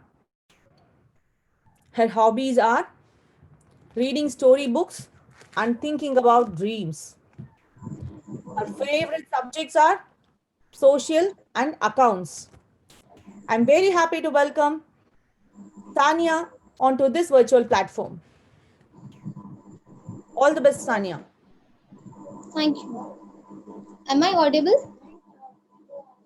Yes, audible. One bad chapter does not mean your story is over. Good evening to all, one and all presented over here, the Toastmasters and my dear friends. I'm here to tell you about my career, my aim. My aim is to become a motivational speaker.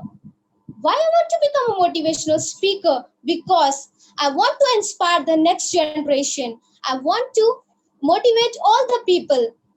I want to suggest to all the people in future is, if you want to success in your life, believe on yourself. Be positive and neglect negative people. Always think great to achieve great in your life. If you don't sacrifice for what you want become the sacrifice. Success is not the key to happiness. Happiness is the key for success. If you love what you are doing, then you will be successful. 100% of employees are people. 100% of customers are people. If you don't understand the people, you don't understand the business. Now, I want to tell you, do you all know that how many students come in pressure when they get failed? So sad. Some of them get suicided. For that students, I'm here to motivate all the students to make their life best, to make their future best. I want to overcome with all the difficulties of all the students. I'm here to motivate all the students. It does not matter how slowly you go, as long as you don't stop. If you want to success in your life, just have to believe on yourself that you can do it. There are many failures who fails in their lives. The biggest example is Thomas Alva Edison. He has failed many times, but he did not lose his hope. It all depends on our hope. If we lose our hope, we lose everything. If we did not lose our hope, we are having still to achieve it. I want to tell you all that if you want to success in your life, you just have to be motivated all the time. Just have to focus on your dream that you can do it. In the last, I want to conclude that when I become a motivational speaker, I will convert the failures into us, from the failures to the success. I will make the failures to the winner up.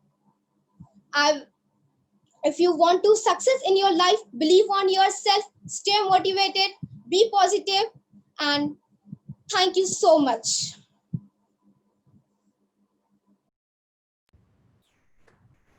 Thank you very much, Sania.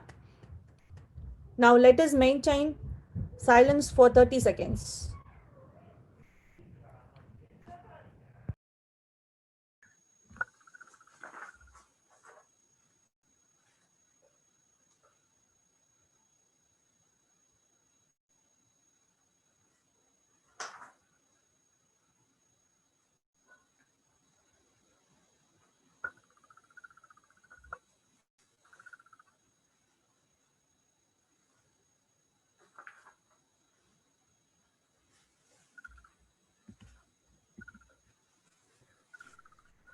Our next contestant number 8, Anam Asrar.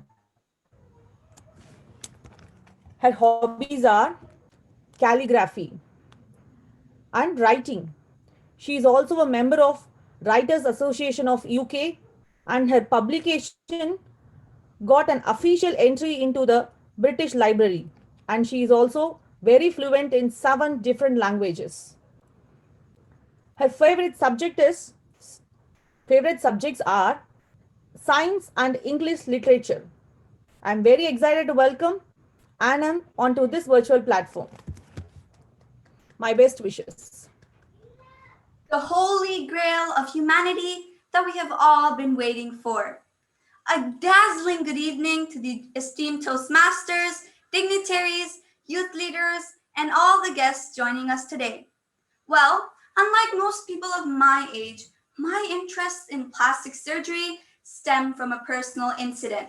My aunt had a black patch on her shoulder, and in order to get rid of it, she underwent the knife several times. Yet, the embarrassment fueled by the scar remained. I asked myself, there could be much more to plastic surgery than just aesthetic procedures. That is when I exactly realized what I wanted to be, a surgeon scientist. I was blown away by the fact as to how much this field resonated with my aspirations and personality, like the intricate yet aesthetic touch to patient care, the ability to resolve and restore normalcy in patients who have been subjected to aggressive surgeries, the creative requirements, the ability to think on one's feet, and finally, to act as a troubleshooter. Indeed, it is a patient care that requires a perfectionist at work. My plan is to attend medical school through NEET entrance examination of India. And following that, I'd like to secure a plastic and reconstructive surgery training position, preferably at Stanford School of Medicine, after clearing my United States medical licensing examination. My goal is to extend the benefits of plastic surgery to the masses. You see, regenerative medicine in plastic and reconstructive surgery has the potential to entirely reverse engineer or replicate congenital diseases that require massive reconstruction. In simpler words, a disease or a syndrome can be seen a mile away, and that, my friends, will save lives and revolutionize the way medicine functions. Regenerative medicine is the future.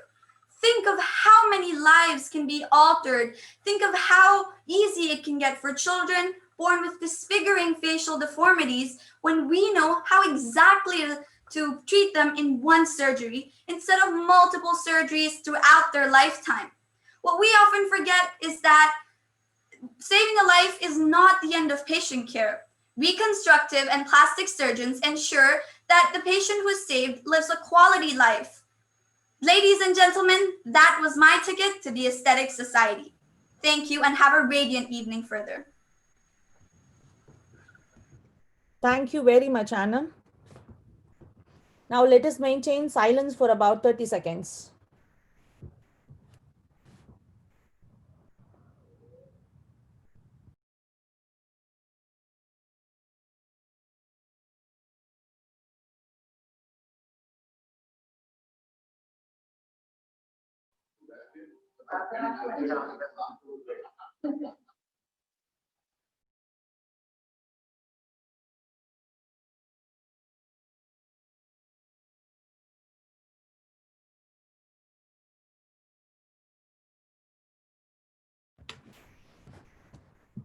And our last and final contestant number 9, Nawal Sufi. Her hobbies are playing cricket, and her favorite subjects are English and science. I'm very happy to welcome Nawal Sufi on this virtual platform. A very good afternoon to my fellow mates and my dear sirs. The best way to predicate your future is to create it. Career is a very important thing in one life. Whatever path you choose to follow, it impacts yourself greatly. Your career will determine your future in a society in addition to your lifestyle. Therefore, it is extremely important to choose the best career from a very young age. Your career will determine your self-worth and a best person. Third, do you know how to protect? Do you know how to do with your career? You must consider a number of factors before deciding on your career. Each each other each factor signifies your role in your choice, your signification in your life. Third, you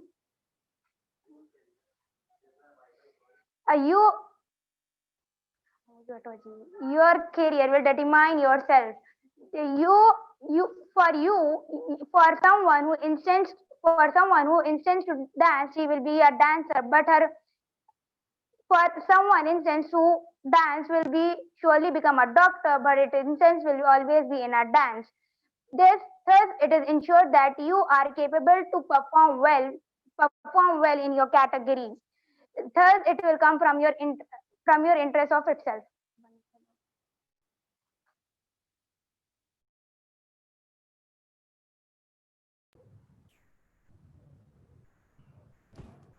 Thank you very much, Nawal.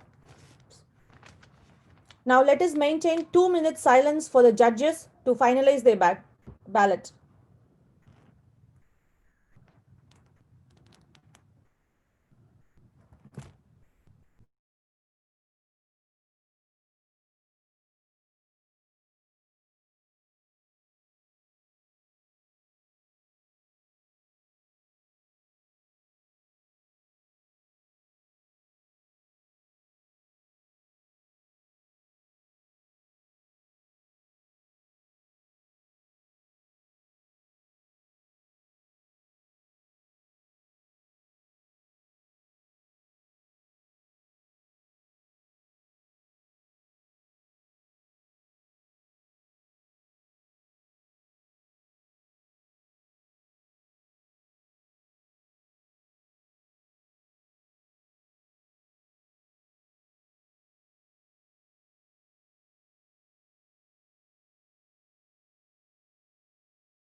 Well, that's a power packed performance, next generation leaders.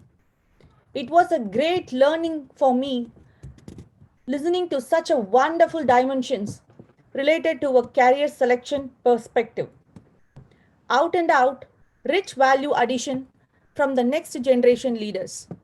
To us, the Toastmasters, my heartfelt thanks for taking us all through that wonderful journey.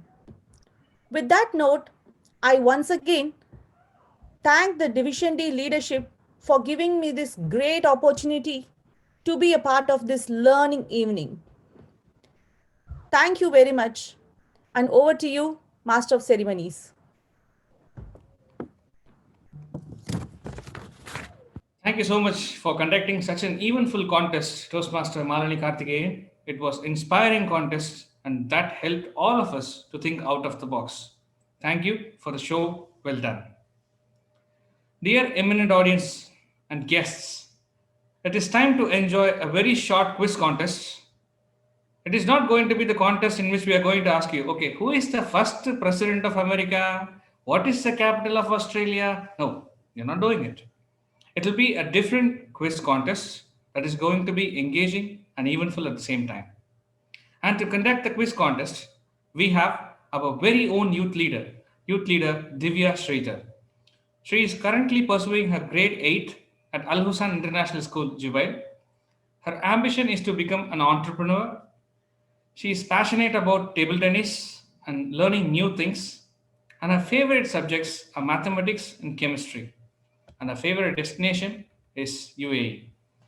Ladies and gentlemen and youth leaders, kindly put your hands together in a virtual round of applause and help me welcome the prodigy, youth leader Divya Sridhar, to conduct the quiz contest. The stage is all yours, youth leader Divya. Thank you very much, Master of Ceremonies, for the nice introduction of mine. Respected Toastmasters and guests, a very good evening to one and all. That was a very informative session that we all had in our ADAPT, critical thinking, and career. It was very informative, and we all enjoyed the speeches from all of your performances. Now, it is time for a fun part in today's evening. So, today we're going to play the Kahoot session. It is a game where we are going to have a few questions of general knowledge questions, and we're going to play them in a website as Kahoot. So, of course, as already shared, kindly open the Kahoot page for the participants, and we will have a game pin shown in the screen right now. In that game pin, all of the participants will join into the game, and when we start the Kahoot quiz, we will have some general knowledge questions. It is just very simple, and we will make sure that all of you would enjoy playing this Kahoot game. So you all will be seeing the question in the Zoom screen, and you'll be answering in your second device. So everyone, be ready to join for the Kahoot quiz. We will start now. The game pin will be seen in your screen. So kindly type the game pin and join. The game pin is 7677-003. I repeat, 7677-003. Kindly join with your category and your role player, the number, and with your full name. Yes, we have many participants joining. Kindly join with ID and password 7677-003. This is the game pin. Kindly join with your name to this Kahoot quiz. We'll be having a few general knowledge questions which will make you to feel more happy and relaxed solving this quiz.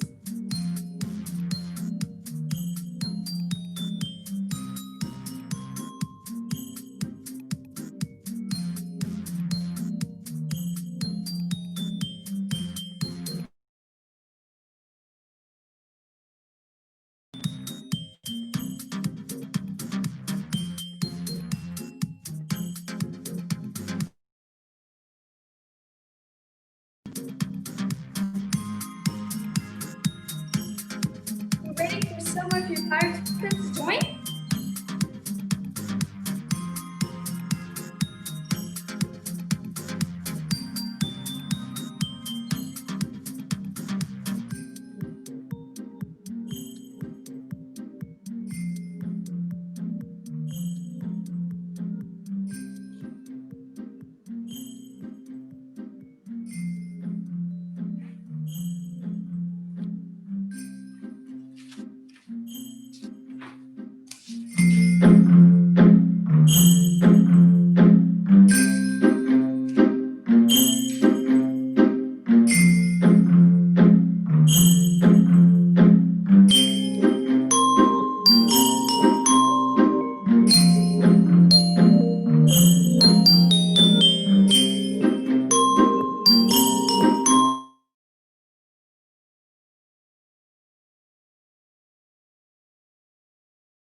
Participants join.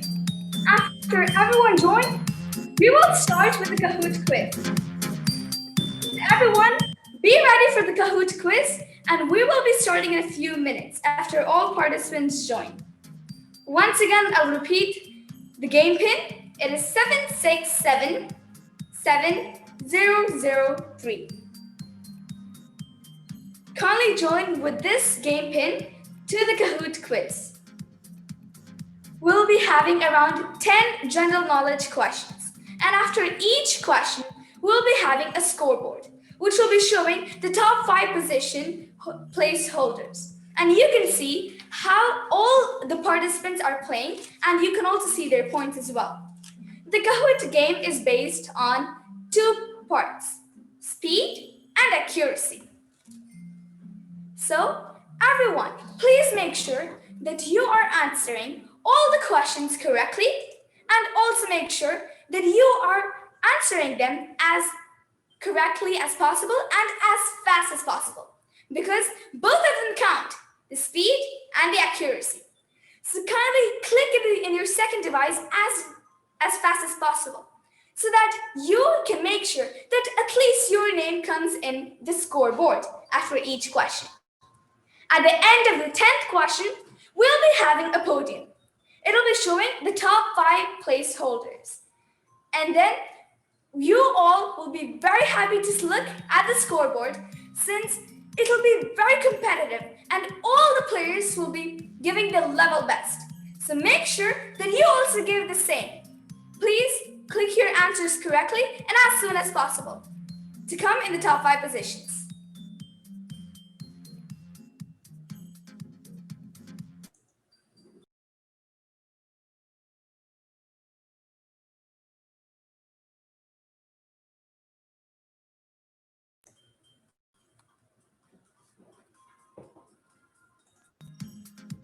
Now, we can start with our Kahoot quiz. I hope all of you are ready to join with the quiz. We will start.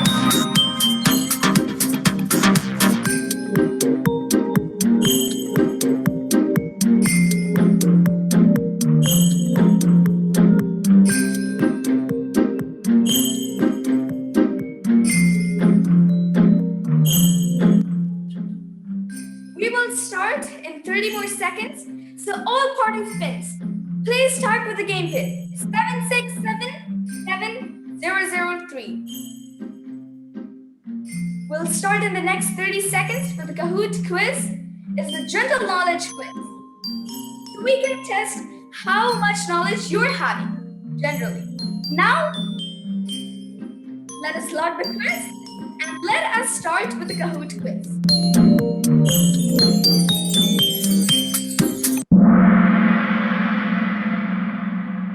3, 2, 1, go. Our first question. Guess the name of the city looking at the video.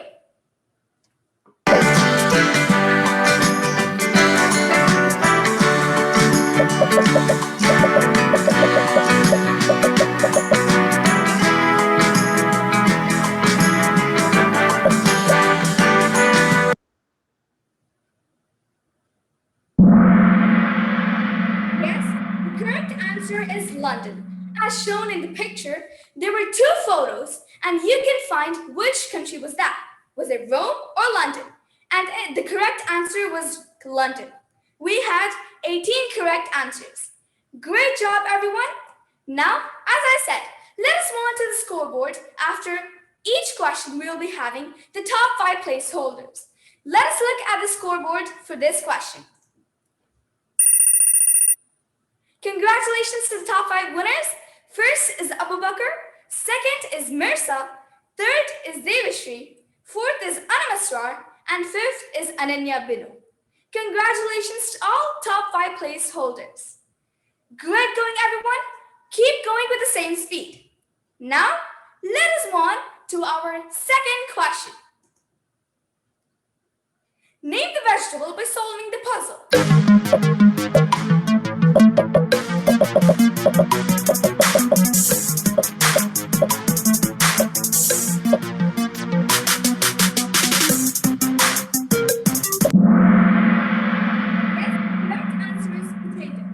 As you can see in the picture, the first shows a pot, second picture is in letter A, and the third is toe.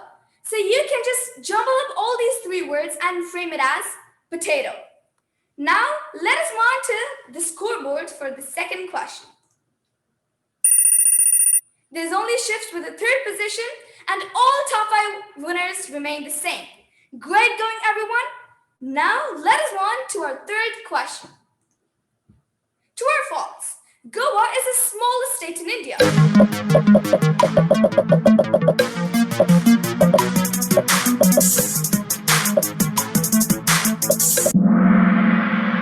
Yes, it is true. Goa is the smallest state in India. Wonderful job, everyone. Now let's move on to the scoreboard. There's a shift with the last top 4 winners. Congratulations. First is Abu Bakr, second is Anamasrar, third is Ananya Binu, fourth is Mirsa, and fifth is Devashri. And Anamasrar has the highest answer streak of 3. Congratulations, Anamasrar. We wish you to come to the first position.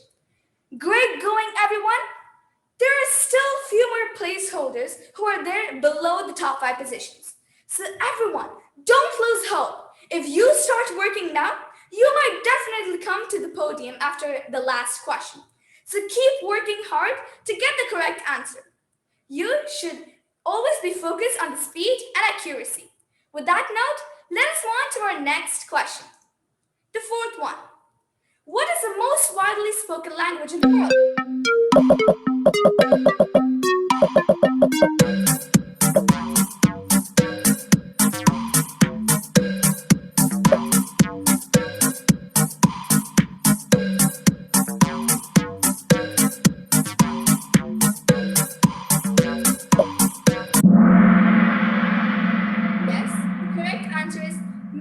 Chinese. Great job. Now let's move on to our scoreboard. There's a shift with the last 4 winners. The first position, Abu Bakr, remains in the same place. Great job, everyone.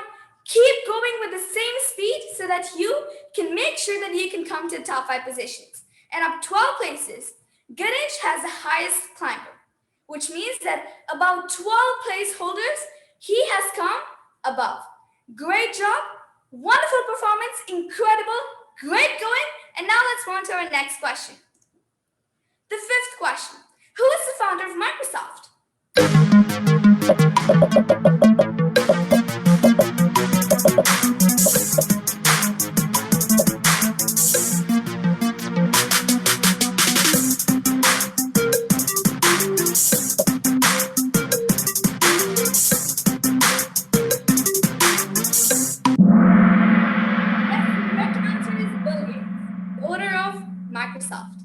Now, let's move on to the scoreboard. There's a shift with the last 4 position. Great job, everyone. Incredible performance. Wonderful. Now, let's move on to the next question. And as you can see, before going to the next question, the last 2 place winners, Ganesh and Taniyat. If you look at their points to the right side, you can see that there's only 1 point difference between both of them. As I always told in the beginning, the top 5 position in the scoreboard, they're very competitive. And you can see that the position also matters just with one single point. So everyone, again, be focused so that you can come to the top 5 positions. And also all the placeholders who are not in the top 5 positions, don't lose hope. You can do it if you can try it. Now, let us move on to our next question. The 6th one. What is the largest desert in the world?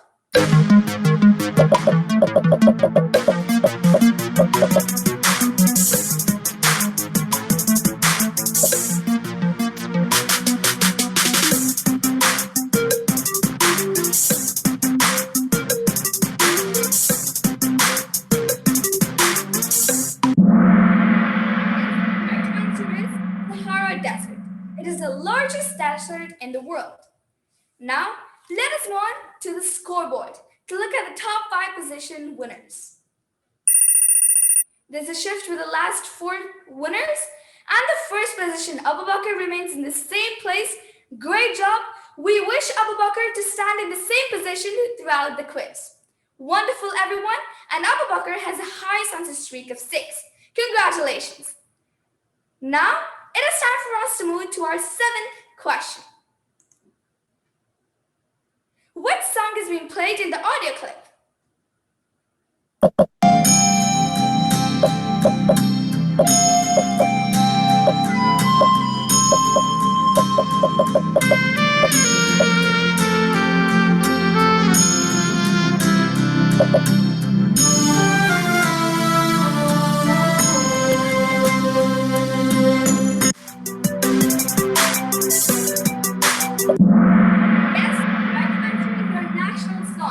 Vande Mataram.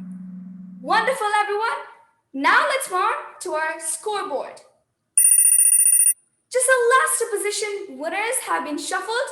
Otherwise, our top 3 position winners are going at a marathon speed. Great job, everyone. Please keep on focusing more on quickly answering the options in your second device so that you can come to the top 5 positions. Everyone, don't lose hope. And make sure that you are continuously shifting your positions so that we make sure that the Kahoot quiz scoreboard is very competitive. And Akifa is back with an answer streak of 3. Wonderful, Akifa. We wish you to come to the scoreboard in the top 5 positions. Now, let us move on to our next question. The 8th one. Which is the highest waterfall in the world?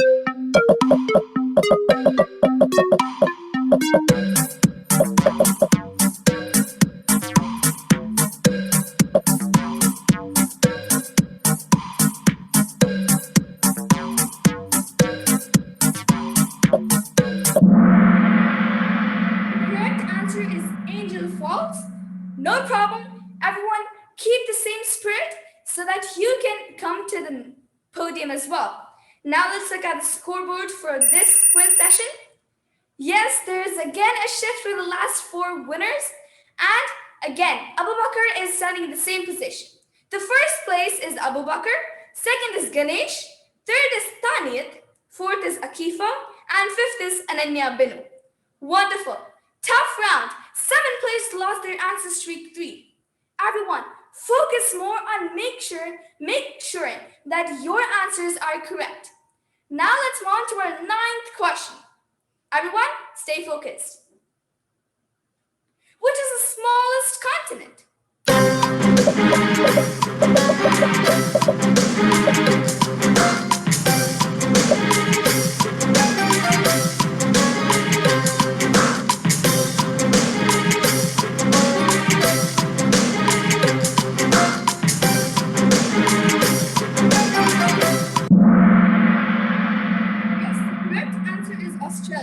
It is the smallest continent.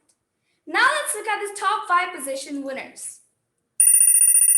There's a shift with all the top 5 winners. I'm sure that this is really a tough round, not only for the audience watching, but also for me. I'm very excited to look at the podium at the end of the quiz. I'm very excited, and now it's going to be our last question for today's quiz round. We have made this quiz to cool all your tension and make sure that you all are very satisfied and very happy to attend this quiz. Everyone, once again, stay focused to answer the last question. Not only the top 5 winners, but also who are not there in the top 5 winners. Don't lose hope that you are not coming in the top 5 position. You still have one more question left to answer. So stay focused, everyone, to make sure that you are correctly answering within time. And up 3 places, Pradnya is the highest climber. Wonderful job, Pradnya. We wish you to come to the top 5 position. Now it's time for our last question, the 10th one. Here we go. Who is the first Indian woman to climb the Mount Everest?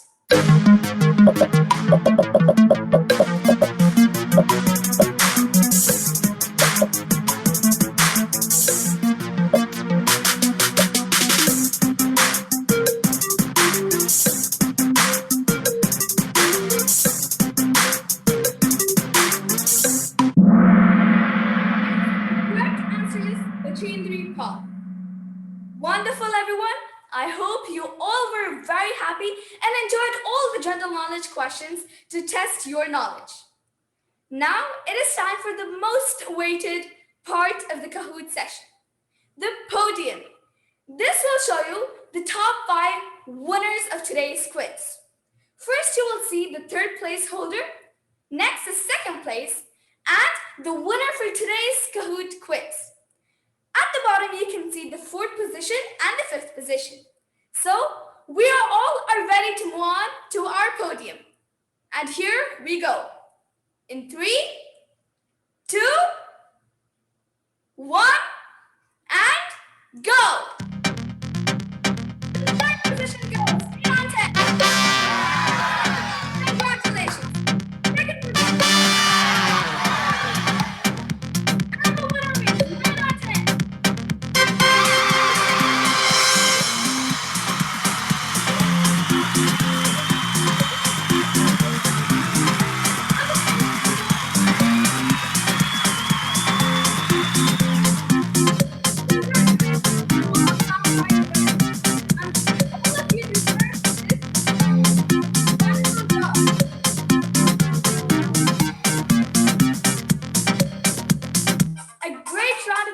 For everyone.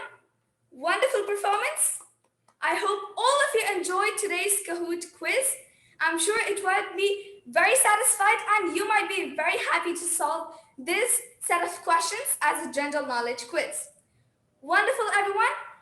Very happy to announce these winners, the top 5 positions. Congratulations to all winners. Thank you very much. I'm very happy to attend this Kahoot quiz. Thank you very much, and over to the Master of Ceremonies.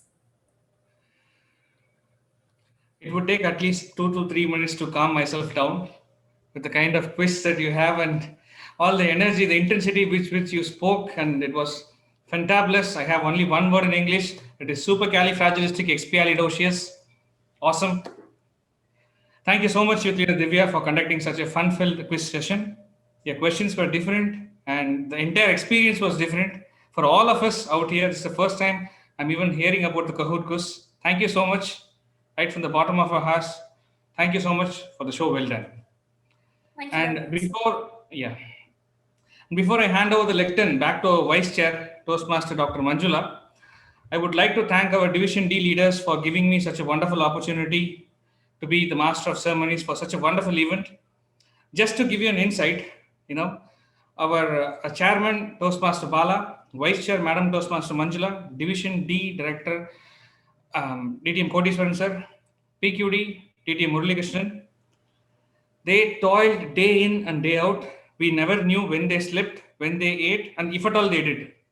For the past 1 week, nothing was going on in their families. They were all dedicating their time for the youth leaders and the Youth Day. Because of their hard work, dedication, and commitment, the day was really a very wonderful day. I believe that everyone made the best out of it. And every single day they watched 100+ videos and so many Zoom sessions with all the practice going on and script writing, editing, reevaluation, sorry, they are all very stingy as of now. Don't talk like this. But this is the moment, and I believe at the right moment, right people must be encouraged and appreciated for all their hard works, dedication, and thank you so much, all four of you, and even all the contest chairs, silent judges, the parents, students, every single one of you. It was a wonderful experience for me. Once again, I thank our Division D leaders for this wonderful opportunity. Kindly help me welcome the fulcrum behind all this event, our event vice chair, Madam Toastmaster, Dr. Manjula. Dear ma'am, the stage is all yours. Thank you very much, Master of Ceremonies, for your kind words and your inspiring appreciation. Dear contestants, how was the proceedings for today? As I mentioned earlier, that our youth is also our source of inspiration. Being a learning platform and all are poised for continuous learning, we witnessed many youth leaders showcasing their extraordinary talent, which inspired us to learn from you. Keep it up and don't forget that success is not a destination. It is a journey, and this journey should continue throughout your life. I request a pledge from all the youth leaders on behalf of our advisors and mentors. When you grow further, will you transfer your learnings to your next generation as our seniors Toastmasters are doing now? Thank you, dear contestants. I can see many are responding. Thank you very much. This is the gratitude which you pay for our seniors who have dedicated their most precious time for this noble cause. Don't you think that this is a selfless service from our seniors? With this short note, let's move to the next segment, which is very exciting for all of us. Can you guess? Yes, it is the awarding ceremony.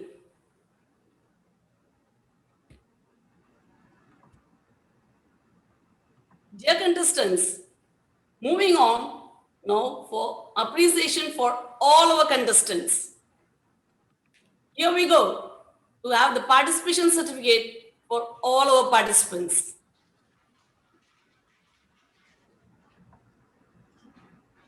The first category, ADACT. For ADACT category, following are the participants. The first participant, Master Abubakar Siddiq. Moving on, second contestant, Miss Gayatri Ravi. Our next contestant is Master Ganesh Ravi. Our fourth contestant, Miss Pradnya Eknath Kilari. Moving on to our next contestant, Miss Sumaya Begum. Our next contestant is, and our last contestant for ADACT is Miss Adil Irshad. Now, the participation certificate for our second category, critical thinking. Our first contestant goes to Miss Ananya Binu. Moving on to our next contestant, Miss Tanya Fatima. Our third contestant for critical thinking, Master Missa Irshad. Our fourth contestant, Miss Sayeda Amina Tabassum. Our next contestant is Miss Asna Shafiqa. Next contestant is Miss Akifa Begum. Moving on to our next contestant, Master Om Bhushan Ogele. Our next contestant is Miss Nida Fatima. Moving on to our next contestant is Miss Juwaria Fatima. Our last contestant for our second category, critical thinking, is Master Syed Numair Mahdi. Congratulations for all participants for participating to our second category, critical thinking. Moving on to give the participation certificate for category 3, my career. The first contestant is Miss Madia Fatima. Moving on to our next contestant, Miss Sidra Nafis. Our third contestant is Miss Devishri. Now, our fourth contestant is Master Madhav Anand. Our next contestant is Miss Shamita Rajshekar. Moving on to our next contestant, Master Manav Philip. Our next contestant is Miss Sania Bakoda.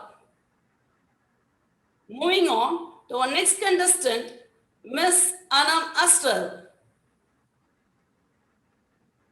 Now, our last contestant for getting the appreciation for participation in our third category, my career, is Master Nawal Sufi. With this, we have come to an end of our giving a participation certificate for all our contestants. Congratulations, dear contestants. Wonderful and excellent job done by everyone. Great transformation from where you are and where you are now. Wonderful. Now it's the time for giving the appreciation to all our assignees. Just a minute, ma'am.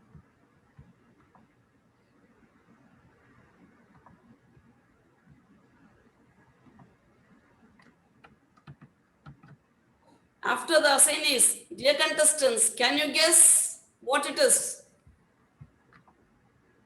Can we finish with that? Let it be as a surprise. Now, moving on to give the appreciation for all our assignees.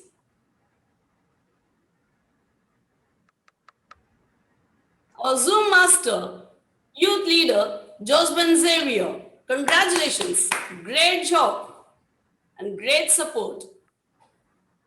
Moving on to our Zoom master, DTM Mohan Armugavallal. Thank you so much, sir, for your incredible support. Our next assignee is Madam Toastmaster Shamina. It is very difficult to be to the point, noting down the time for all the contestants. Great credit goes to you, ma'am. Madam Toastmaster Shamina, being as a timer for our today's Youth Day program. Moving on to our next contestant for the assignee is Madam Toastmaster Gauri Jayan Warrior, to be as a surgeon at arms and our contest chair.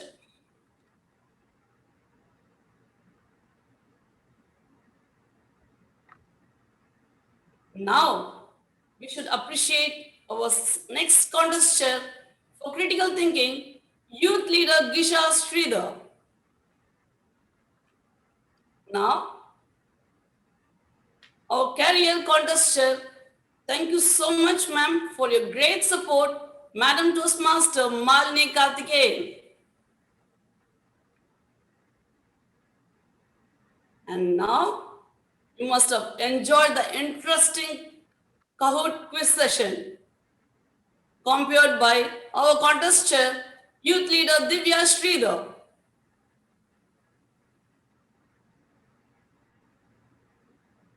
And overall, for the entire support of public relations, credit goes to youth leader Gisha Sridhar.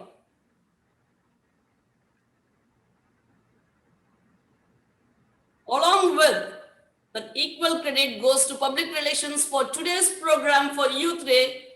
Credit goes to youth leader Divya Sridhar.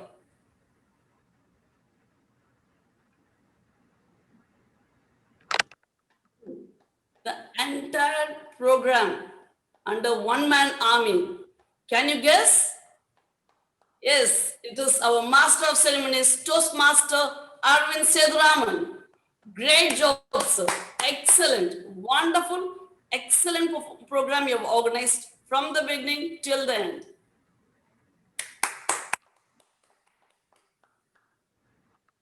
Dear contestants, appreciation of assignees is done. Anything is left? Shall we wind up the program? Shall we? All are showing thumbs up and giving a broad smile, which shows that I need to move on to vote of thanks. Shall I? Yes, dear contestants, I can see all your expectations. Now, we are moving to our awarding ceremony. The first category, ADACT. Are you all very much excited to see the results? Even me too. We will be giving 2 consolation prizes for ADACT.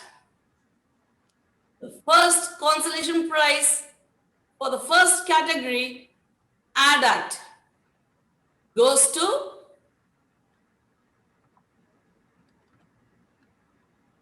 yes, the curtain is opening. The first consolation prize goes to Miss Pragya Eknath Kelari. Congratulations, dear. Great job. Incredible performance. Moving on to our second consolation prize for ADACT category is.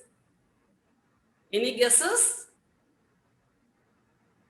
Here we go.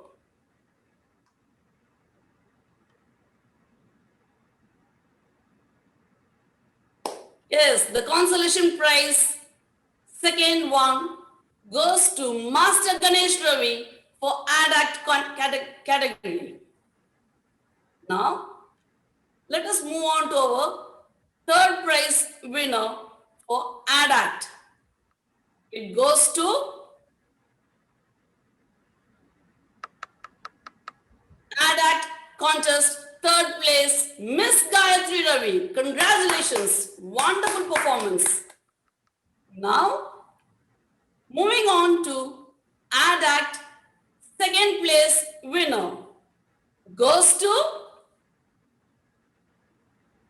Master Abubakar Siddiq. Congratulations, amazing performance. And now, the first place winner for ADACT category goes to, any guesses? Yes, it is Miss Adil Irshad. Congratulations, fantabulous performance by all the winners and the consolation prizes. Great job. Now, we'll move on to our second category, critical thinking. In critical thinking, we have 2 consolation prizes. Moving on to our consolation prize. First consolation prize goes to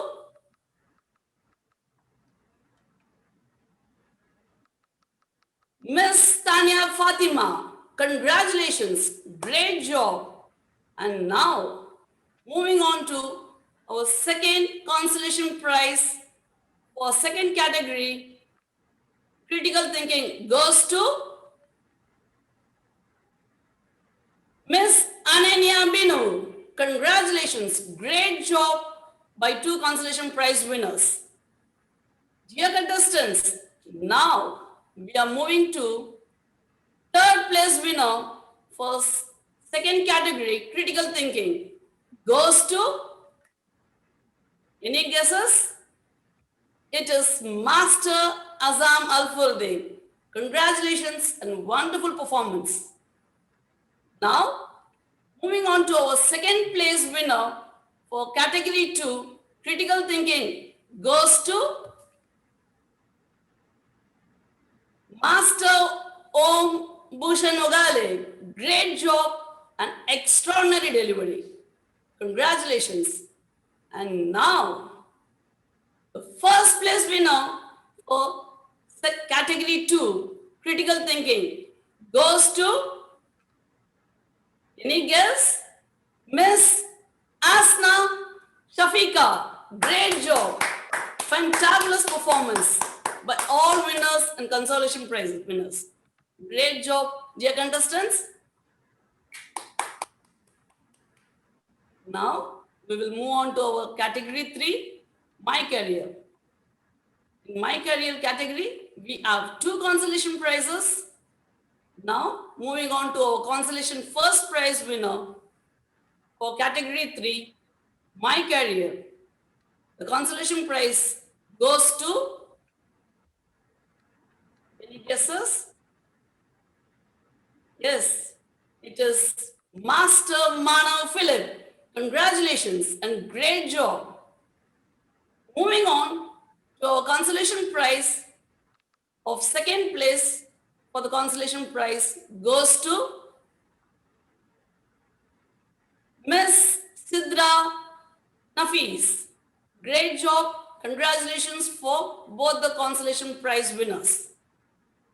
Now, the third place winner for category 3, My Career, goes to, any surprise, any guesses? Yes, it is a Miss Shamita Rajshekhar. It was a tough competition and all contestants did an excellent, tremendous performance in all the categories. Great job. Now, moving on to second place for third category, My Career, goes to, any guesses? Yes, it is Miss Anam Astral. Congratulations and wonderful job. And now, the first place winner for category 3, My Career. Any guesses? Dear contestants, it goes to, and the winner for My Career contest, the first place, Miss Devi Shri. Congratulations for all prize winners. Wonderful performance by everyone. We have the Kahoot one, Salman. Now, we will move on to our interesting Kahoot quiz session.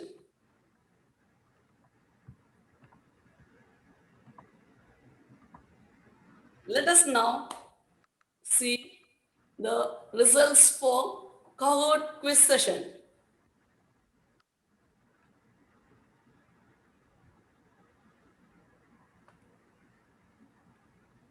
The consolation prize goes to Miss Zuveria Fatima. Congratulations and great innovative skill to be smart to play the quiz Kahoot session. And now the second consolation prize for Kahoot quiz session goes to Miss Madia Fatima. Congratulations for both the consolation prize winners.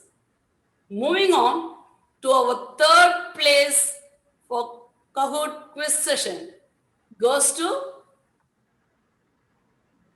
Master Abubakar Siddiq.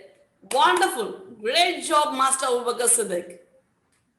Moving on to our second place for quiz Kahoot session goes to Miss Tania Fatima.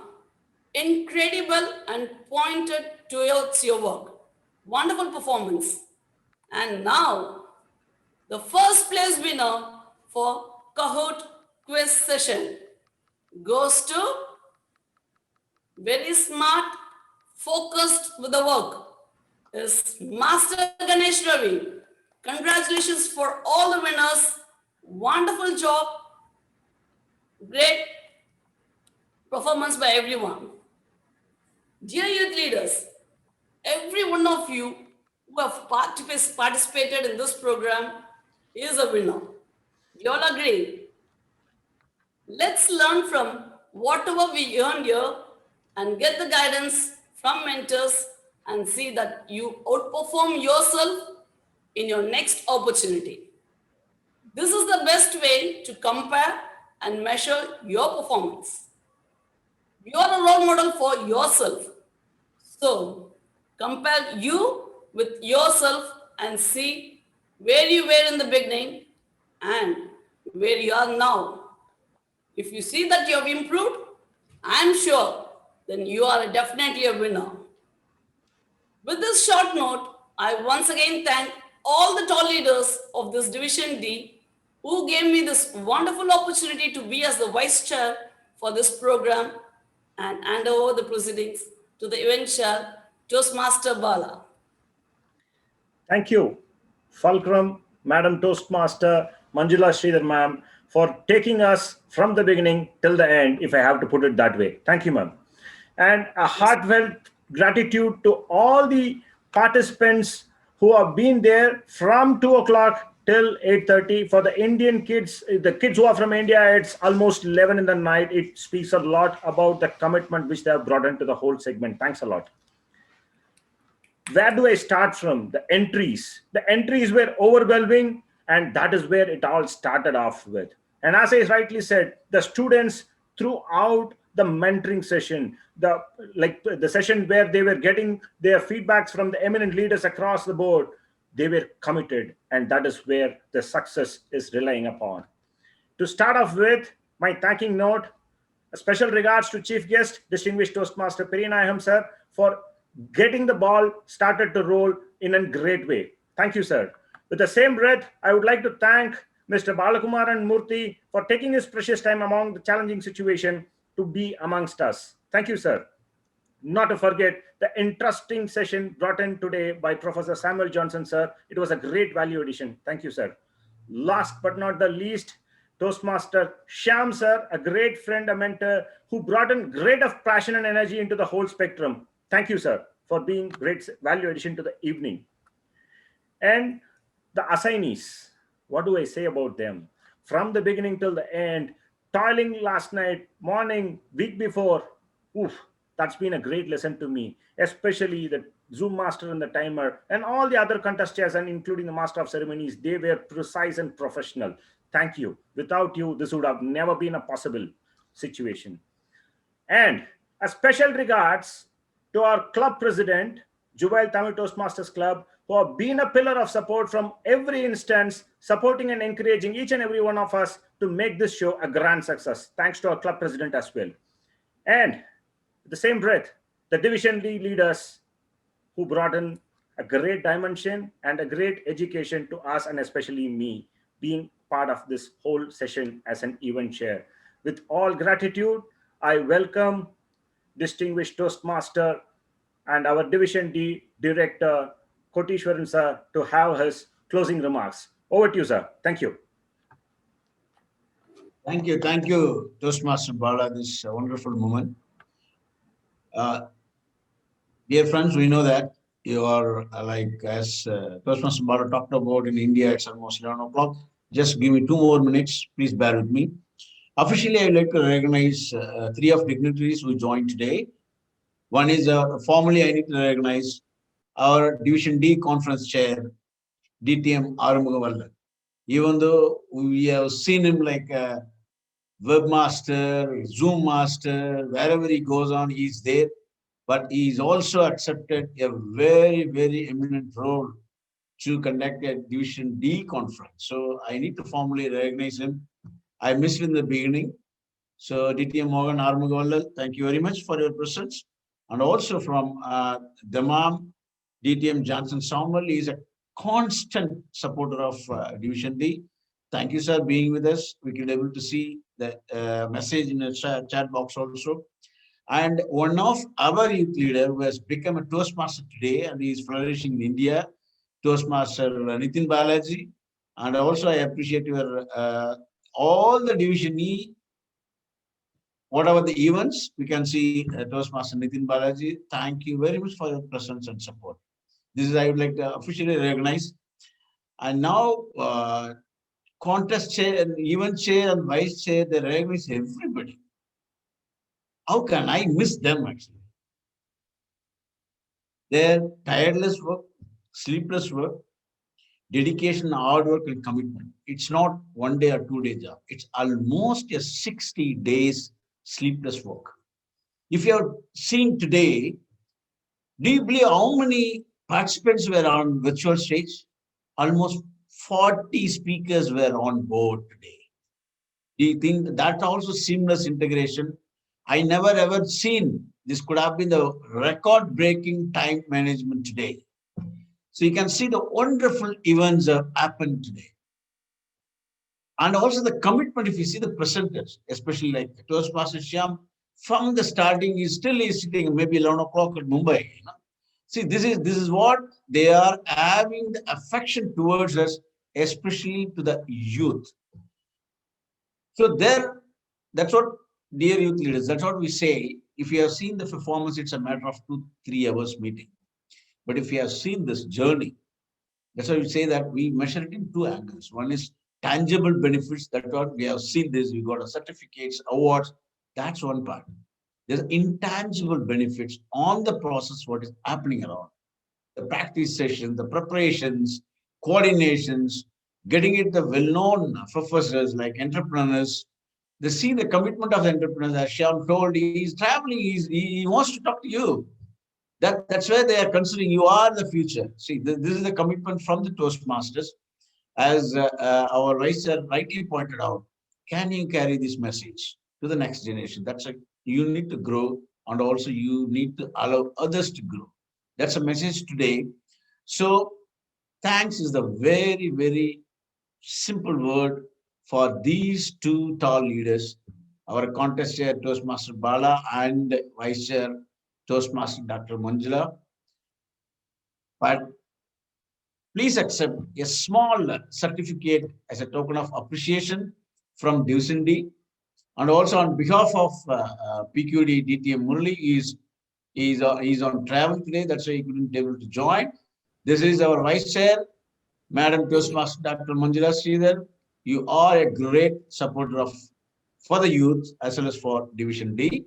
And my star today, you can say the hero, Toastmaster Bala, please accept.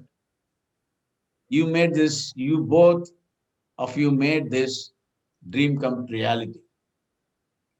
So dear youth leaders, it's a wonderful evening. It's a final words from me.